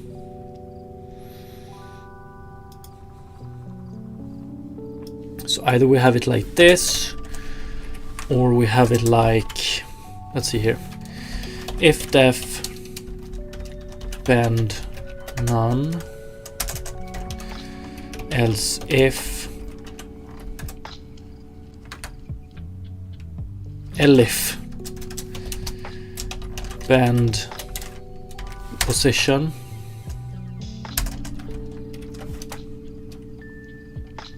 else elif bend rotation, just to be totally clear. So rotation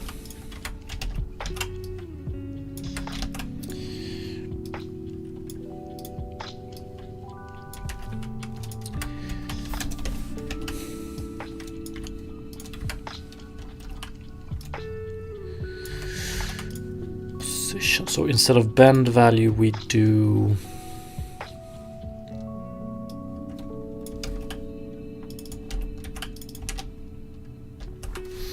and here we just do 0 0. This way or this way. It's a little bit less duplicated code here, but this one is so much more readable if you ask me.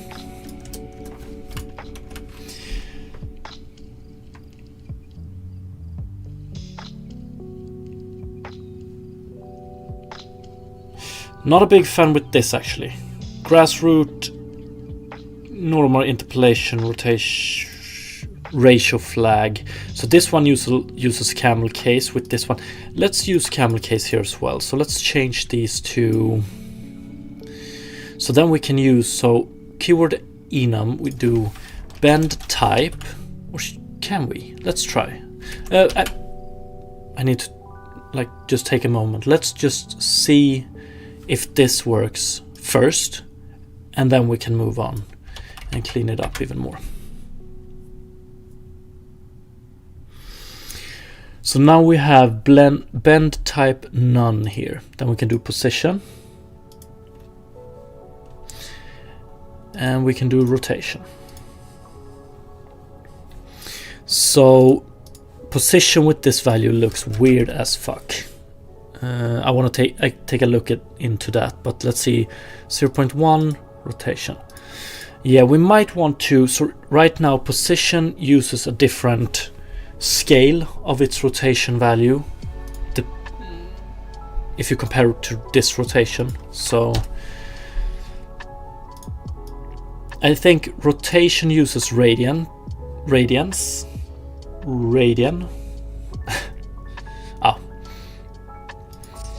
Position uses something else, and none uses nothing. So this is very nice that we can do it like this. I like it. But let's change. So I would like this one to be called bend type, like this. And I wonder if I want position based, rotation based.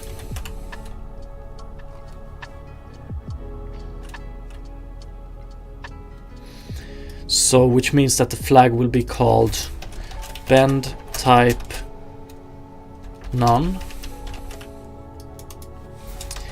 bend type position based, and bend type rotation based. Based might be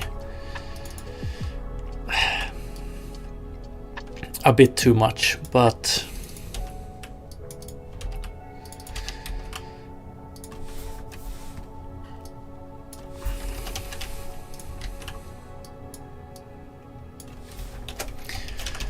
I think we're gonna rename it once more to position and rotation. I think that's better. But let's see if this works.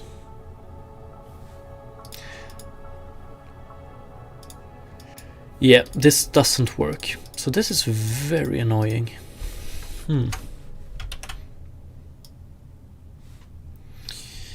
It's very specific rules for this one.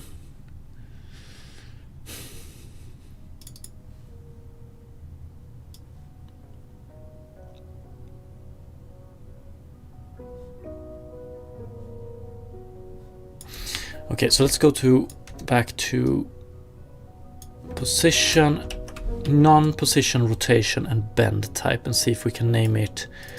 So if we do, I guess if we do bend type, bend type position and bend type rotation. If we do it like this, I think it should work again. Just maybe full caps is the better option here.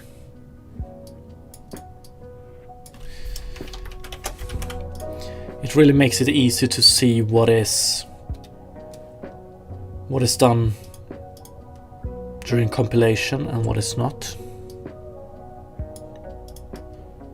Like, or where the different variations of the shader is defined.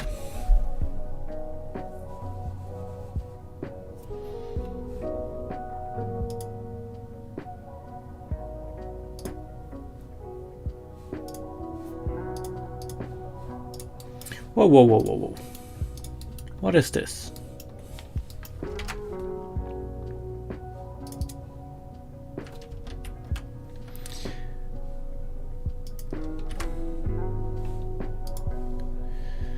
Why does it look like shit now? None. This one looks the same. Ooh, what the hell is happening here?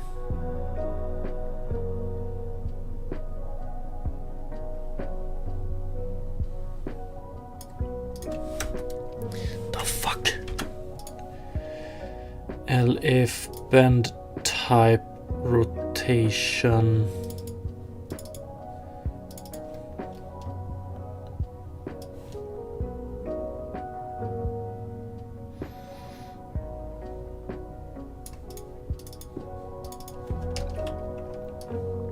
oh yeah, of course, this one, bend type rotation.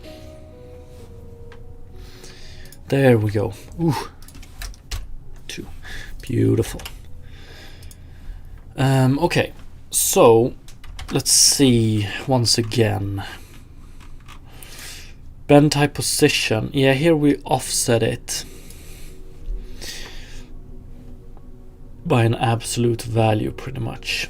So let's do bend rotation. Let's do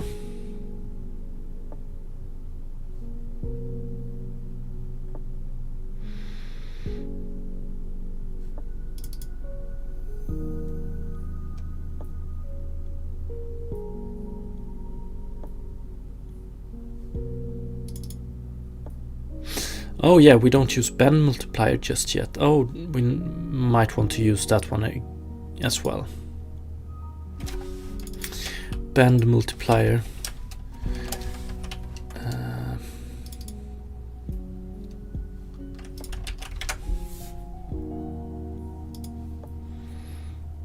So bend multiplier. I think it's this one. Or is it? One.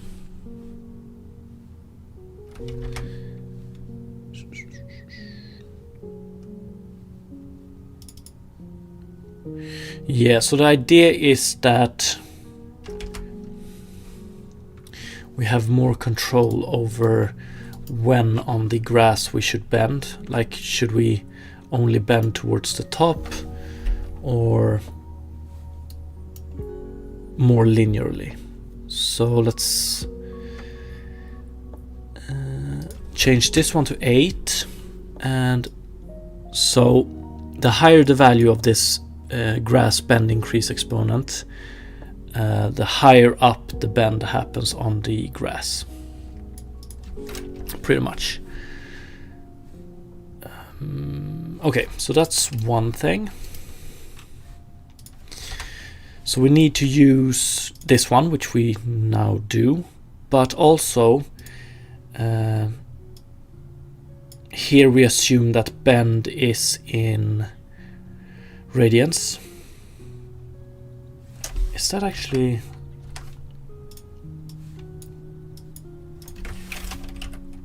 radians? Yeah, radians.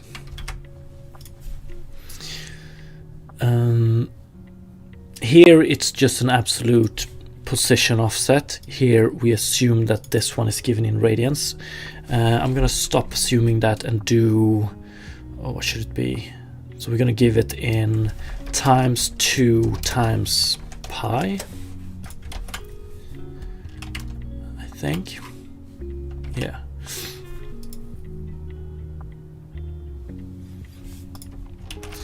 Which should mean that, oh damn, this is crazy.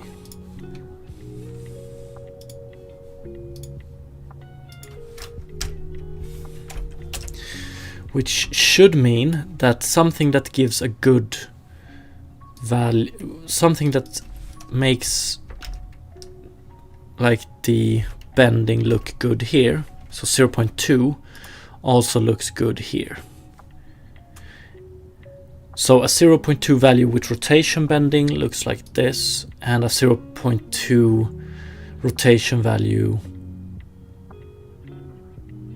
with position looks like this. And look how much better this looks. Crazy. Totally crazy.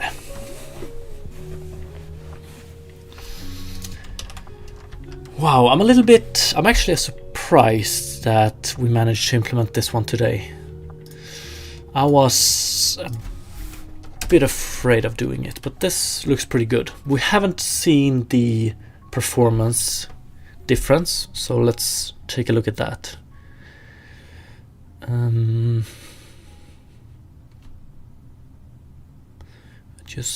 Bending the grass blades might be better done with a rotation approach as opposed to an offset approach.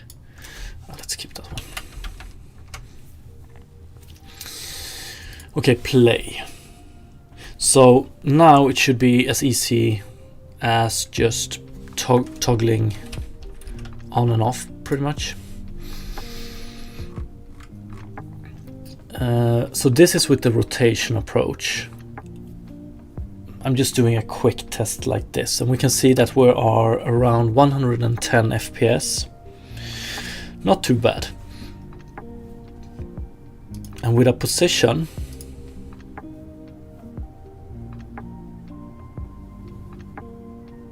pretty much exactly the same. Insane. So no, according to this test, no performance loss of going with a rotation base instead. Insane.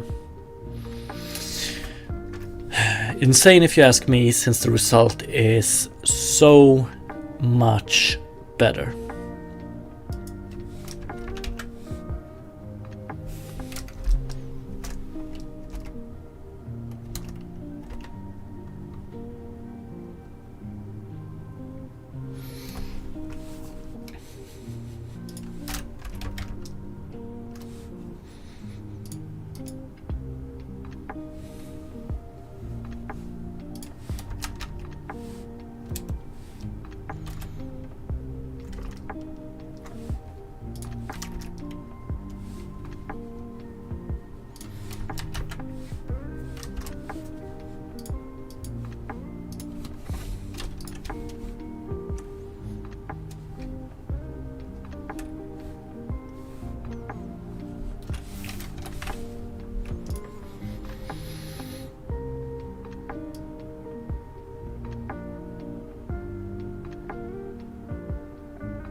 Beautiful.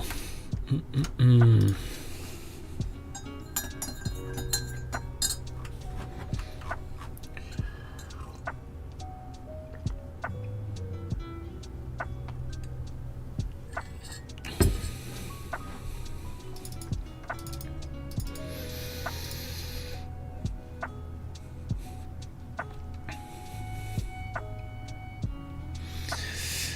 Not putting outlines on the blades. So the idea is to have the to have the environment being still stylized, but less so than the character in question. Putting outlines on the blades with the current implementation would be something like... It should be doable, but let's see.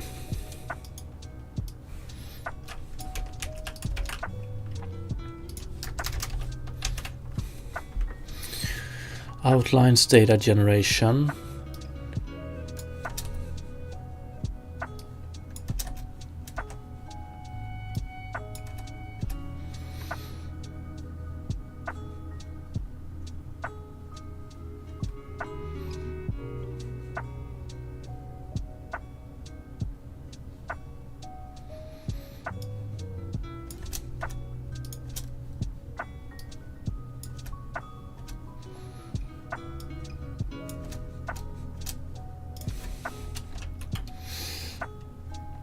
I think it should be as easy as this.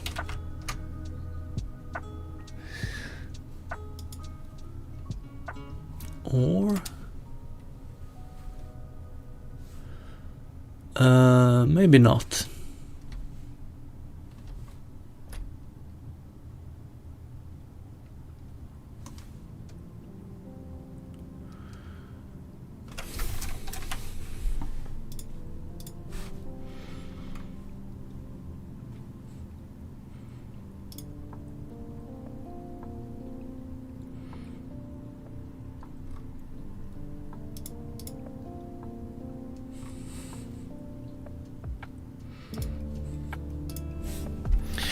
Oh yeah, okay, we're generating a little bit of a...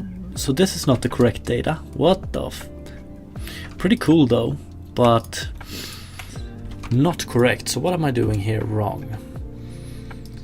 Normal vs input color R. I don't think it should be that one. Ooh, this looks pretty cool. Still. So what do we do? Input normal world space. If it's facing, revert it, and then we do unity matrix V. Oh, is it because of this one?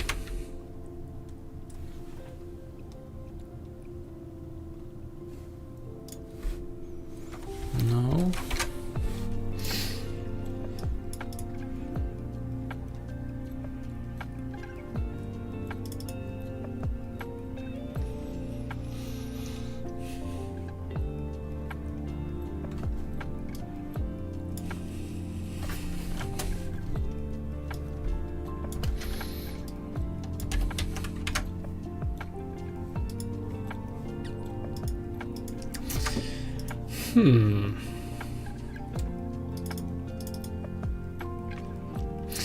Oh yeah.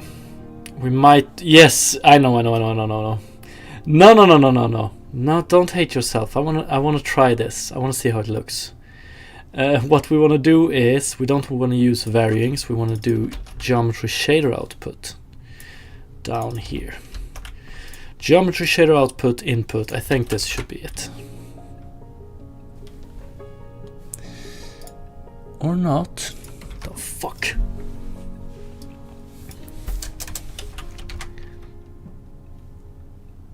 Why? Oh, why?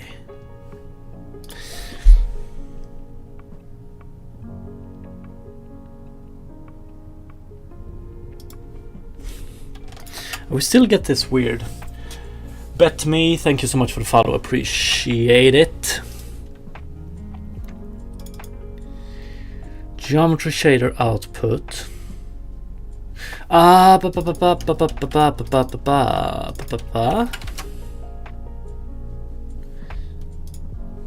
There we go. Jesus, it's noisy as fuck. Extremely noisy, but there we go. Beautiful.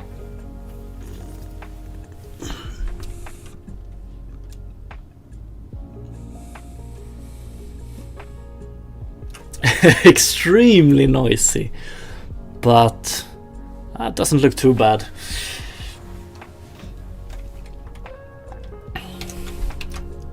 But we're gonna take this pass and we're gonna comment it out.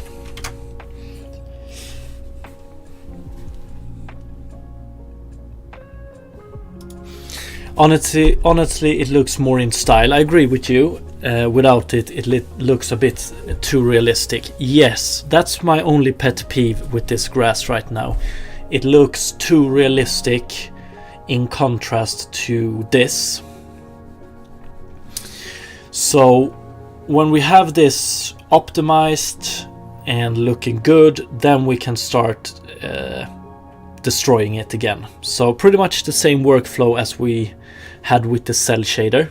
So first we implement normal lighting calculations or realistic lighting calculations or semi-realistic, and then we destroy it to make it more stylized. Yeah, but we're gonna take a look at that, how we can make this more stylized, better suited with this one. But unfortunately it's time. I don't have more time today to stream, but it's been hella productive and I'm looking forward to tomorrow as well. So same time, and as always I just want to say thank you so much for watching, everybody. It's really appreciated. Hopefully I will see you tomorrow again, and have a great rest of the day. Thanks for watching, everybody. So kind words. Peace.